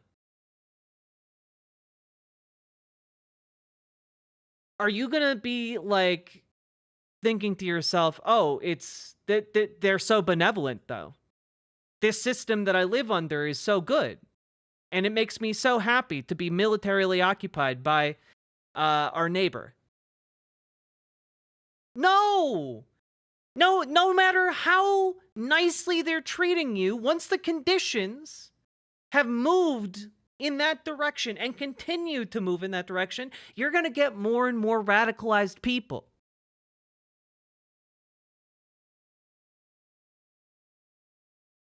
And it doesn't have to do with religion, but religion will always be used to justify the kind of outrage that these material conditions evoke. I feel like that shouldn't be that difficult to understand here. They believe that. You can't start living next to them because then any agreement is temporary. Any agreement, it's always just waiting for the opportunity. You've got God. You're allowed to lie. You're allowed to lie. Also in polls, by the way. Also in polls, but yes, true. You can. You're allowed to lie. We've heard this from Palestinian leaders as well. They've said this, we're allowed to lie to Israelis. But oh, wow. Did you know that sometimes people lie? How is this a rhetorical point? In what way is this a useful thing to go out of your way to say? Because newsflash, everyone. Come, bring it in. Bring it in. Everyone lies. Every human being lies. It's one of the things we are all capable of doing. Portraying a group of people as like being uniquely dishonest is just racism. The point is this, that The takbir, I think. Not takbir. Takiya. Takiya. the key here is this: unless there's a change in their religious beliefs, there's no way we can live long term next to them. And by the way, you just have to look around the Muslim world. Who are Israel's best allies in the Muslim world over the years? Iran, under the Shah. All of a sudden, you get a religious leader in there, boom, boom, boom, and he starts quoting the more literal meaning of a lot of the Islam, and all of a sudden, Iran is a threat not just to Israel, but to all of humanity. Yeah, what he's talking about here is how Iran used to be ruled under a dictatorship propped up by the United States.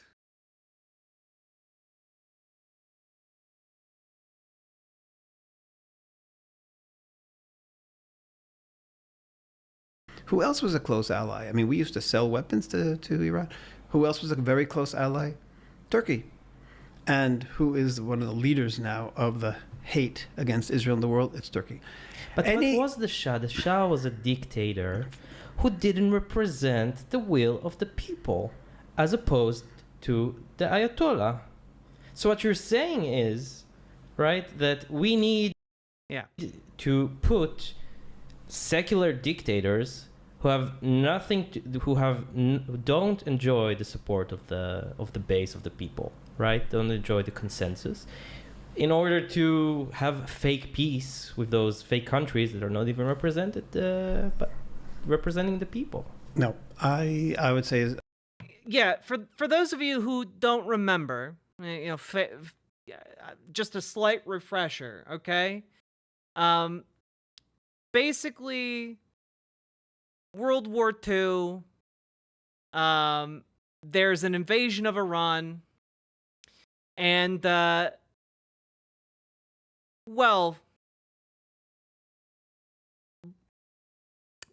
there came to be a prime minister named, in the course of events, named Mossadegh, who nationalized the British oil industry. And wouldn't you know it, that caused the British and the United States to back the coup d'etat in 1953 against Mossadegh, which, kind of led to the end of the Shah's rule, or rather the oh god, not the end of the Shah's rule, the propping up of the Shah's rule. I would say it this way. How am I? I'm sleepy and tired, and I think we've only had $5 of donos today. It's been a long day of content. Only way we can have peace with the Palestinians is if we get the Palestinian religious leaders to tell them that they've been Captain Firebeard, the link to the Discord's just riverboat.gg/discord. lied to by their political leaders and their religious leaders of the PA, and that Islam actually recognizes Israel's right to exist. But it would be a lie. No, it wouldn't be a lie. Because first of all, there are many, many places in the Quran that talks about the land of Israel, for the Bnei Yisrael, the children of Israel. And You're talking about a reform of Islam. I'm not talking about it. I'm talking about going back to the original interpretation, especially of one particular verse in Islam. And I'll just let me just tell you what this is, because you're talking about. I'm saying that this is the key to peace. So that's why I want to give it. This is the key to peace. There is a verse in the Quran which says that at the end of time, the children of Israel will return to their land in one gathering. Okay? Now, what is the Palestinian... And we shall murder them. No, I'm kidding. Well, no! Excuse me. That's what the PA has done.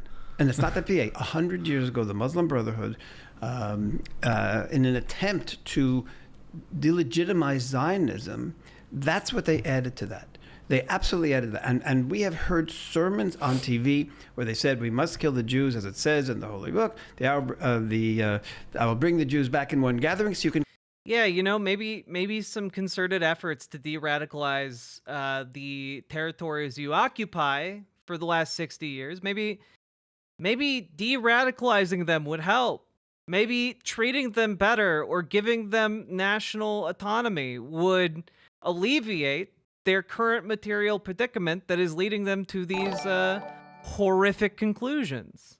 Only one dono tonight? We gotta fix that. And I gotta pay reparations for making you drink that disgusting alcohol the other night. It was so bad, Horizon. Thank you for the $10 dono! First person in 3 hours to drop a dono. Thank you very much. And kill them. And it is read literally without even a pause. And a Palestinian who doesn't know the Quran by heart will say, oh, that's why Israel exists. For some reason, I'm paying you for the privilege of herding cats. Well, you know what I say to that? Yeah, I just really like girls. Thank you for the 5 gifted tier 1 subs, Salmon Moose. How can we all have died at the same time?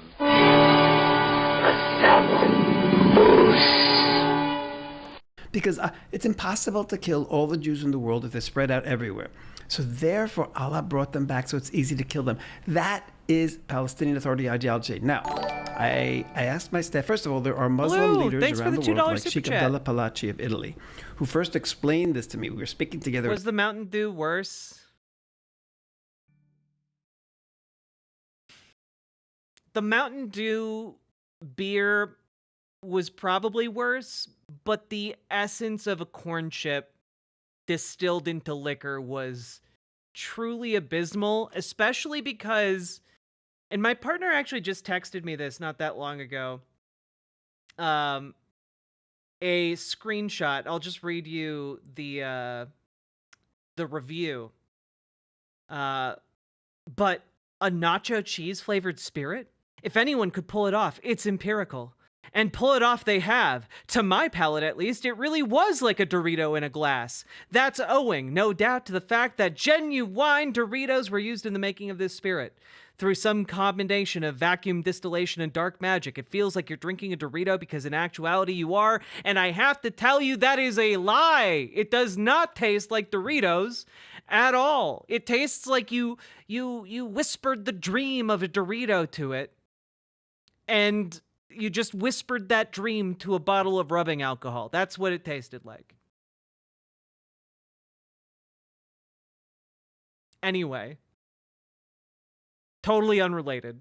At a conference in Paris, and he was quoting all the sources in Islam that demand Islam recognize Israel's right to exist and say that the land belongs to the children of Israel. And I had lunch with him. After we both spoke, he heard me, I heard him. And I said, what do you do with all these sources, the PA? And I started quoting him the PA sources. He says that... I mean, here's the thing. I have no doubt that this guy has watched a lot of propaganda produced by like Hamas or the Palestinian Authority. I have no doubt that that is actually the case. And I have no doubt, by the way, that they have said terrible, terrible things and advocated for terrible things. But you have to understand where that is coming from. And it's not just out of the ether. That like these ideas don't just randomly pop up. You know, it's not like apropos of nothing, you know, your neighbor starts doing insert crazy behavior, right? Like there's usually an underlying cause. You have to address that underlying cause to address the behavior. They distort them all. He says they distort them all. But something tells me that the way they want to treat the underlying cause here is to just kill the people. In this source in particular, he says they distort. I went back to the office and I had my office. Yeah, it's true. Rhodes, exactly. People tend to get mad when you burn their houses down. Yeah. So we have Islamic scholars. I said, I want you to go through all the Islamic commentary from the time of the Quran until 100 years ago. And I want to see if anyone reinterprets this verse to mean that the Jews are coming back to Israel to be killed. And no one, there was not one commentary who said that. So from the beginning of Islam till 100 years ago, Islam was a Zionist source. Islam believed, now I want to have a Palestinian religious leader come up and tell the Palestinians, guess what? The existence of Israel proves the prophecy of the Quran. It proves the Quran is a... Oh no! It's the Dono Ghost! Oh! Cannabo Brex, thank you for the $5 dono, and thank you for helping to break this up a little bit, because I know it can be really difficult to hear, like, just the groundwork being laid to justify genocidal violence. I understand that could be really difficult. God. It's a prophetic book. It proves Muhammad's prophecy because it says that the Jews are going to come back in one gathering, and that's what we see in front of our eyes. We must support Israel because this proves the Quran. That's what Sheikh Abdallah Palachi does, and that's what we have to convince the Palestinians, that they've been duped by the Palestinians adding on so we can kill them, which wasn't there in the original. Without this, there's no chance of peace. As long as Palestinians think that Israel exists so that they can kill us more easily, there's no chance. No matter what they may sign, no matter what they may do, no matter how many President Biden's, Obama... I mean, I do have to point out that the point of a peace process is to bring a group of people to a point where they no longer want to do that. Or Blinken's convince them to sign something, just to be able to get a deal. It's not going to happen. They must change the way they see the religious world. Or we all convert to Islam. I think it's a more probable... that will happen before... My work computer is infested with screen reader gremlins, and I accidentally yeeted my eSIM when setting up my new iPhone. It's been a fucking day. Well, G. Klein, I'm sorry to hear that, but thank you for the $10 super chat. I really, really appreciate it. Thank you so much. Sorry to be pessimistic. No, I didn't say this. Gwennifer, thank you for the $4.99 super chat. And also, I think text-to-speech only goes off for $5 super chats, but I'll read yours out anyway. Shimp, shimp, shimp, shimp, shimp! Yeehaw! There you go. Can happen, or it will happen. I'm saying it's the only way that we'll have a population stop believing they have to kill us. So I want to ask about the current situation and something we referred to in the opening. Oh, we'll have donos less than 3. Salty Turtle Cupcake, thank you for the generous $20 dono. My goodness. Thank you so much. Honestly, pardon me for a moment for a throwback meme, but my response to a lot of this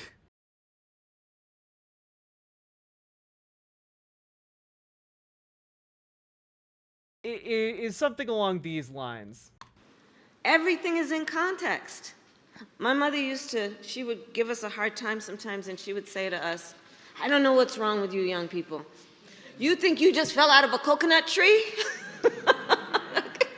You exist in the context of all in which you live and what came before you. Everything is in context. It's true. It's true. Burdened by what has been, What can be, unburdened by what has been. What can be, unburdened by what has been. It's almost like if you have rhetoric like this, you can maybe set aside past grievances and move forward towards a better world where there are better material conditions that don't lead people to say routinely that they want to murder each other. That's part of the goal of a peace process, in fact. That another October 7th is possible with the current population living in Judea and Samaria, so-called West Bank, under... Yeah, by the way, these guys are totally down with wiping out all Palestinians in the West Bank as well. It's not just Gaza. Remember, the clips we initially opened with showed them being very down. You know, that if you gave me a button that would let me wipe out all Palestinians in Gaza and the occupied territories, I'd hit it in a heartbeat. That was what he said. So he's just like, yes, they've all been raised on evil. They've been tainted. They are truly gone and lost to us and incapable of civilized discourse. What do you know, they could do another October 7th, you know, based on how many Palestinians are in the West Bank. And again, people in my comments going out there being like, oh, but them saying Judea and Samaria, that's not a dog whistle for wanting to annex it. Under the leadership of the population living in Judea and Samaria, so-called West Bank, under the leadership of the so-called West Bank. That it's just dog whistling his desire to annex it. PA? There's no doubt that it could have happened, and had there been coordination between the population in Gaza and the population in Judea and Samaria, it could have happened. Yeah, no, Hero, exactly. That's kind of where I'm at, you know? That this conflict will rage for as long as Netanyahu can make it, until like it burns out the very heart of Israel. Like the projected military force is going to like bring the country to its knees. It's not sustainable. No death cult is. No conservative fascist movement is sustainable in this way. On the same day, because you certainly have enough people and you have vast amounts of weapons that are there. Could have happened, and none of the towns and even the borders into Israel, quote unquote Israel proper, pre-67 Israel, they're not that well protected. They could knock those same little fences over the same way they did. It could have happened. As soon as it happened, Israel has gone in. We've arrested, I think, 1,000 people. I love that he's like, hypothetically, I can imagine it happening. Which I don't think is a good enough reason to go and arrest thousands of people. By now, we have destroyed so many terror cells. We have killed dozens and dozens of terrorists. And what's significant here, and this is part of, you talked about the conception, that Israel had the conception. We didn't just discover who these terrorists were after October 7th. We've known all along, and yet we didn't go and catch them and kill them beforehand. And that's the tragedy here, is that Israel was, okay, the worst ones. When we see a new organization, we went in, we did minor things. We let them grow, we let them develop their own terror. We didn't want to weaken Mahmoud Abbas too much by going in regularly and having his people hate him for Israel going into the Palestinian cities. Well, you did a bad job, because they all hate him anyway. And then killing the terrorists. But as soon as they realized the threat, they went and did what they should have done and could have done years ago. 1,000. How many terrorists do the PA? How many, like Hamas, the estimates were 40,000. How many does the PA have?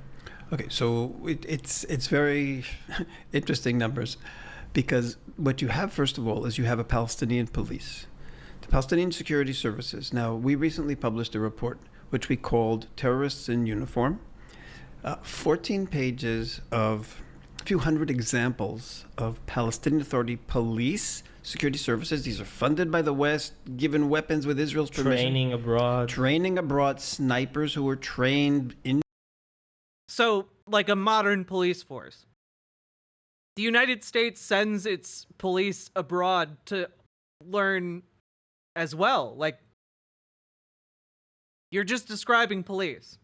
Paratroopers. That's right. And who are all terrorists. In fact, one of them, who we reported on, Shabak, the Israel Secret Service, actually announced after he was caught that he was in the main organizer of terror in all of Judea and Samaria. And he was an officer in the Palestinian Authority Security Services. Now, you have hundreds of examples, and you said there are 14,000? I said 15,000? No, I didn't say that. No, I didn't in the police. No, in the police force. So the police. The police force is many thousands more than. I can't remember the exact numbers now. what's so interesting, it's not just how did we find out all of these people were terrorists? It's because when they became terrorists and they died as terrorists, the Palestinian Authority literally celebrated the fact that their security services were also fighting against Israel. One of the terrorists who was killed, they made this big thing on TV about him, and they said security services by day and a fedayun by night, a self-sacrificing fighter by night. That's what Dark Knights. Yeah. They had no problem with the fact that he was playing this double role. Then there were a group of 24 of them.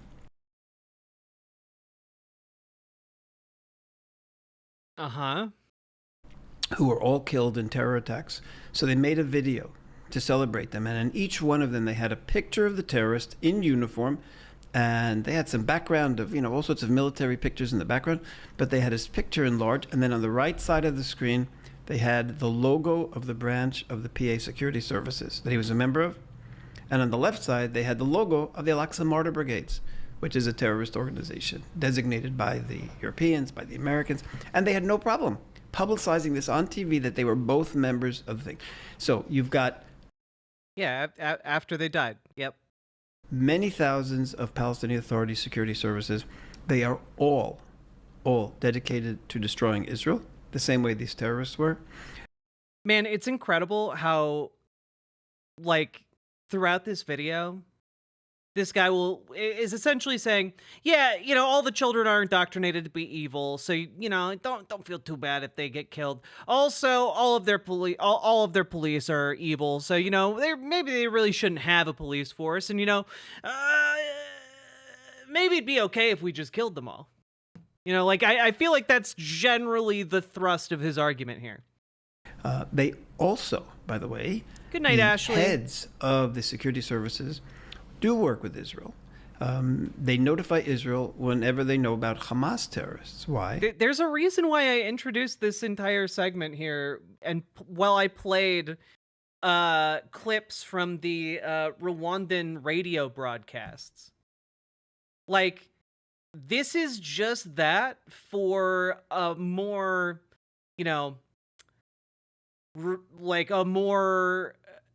for the digital age, I guess, for the internet age, to make it look like it's normalized more. You have it in this very mundane, podcast setting. It is putting a modern, clean face on genocide.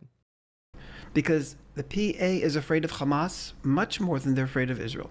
Hamas would do in Judean... I think it's a bit of a different type of indoctrination, Punky Gal. I don't think the Israeli schools need to, put together,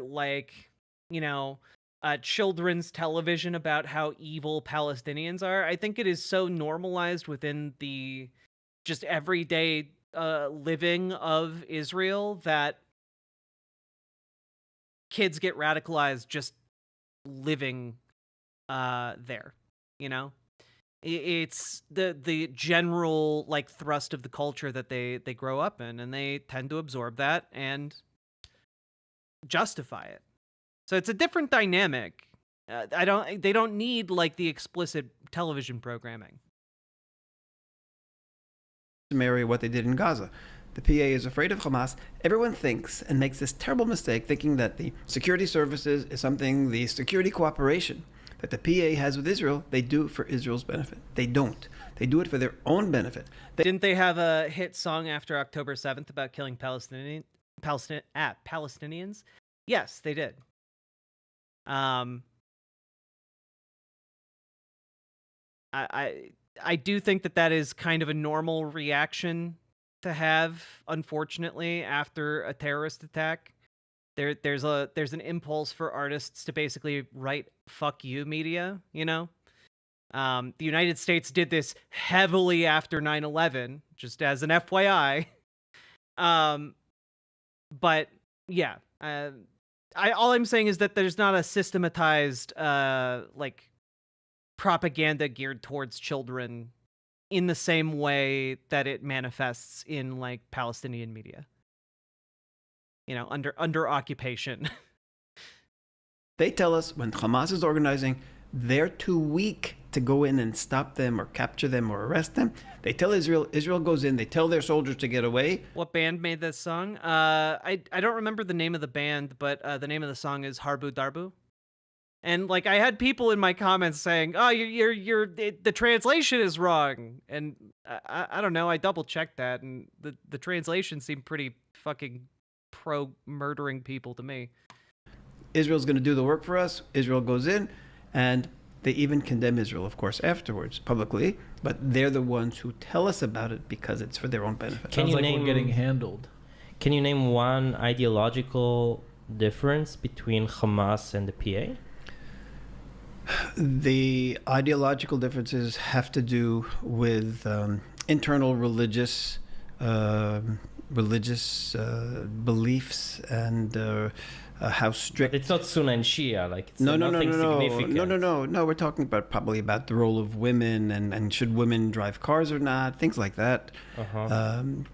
But is there something? I mean, there must be something that we have to say something about the fact that the PA is cooperating to some extent with the Israeli apparatus, whereas Hamas was not. Is that not a difference in your opinion? Meaning, we, like you mentioned, we have just the fact that we're communicating with the Palestinian security forces. Okay, let me. I think we communicated with Hamas also. One of the times when negotiations was restarted under Mahmoud Abbas, the Friday after the negotiations started, he sent Mahmoud al-Habash, who's his advisor on Islam, to give the sermon on Palestinian TV. At that time, he was also the minister of religion. He goes on Palestinian TV and he says, a lot of people are complaining that we're negotiating with Israel again. We're having formal, peace talks, when they had peace talks again. And he said, let me remind you of what happened with Muhammad. Muhammad wanted to conquer Mecca. He came to the outskirts of Mecca. He couldn't conquer Mecca. So he signed a treaty with the Quraysh tribe, the Treaty of Hudaybiyah, at the town of Hudaybiyah.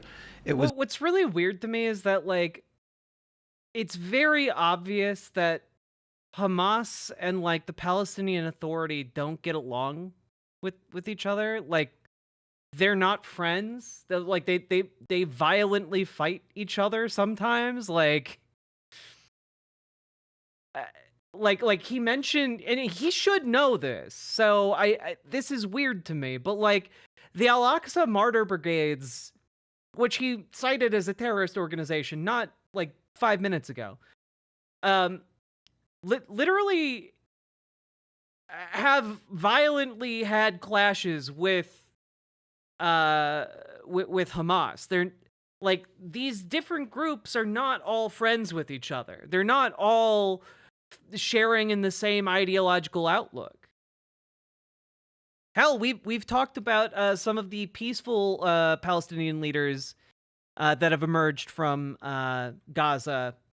Oh God, what is his name?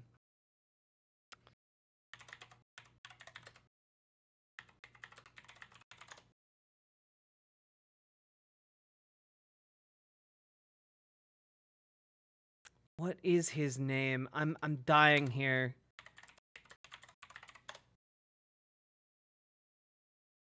Oh God.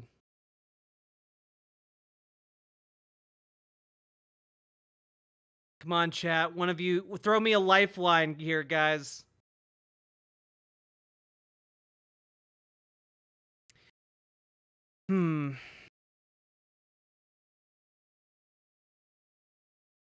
Well, he had been shot. Oh God, what's his name?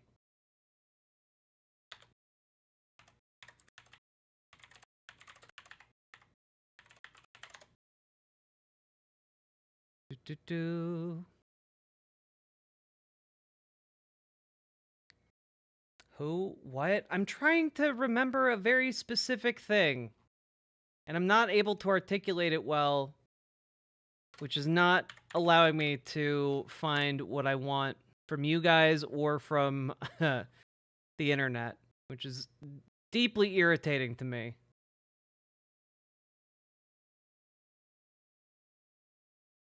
Here, you know what? We'll do one last Hail Mary attempt to find this here. Okay?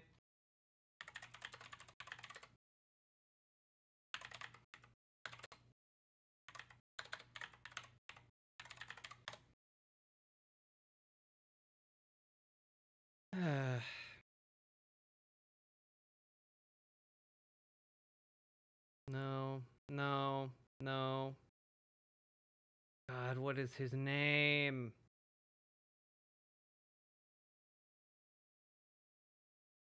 Fuck.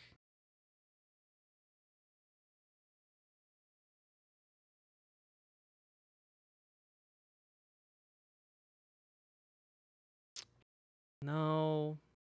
God damn it. Mustafa Barghouti. There we go. Found it.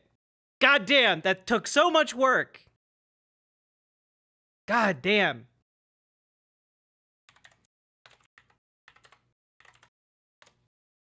God. Here we go.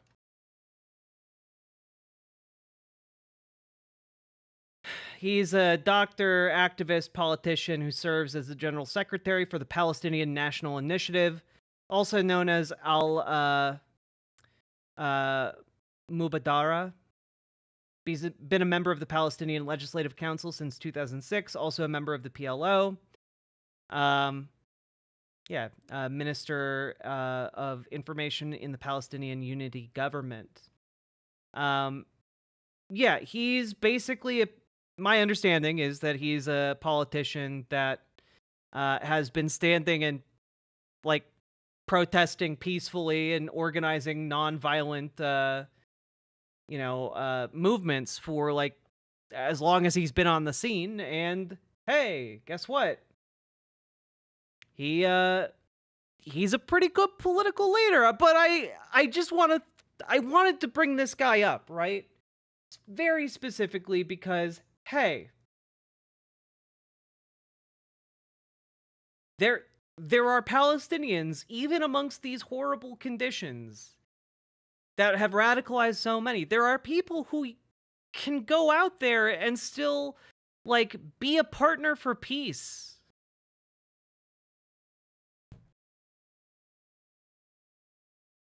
Like, the fact that these people are still out there and can be worked with, like, just shows that a lot of this rhetoric is just exists to justify the violence, to perpetuate the system. That's it. You know? Like, I hope this guy would at the very least have some level of humility or understanding of his role in all of this, because his role is effectively to demonize Palestinians so no reconciliation can ever be made. You know? Like, that's what this guy's role is here. This guy on the podcast. It was a 10-year treaty with Hodeibah. And then 2 years later, when he was able, he went in and he conquered Hodeibah. He conquered Mecca. And then he said, this is the model. This is our strategy. He said it openly on TV. The PA has adopted, in 1988, there was this big announcement of this. Oh, sniffle, sniff, sniff. I understand that. I understand that this entire situation is by design. Right? That's actually been my point this entire time, has been that the occupiers, the power that is exerting its influence predominantly over this region, is deliberately creating conditions to foment this exact outcome, to enable them to have a one-state solution that occurs after an ethnic cleansing of the undesirable groups, in this case, Palestinians. Stages plan. Get what you can and keep chopping Israel up in small pieces. Israel will get smaller and smaller and smaller and then won't be able to survive.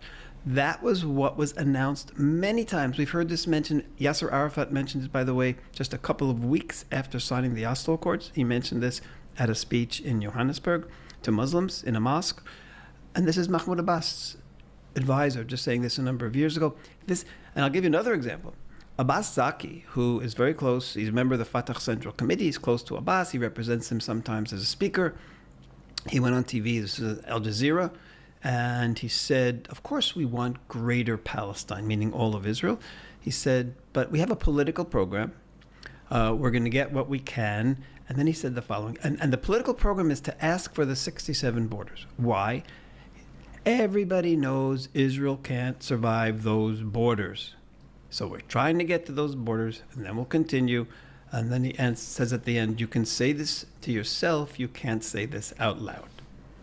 That's PA ideology. Now, of course, Hamas saying it out loud. They said it, and this is, and that's probably the big difference between Hamas and the PA. Hamas, because they're more fundamentally an Islamic movement. Hamas doesn't even have the name Palestinian in their title. Hamas is an acronym for Islamic Resistance Movement. Their goal. Yeah, it's a fundamentalist religious conservative movement. Yeah.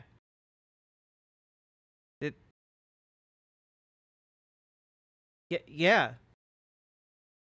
Is Islam. Palestinian Authority, PLO, Palestine Liberation Organization, their goal is Palestine. They're primarily nationalistic with all of Islam ruling them.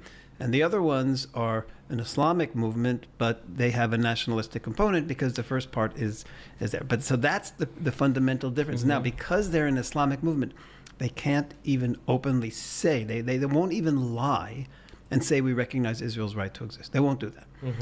Whereas the PA is saying, okay, we're allowed to lie for that purpose. So I just want to go back. If you had to ballpark the number of security, the number of people... Like, since 1967, like, Hamas acknowledges the 1967 borders and also has said that they accept they have a de facto acceptance of Israel's presence, which amounts to the same thing. It's not as nice as just saying, yeah, we accept that and recognize it, but it is it is functionally the same. That are armed, that would rise up, that are organized, I think it's 20, 30,000. 20, 30,000 in Judea and Samaria. So why, again, we maybe arrested and killed 1,000, but why wouldn't 19 to 29,000 be able to commit something similar? I was just visiting my parents. His argument here is that in the West Bank, there are Palestinians, and hey, couldn't they possibly, maybe, hypothetically, do a violence? Wild stuff. In Sharei Tikva, right on the green. Because he wants to justify violence against them, to be clear. Green line, and I passed by the fence. I didn't see one army. I'm sure they... Yeah, we talked about that earlier in the show, Sniffle, Sniff, Sniff. They have, very high-tech sensors on the fence, but we saw how good that works. The 1,000 people that we went for are the ones who were the organizers, the ones who were planning, the ones who were leading the organizations, the ones who could get a following after them. We didn't just choose 1,000. By the way, my organization is working very closely with the Army since October 7th. We've worked before October 7th. I speak to members of usually more than 20 different parliaments a year, members of governments, constantly giving them information about what's going on in the PA, having fantastic results. People say, well, look at Israel's position. I say, you can imagine where we would be without what we've shown them about the PA. So that's the, but since October... You know what's wild? He's been talking for like 45 minutes, and at no point in all of this has he offered any kind of solution to counter the extremism he has spent his life studying. I find that very fascinating, right? October 7th, we were turned to by Army intelligence. Almost like that's not the point of his job. Almost like, they don't really want a solution. Other forces of intelligence, Shabak. And we've been supplying a lot of information about what's going on, special WhatsApp group where we send everything we find, we send to them, direct phone calls, created a program that helps. And we know what's going on. There's incredible observing and watching of all the different Palestinian groups that we're actually a part of this. And I don't want to go into any more details on that, but we know what's going on. Which leads to the question: could you, in retrospect? No, his solution isn't even that. His solution, I think, is more murderous. Identify trends in the weeks and months before October 7th that maybe would be, I don't know, an alert of some sort to us. Absolutely. I mean, we've already alerted about a number, and stopped literally, in a number of terror attacks that were happening, and much more than that. Again, I don't want to go into it, but what was happening in Palestinian TV in the weeks and months before? Was there anything unusual? The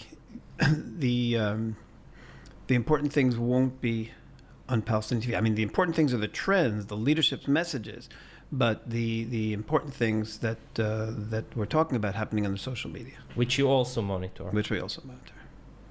And what did you recognize, like in general terms? The truth is that some of my people after October 7th said we actually could have put it all together. There have been many times that we've seen these things. There was a video that Hamas publicized just a few months before, in August. That was unbelievable. That literally everything that happened, they showed in the video. Everything that happened, they enacted it, they practiced it, they showed it happening, and they put it right there on social. They put the date, the time, everything but the date and time. They tagged us, they tagged everyone. So that's part this is some really vague language, like this is not, to me, this doesn't really like, oh yeah, you could have put it together. I mean, what it sounds like you put together was like a, I don't know, training video of like guys trying to look tough doing military things, and then you're saying, with in retrospect, with hindsight being 2020, you can maybe associate these two things, but I like that doesn't seem information enough at all to have pieced this story together. Part of the problem, and I think that was part of the failing of intelligence, is I'll tell you why the intelligence failed. There's an incredible line. Of course, the Nuremberg trials were the trial of the Nazi war criminals after World War II. The Chief Justice of the Nuremberg trials was, his name was Jackson. He was an American lawyer, American judge, and he writes this long introduction to the decisions at the Nuremberg trials. It's worth reading. It's just fascinating. He goes through the whole history of what. Yeah. I think those might be super relevant in a hypothetical future that is better than our current one. Just saying. Hitler did, and how he tricked everyone with lies and promises and agreements, and he shows over and over and over again. At the same time as he, a hypothetical future where people who commit war crimes are held to account. That'd be pretty cool. I'd like that. He was announcing that he was going to destroy the Jews and saying it over and over again. And then he has this incredible line. He says, Hitler told his plans so openly that everyone refused to believe him. Hide in plain sight. Exactly. That's right. Because it was so open, now he can't mean it. If he really meant it, he would be whispering it. And I think that was what happened with the Israeli intelligence. It was right there. It was so open. They should put these. How can you make this comparison with no self-awareness whatsoever? Like, really? Oh my God. Like, I'm showing this to you guys because I think it's indicative of where a lot of people in Israel are on this issue, and we need to have an accurate perception of that in order to understand what's unfolding politically in Israel proper, right? And like, this type of infrastructure, this type of conversation, this type of rhetoric and thinking, like that is what will actually ultimately at the end of the day like become normalized. You know, it is the bedrock for what keeps Netanyahu Oh in no, power. it's the Dono ghost. Boo. Oh no! But it's what keeps Netanyahu in power, right? And not only does it keep him in power, it's what ensures that if he is removed from power, someone who is equally as deranged will be put into power to replace him, you know? Canna Bobrex, thank you for the $5 dono, by the way. Films on TV, what they're planning to do. So are people with the conception and, you know, who didn't understand PA ideology at all, Hamas ideology, said, oh, if they're showing it to us, they're just bragging. Because if they really were going to do it, they wouldn't be showing it to us. And that was the same mistake that the West made against Hitler, the Israeli intelligence made with Hamas on October 7th. Amazing. I have one more question. If you were the prime minister, would you tomorrow take complete control over all Palestinian media and just either shut it down or replace it with our propaganda? Again, I'll repeat, the problem is not Palestinian media. In fact, a few years after I started the organization, I thought of changing the name to Palestinian Society Watch. Because we're not following the media. The media for us is the window into the mindset of every single Palestinian. Man, it's, thank you for also providing us a very unique window into the mindset of the median Israeli. Leader, particularly today with social media, we follow the social media, everything that Jibril Rajoub posts on his face, and everything that Abbas has from the president's office, and everything that Rudena, his spokesman, we know what's in their mind. We know what they're thinking. So there's nothing as simple as changing the media, because they have every which way. They have the summer camps. They have children's magazines that they produce. They have educational magazines. I mean, what's really weird to me, by the way, is like, I don't think they're having children's summer camp in Gaza anymore. I don't think they're having children's summer camp in the West Bank anymore. Like, this dude is talking like that it's business as usual in those places, and it's absolutely not. Magazines, they have everything. They control everything. They control the lives. Would you take control? Like, they control everything. Then why is it considered under military occupation? Now in Gaza, we have the opportunity to take complete control over all of those means of education and reshape it as we see fit. Would you do that if you were in power?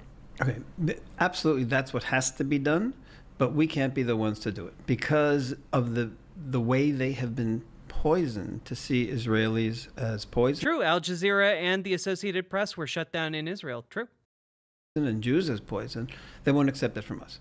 But there are Western powers that could do this. And then again, I talked a lot about the Nazis, and that's what happened after World War II. They won't accept it from us, the occupying powers. You're the occupying power. The ally powers, they're the ones who controlled completely the education, the culture, the messages in society. And I'll remind you, that was 12 years, not 30 years. So we have 30 years of poisoning to undo. Gaza is an opportunity now. There's nothing there. We have to finish getting those pockets of Hamas out of there. Israel has to rule militarily from the outside as much as possible. And there has to be a civil administration on the inside that's not an Israeli-run civil administration, but it is foreign-dominated. Now, we know that all these foreign countries have said they're not going to do it because they're afraid at this point of saying that. But I'm hoping that once we destroy Hamas completely... How are you going to do that? And we have to just hope that the army is able to do that, even no matter how long it takes. Once Hamas is gone, and then the Western powers, not Israel, the Western powers go to the Arab countries who are quote-unquote moderate, and say to them, okay, we want you to run the education. We want you to run this. We want you to run civil society here. At that point, when it's still too fresh right now, but at that point, if it's 6 months, if it's a year, come to them and say, okay, you want to have, and then the Palestinian, we can build something from scratch. And then you want to hear some optimism here, some insane, ridiculous optimism. What we've been hearing is an optimism. Oh man, some optimism. Boy, howdy. I can't wait for my heart to flutter with hope again. Lay it on us. Because Gaza is going to be starting from ground zero. Singapore. It's going to be built up from nothing. We'll have 10 years, let's say,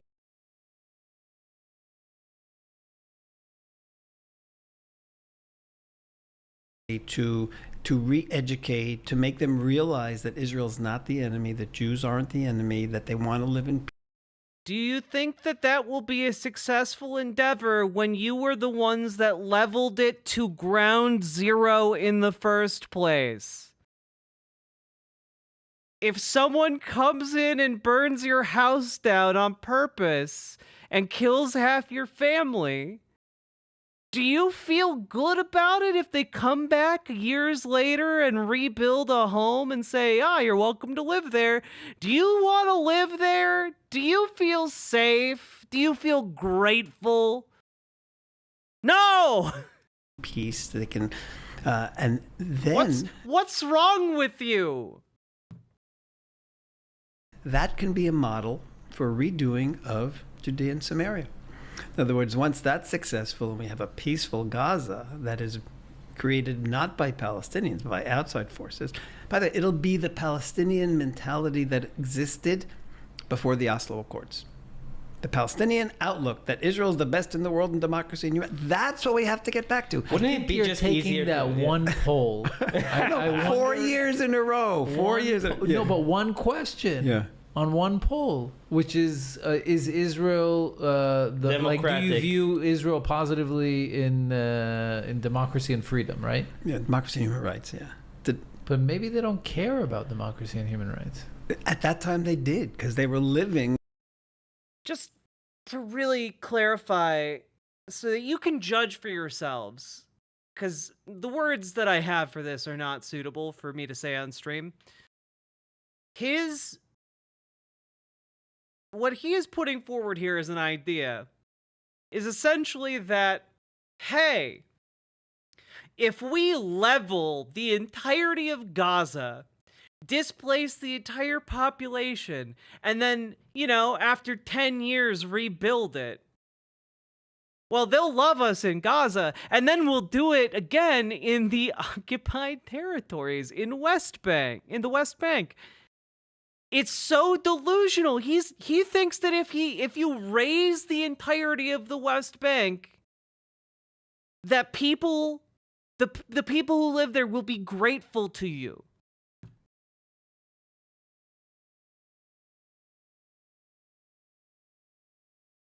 Ruled by Israel, which was a democracy that gave them human rights, and they appreciated it. But wouldn't you just gave them human rights? By occupying them for 60 years. Be easier to push them all to Jordan? Really? And, this is from 4 months ago, but this guy... And they appreciate it. But wouldn't it just be easier to push them all to... Wouldn't it just be easier to push them all to Jordan? What this man over here is saying is, wouldn't it just be easier if we ethnically cleansed them?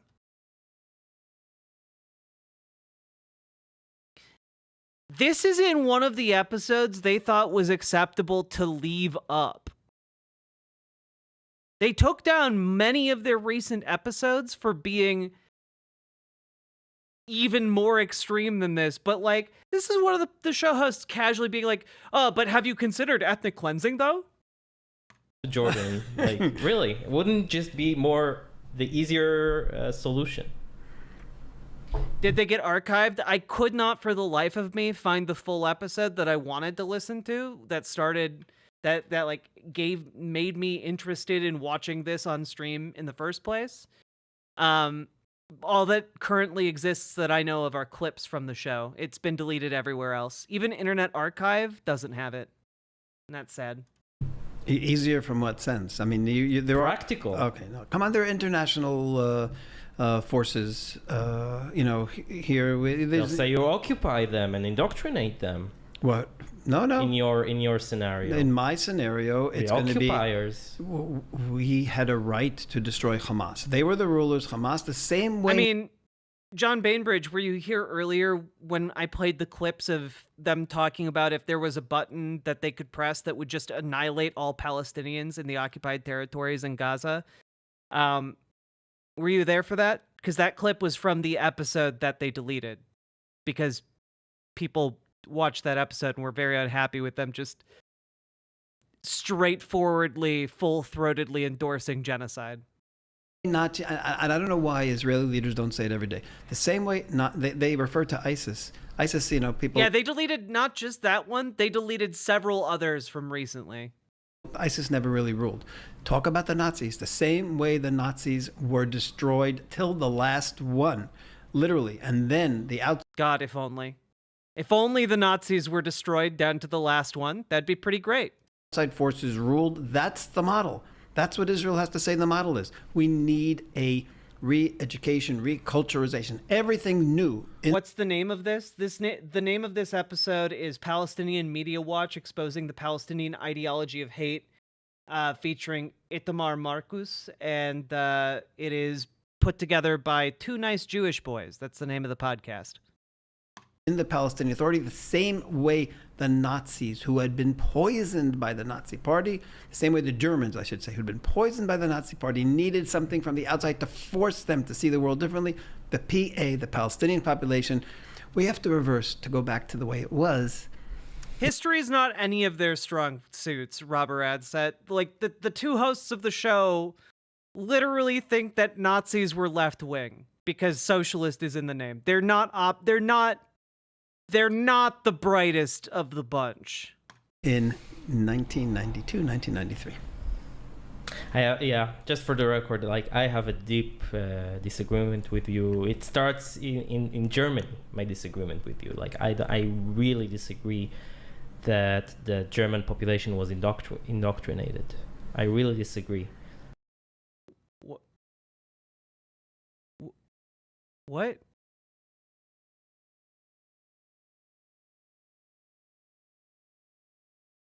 We're getting an 11th hour, what the fuck moment out of this. I think it was intrinsic in their belief. Fertile ground. Exactly. Yeah, it was intrinsic in their belief. A belief that was then indoctrinated into the population. That's how indoctrination works. Exactly. And you just needed someone to go and do this, right? And push them over the edge. Wait, are you saying Germans are biologically wired to be anti-Semitic? What is the argument here? And to me, if you give them too much credit when you say, that they're feeble enough to be swayed so easily. Do these guys also think advertising doesn't work on them? They do seem like that type, guys, fun fact for you. If you think that advertising doesn't work on you, that makes it exponentially more effective at influencing your decision making. Anyone who tells you, oh yeah, advertising doesn't work on me, you are so much more susceptible to being influenced. The same is true of propaganda. If you're like, oh, propaganda doesn't influence me, you're so much more susceptible to the propaganda.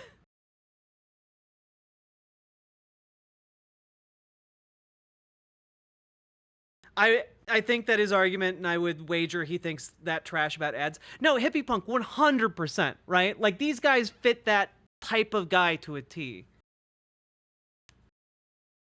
Like, he thinks that if you are influenced by indoctrination or advertising, you are feeble and easily manipulated. Remember, they opened this by, or they opened one of the clips I played as part of this deep dive with making fun of American Jews by implying that American Jews are effeminate and gay. And now they're saying if you're influenced by media or advertising or are susceptible to indoctrination, you're feeble-minded. That's just not how it works. To that direction or the other. 10 years of that, 10 years of that, 10 years of Hitler, they're Nazis, 10 years of American occupation, they love us. Yeah, all of the American Jews in my audience are like, to be fair, I am gay, though. I feel, you know? I think that, you know something? I think the Germans... With all due respect, I said it, all right? Like, and look, that wasn't me doing a subtle knock. I just know that a lot of the people who watch me tend to be two things: effeminate and gay. All right, like that's I just know that. I see the analytics. Germans were closer to being tipped toward Nazism. They'd gone through a terrible, horrific period under, after World War I. There had been a lot of suffering under the agreements and, terrible unemployment. And so they were closer and more willing, fine, than the Palestinians. On the other hand, the Palestinians had no reason to hate the people who had been so good to them for all those years. Oh, yeah, Palestinians, bro, had no reason to hate their occupiers. Yeah, don't look up the Nakba, okay? It was recognized. And like I said to you, I remember the polls in the early years. It was the young people who developed the hatred, denied Israel. Hashtag not all viewers entirely gay. Right to exist. And it was the older people. And in fact, it was even, I remember one of the questions, I think this was in 2003. There's an analytic for effeminate? No, I was making a joke. Do you want to have an Islamic state or a democratic state? It was the older ones that wanted a democratic state. It was the younger ones already who wanted the Islamic state. And under the PA education, they wanted... that kind of indicates that the occupation had a radicalizing effect on the population, and maybe if you ended the population, it wouldn't have radicalized them. Just more of an Islamic state. So, I just want to point out that even in this anecdote, right? Even if I were to take this anecdote exactly at his word, what he's saying is that the older people were in favor of a democratic state, right? The older people were the ones setting up the system for the younger ones, right? That's how it works. Older folks become parents and grandparents, and then they get into government. They make policies, and that the next generation comes up under those policies. Those policies don't just fall out of the coconut tree, okay? So it seems weird to me here to be like, yes, the old folks wanted democracy, but the children, they were already tainted by the systems that had been set up by the parents under the occupation. So this is what happened in the PA. They were indoctrinated to be poisoned. Like Hillary Clinton said, we are facing the poisoned Palestinian. Let's not use the word indoctrinated. This is the poisoned Palestinian. Let's not use the word indoctrinated. Why not? Why are you insisting on using weird, charged language like this? I mean, I know why. I see the greater narrative you're trying to weave here. I get it. But damn. Subtlety is not part of these guys' strategies. Palestinian population that Hillary Clinton warned about, and now we have to detoxify them. Oh yeah, it's just like how Russia has to denazify Ukraine, right? I think the first step to detoxification is complete and utter defeat, not of Hamas, but of the Palestinians.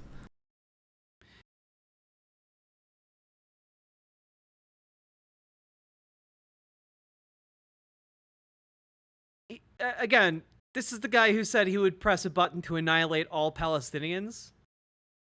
So, like, I'm not surprised that this rhetoric is coming out, but this is from one of the episodes he didn't delete, man. This is just Nazi shit. Yeah, I mean, his argument is that, yeah, to fix them, we would simply kill most of the civilians. We would simply kill them and deport the rest. They need to be defeated. They need to be brought to their knees. That, like the Germans, the only reason we were able to denazify... No, I mean, I'm not saying how exactly, but I'm just saying... What did you say? Able to denazify brought to their knees. That, like the Germans, the only reason we were able to denazify... No, I mean, I'm not saying how exactly, but I'm just saying... He says Dresden. Which, for those of you unfamiliar, was a horrific war atrocity wherein the Allies firebombed the civilian city of Dresden, killing countless civilians. We're so focused on defeating Hamas. In 1967, the Palestinians were defeated. We conquered the West Bank and Gaza. They were part of... You know, everybody wants to go back to the 1967 because we conquered it. It was ours, and they were, in some sense, defeated. But I don't think they were even. I don't think maybe that's why we found ourselves where we are today. In 48, we didn't bring them to their knees. But he's not saying what that would look like. Yeah, here's the URL, Rohak. And they came back. We're too concerned. I agree with you, and I think maybe I'm in the middle here. I think people are led, but also I feel like you're putting the individual too much to the wayside. And we talk. You said Palestinian Society Watch, but then you constantly go back to the leadership in PA.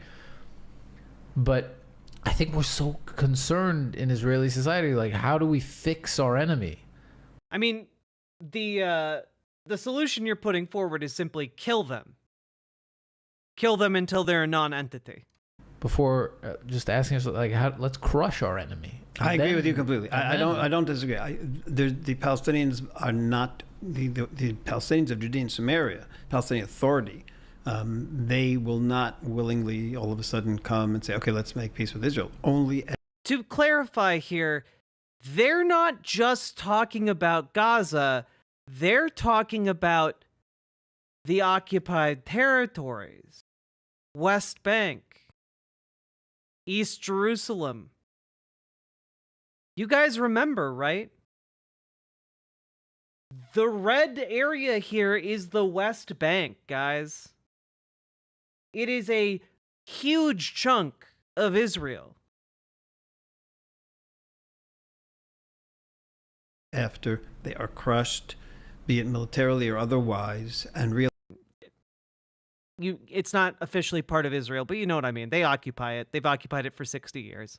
Realize that they have no hope. And as long as they have hope of destroying Israel, they will hope to destroy Israel. We have to crush them so that there is no hope, and then...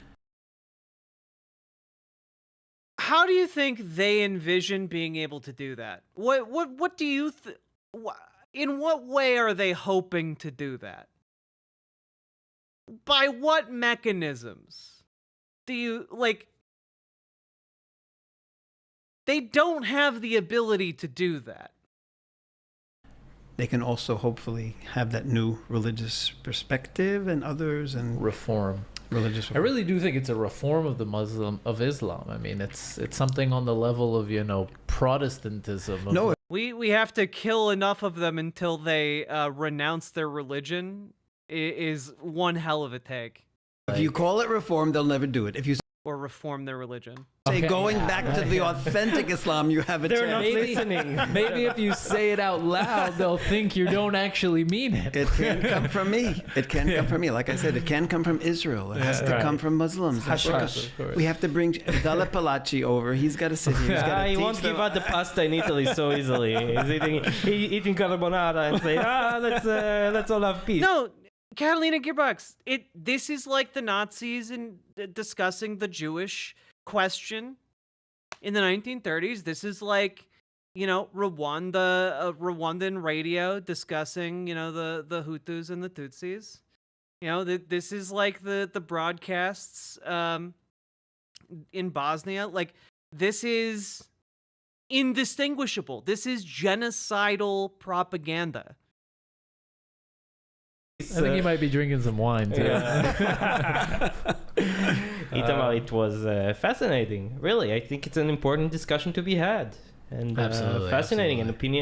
and thoughts and opinions that are not, unfortunately, are not being heard, especially in Hebrew. Also, of course, in English, but in Hebrew, never. Those you can't hear those perspectives at all. Nuance too. Something that you don't often. Thank you. get. Pleasure to talk to you. Thank you so much for coming. We appreciate it. Your organization accepts donations, Yes, we right? do. Can you give some details? How Yes. can people donate? Our website is palwatch.org. Just go into our website, first of all, to get our almost daily updates with new items, which you English can... subtitles, everything. Everything video, English subtitles, important things that really give you a perspective on what's happening in the PA world, what's really happening. And on the website, it has to see there how to contribute to PMW, and we have status in Israel for the tax deductions as well. And check them out. And by the way, and in the United States as well, and around the world. Okay. Check out their website. Just look up Palestinian Media Watch, and you guys also have on YouTube. There's tons of fascinating videos. So check Highly them out. recommended. Yeah. Jesus. Just as an FYI, as well, in case you think there's any line that these folks won't cross when it comes to Palestinians, one of the co-hosts here, Etienne Weinstein, defended the prison guards who were raping the inmates and argued that molestation with barbed wire is only a fraction of what they deserve. So there is no line that these nice Jewish boys, so-called, are unwilling to cross. Like that's where we're at. So with that being said, we're ending this segment. Yeah. It is it's a lot. I knew this was going to be a big segment, but like I feel like it's important to kind of get this insight into where a lot of people are at. It's very infuriating to watch. It's very disturbing to watch, guys. I get it. And I'm sorry that like I put that in front of you guys, but also I do think it was important, because we need to understand where the general population of Israel is in order to understand the political movements inside of it. And I hope that this insight is helpful, is useful. They weren't very nice at all. They were not, in fact, very nice.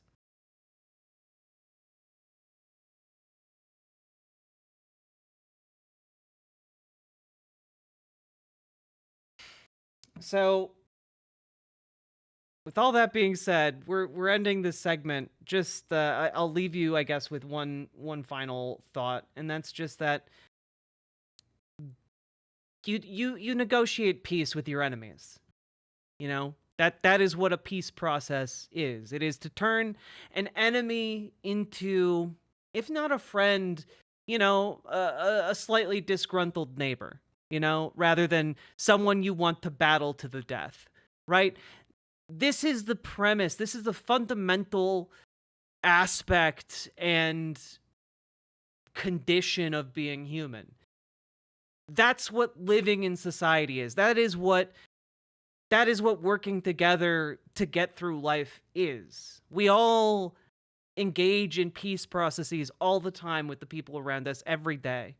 And what we're asking here is a much more complicated process, but fundamentally, at its very heart, the same thing you do every day to avoid just wantonly killing your neighbors. And that is sit down, come to a common understanding, bury the hatchet, and move on. We gotta do that. That's how you live in society.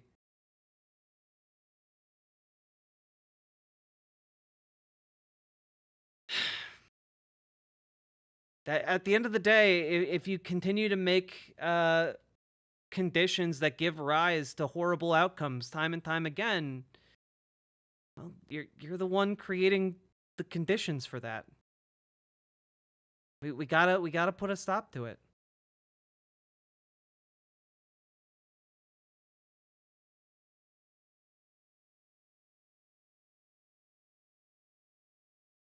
Hey, how we doing, folks? That was a slog. We've been going for 4.5 hours, folks. I hope you appreciated that segment. I know it was rough as fuck.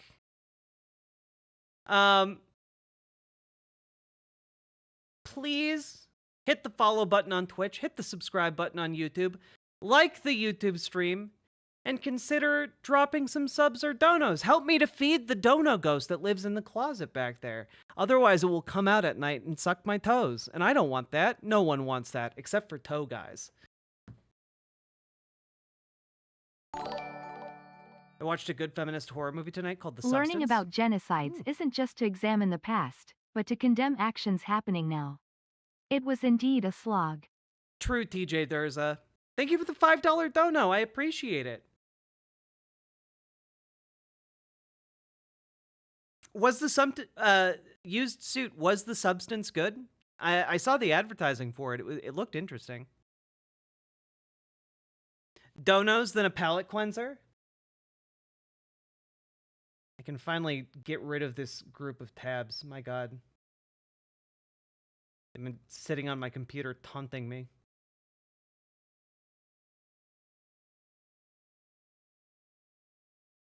Beep boop.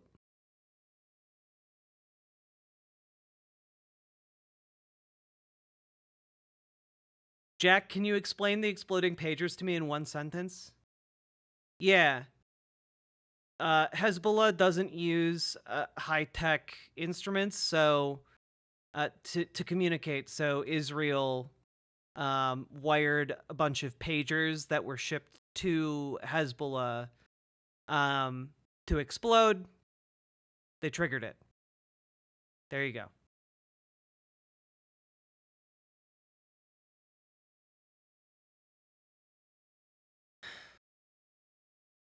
Did you see Matt Walsh get his ass handed to him by Ryan Grimm? Yeah, we covered that last night. Did you see the new Atun Shea Films video? No, I don't have time to watch things. I barely have time to not work. Am I familiar with Moo Dang? I am familiar with Moo Dang, and I like them a lot. Hey, folks. I'm gonna play a song for you. It's Hosier, who I'm told is a musician of some kind. However, apparently this has been modified slightly so that Hosier's voice sounds like a lesbian. It becomes more of a gay song, and it's actually pretty great. I like it a lot.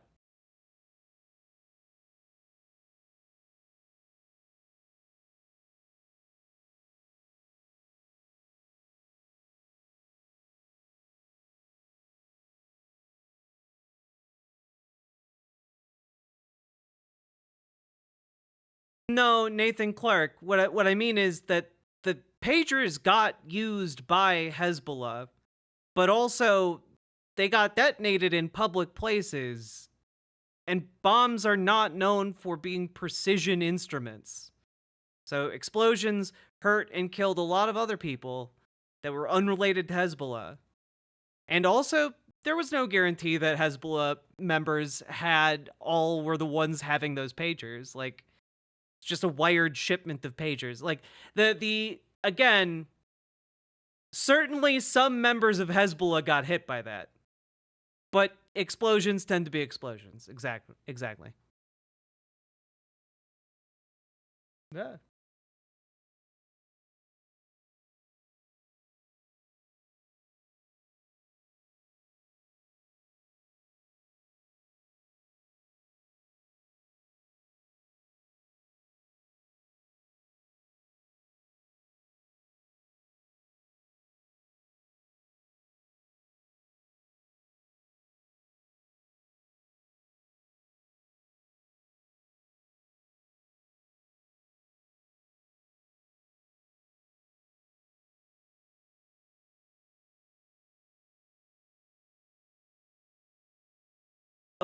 A sovereign country. No.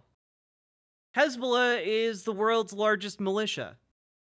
It operates in Lebanon, but it also operates as a political party in Lebanon that holds a great deal of power on the national level. But they don't run the country because they are mostly about fighting. Like, that's their main thing. What does Lebanon think on this? Lebanon thinks that that if Hezbollah wanted to, they could overthrow the country, so they don't try and antagonize Hezbollah too much.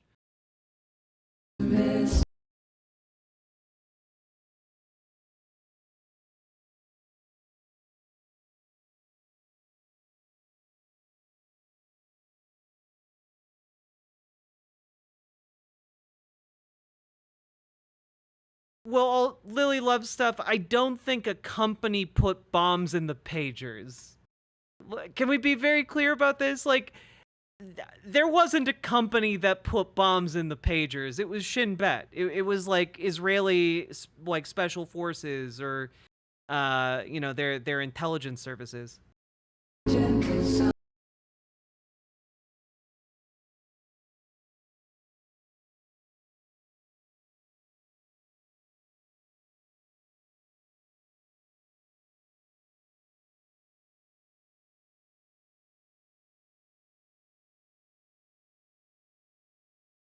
Do agree with you, Nathan Clark. The stated intent was to target Hezbollah, but I think the real intent is correct, to escalate the war. It was designed to antagonize. You don't wire thousands of pagers to explode and then expect to be like, oh, whoopsie daisy, it's just a coordinated strike. You don't even get we needed to bomb a top leader off of that. No, you're just deliberately trying to cause a diplomatic incident to expand the conflict.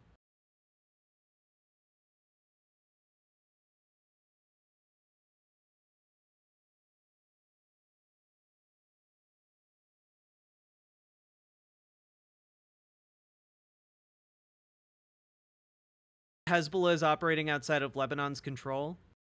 Kind of. They're in a gray area within Lebanon, I would say. Like, again, if they wanted to, they could run the country right now. So if someone were to try and get political power to boot them, or was making headway in ousting them from government, they could just kill those people and coordinate their political activities to seize control in a relatively bloodless way.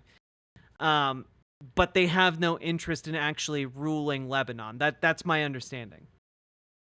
And again, largest paramilitary organization in the world.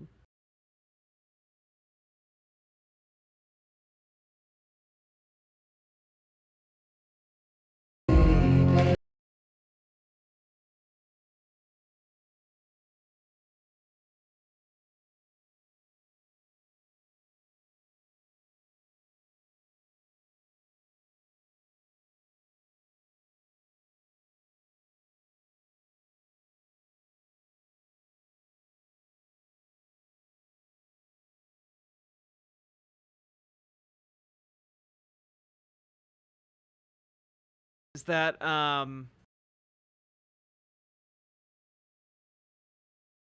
Hey, Lady Raincloud. Do.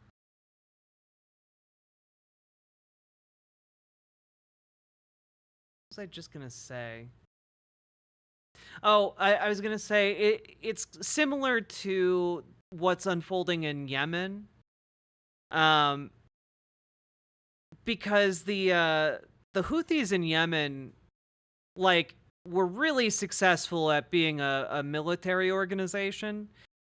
They're not very good at running the country, right? Like, they dedicated their lives to chasing the car, and then they caught the car, and now they don't know what to do with it, right? And Hezbollah has decided that their main focus is not running the country. They don't want to do that, but they would if they had to. You know? They would rather have their main thing be fighting.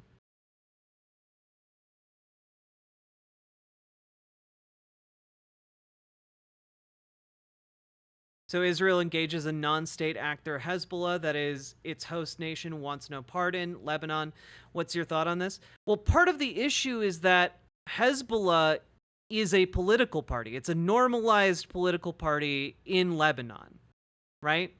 So its paramilitary activities go on within Lebanon, right? And it has a lot of institutional support in Lebanon, but it's not Lebanon's military, right? It's a different thing. So the other aspect here is that it being a major accepted political party, a lot of the people in Lebanon are also politically aligned with Hezbollah. So when you're saying, like, well, it's just Israel's just engaging a non-state actor. Well, part of the problem is it might be a non-state actor, but it operates within the state. So what ends up happening is Israel just bombs the capital of Lebanon, which it did earlier today.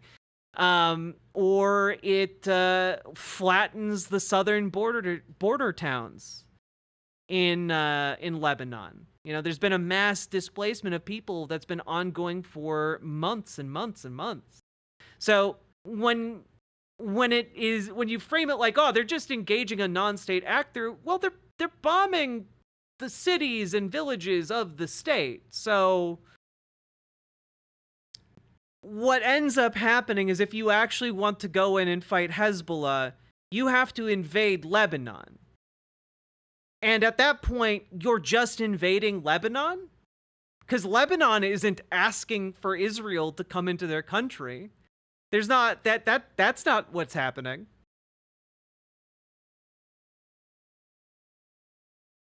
Is Hezbollah a larger militia than the NYPD?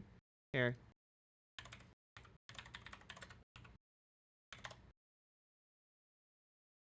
Let's see.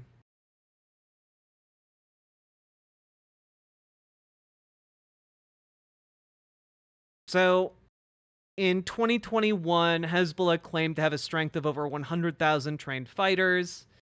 Other estimates put it more around like 50,000.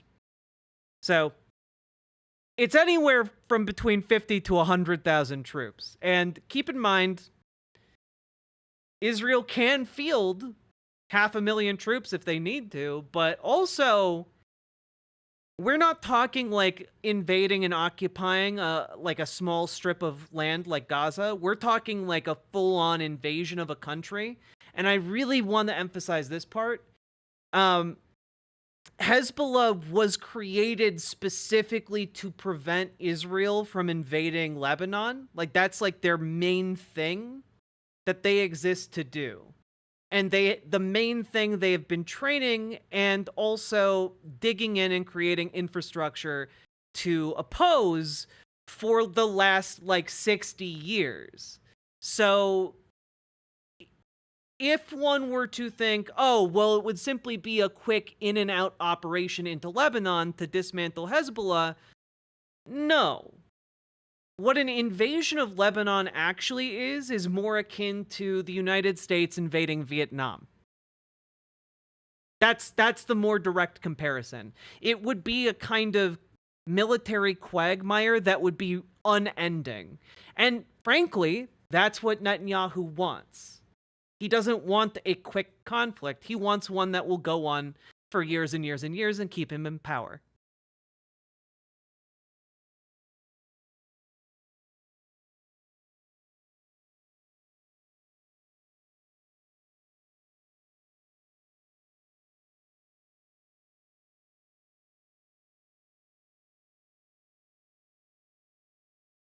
A sovereign country that has control over their claimed territory would immediately declare war. Just my thoughts.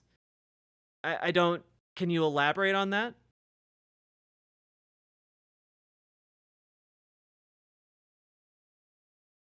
Oof.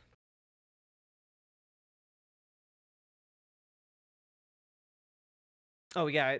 How many officers does the NYPD have?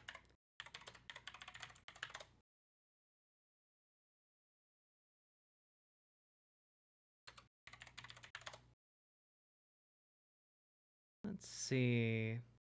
Yeah, there are definitely more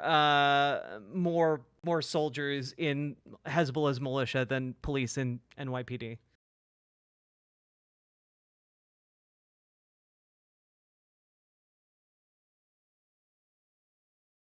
Israel's going to occupy southern Lebanon. Take that as you will. I mean, yeah, it's going. If Israel invades Lebanon, it's going to be all-out war in the Middle East. You know, like, it's not going to stop at the borders of Lebanon. Like, Iran's going to be involved directly in some capacity. How bad a hit would the IDF take if they invaded Lebanon? Well, they would basically have to just occupy it for the foreseeable future. They're not going to be able to, like, root out Hezbollah. Like, they can't even root out Hamas. You think they're going to be able to root out a military force that's, like, multiple times the size of Hamas? Can they please just not do that? That'd be nice, Elizabeth. Darwin Clandestine, thank you for the $5 super chat. I very much appreciate that. Would it be their Vietnam? I literally just said it would be their Vietnam. I don't know. I don't know how many soldiers would get wrapped up in it, but I imagine quite a few. Fascism is a death cult, guys.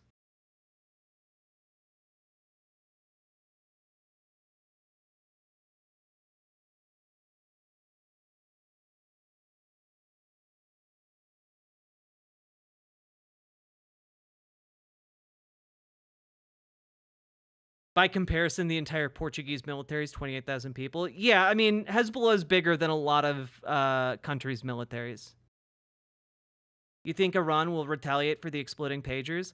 Well, I think it's more likely that Iran will retaliate for their damaged and injured ambassador that got hit in Beirut. So, if you missed it earlier today, Israel carried out a strike on the capital city of Lebanon that killed the top Hezbollah commander while also killing 14 other people.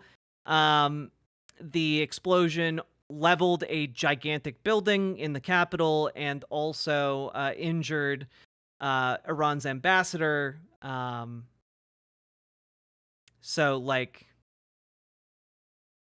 yeah, it's Iran's not happy, and I think a way to consider this is that basically Israel has been doing things that would directly provoke war with Iran for like the last several months, and Iran hasn't really responded with much. They did like a stunt attack that they telegraphed beforehand to make sure everyone knew what was happening, because they had to do a counterattack to save face. I think we're rapidly approaching the point where Iran's going to carry out an actual attack because, frankly, you can only antagonize a bear so many times before it wakes up and mauls you to death. Or tries to, anyway, I guess.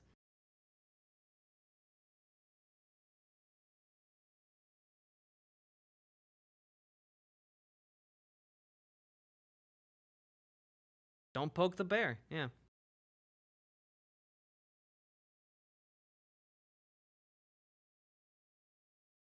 I don't think peace is a fantasy in the Middle East. I think it's achievable, but like there needs to be more will to it. There needs to be less fascism involved.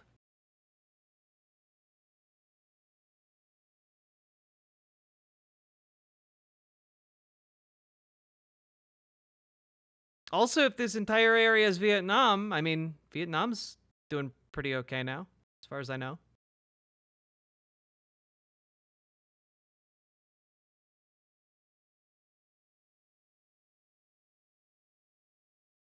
I wish they'd just go after the people actually involved, though. Yeah, but unfortunately, Netanyahu's deliberately going after all people, not just the ones directly involved, you know?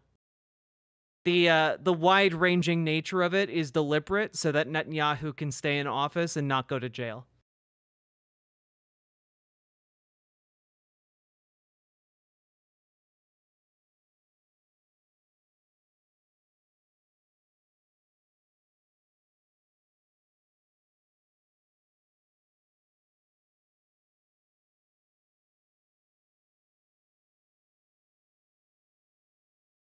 Vietnam has a growing population of tankies. Yeah, but my main point is that it's not currently at war with, I don't know, its entire region.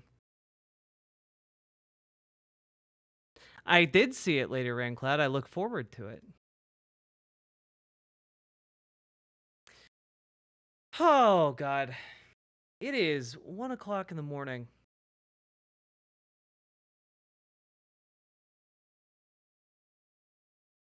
We didn't even get to PragerU today.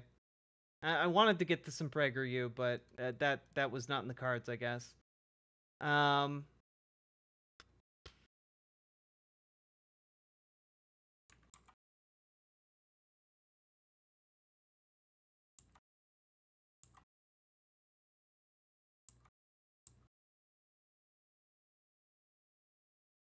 It's only 1 a.m. Central Time. I know it's only 1 a.m. Central Time.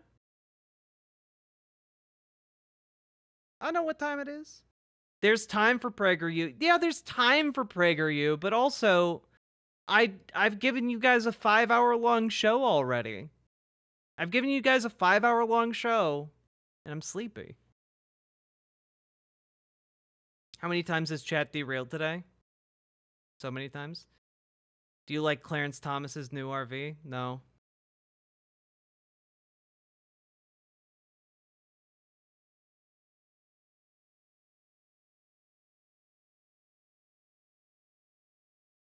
You owe us candy? I don't owe you guys anything.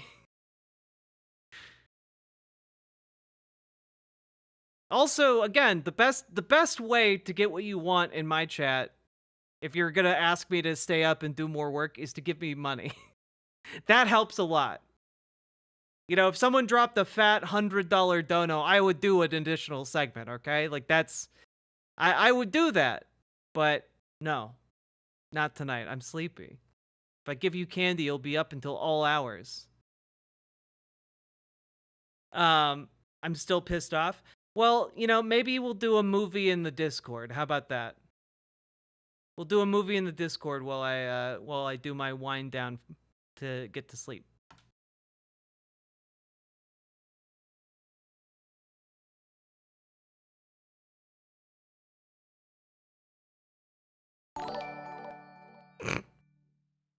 We demand suffering. That is the pact that is sealed. Damn, Foxbat. Thank you for the $5 dono. Appreciate you.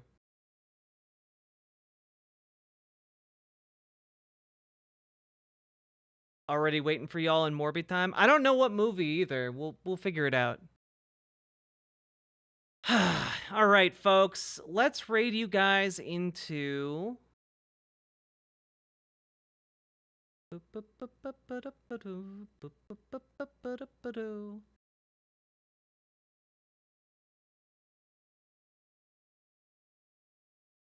know what? I'm going to raid you guys into my good friend, Miss DeVille, who is, you know, struggling with a lot right now, and you should go support her.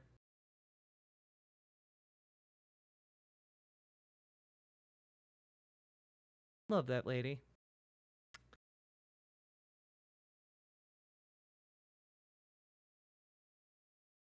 Beep boop. See ya, nerds!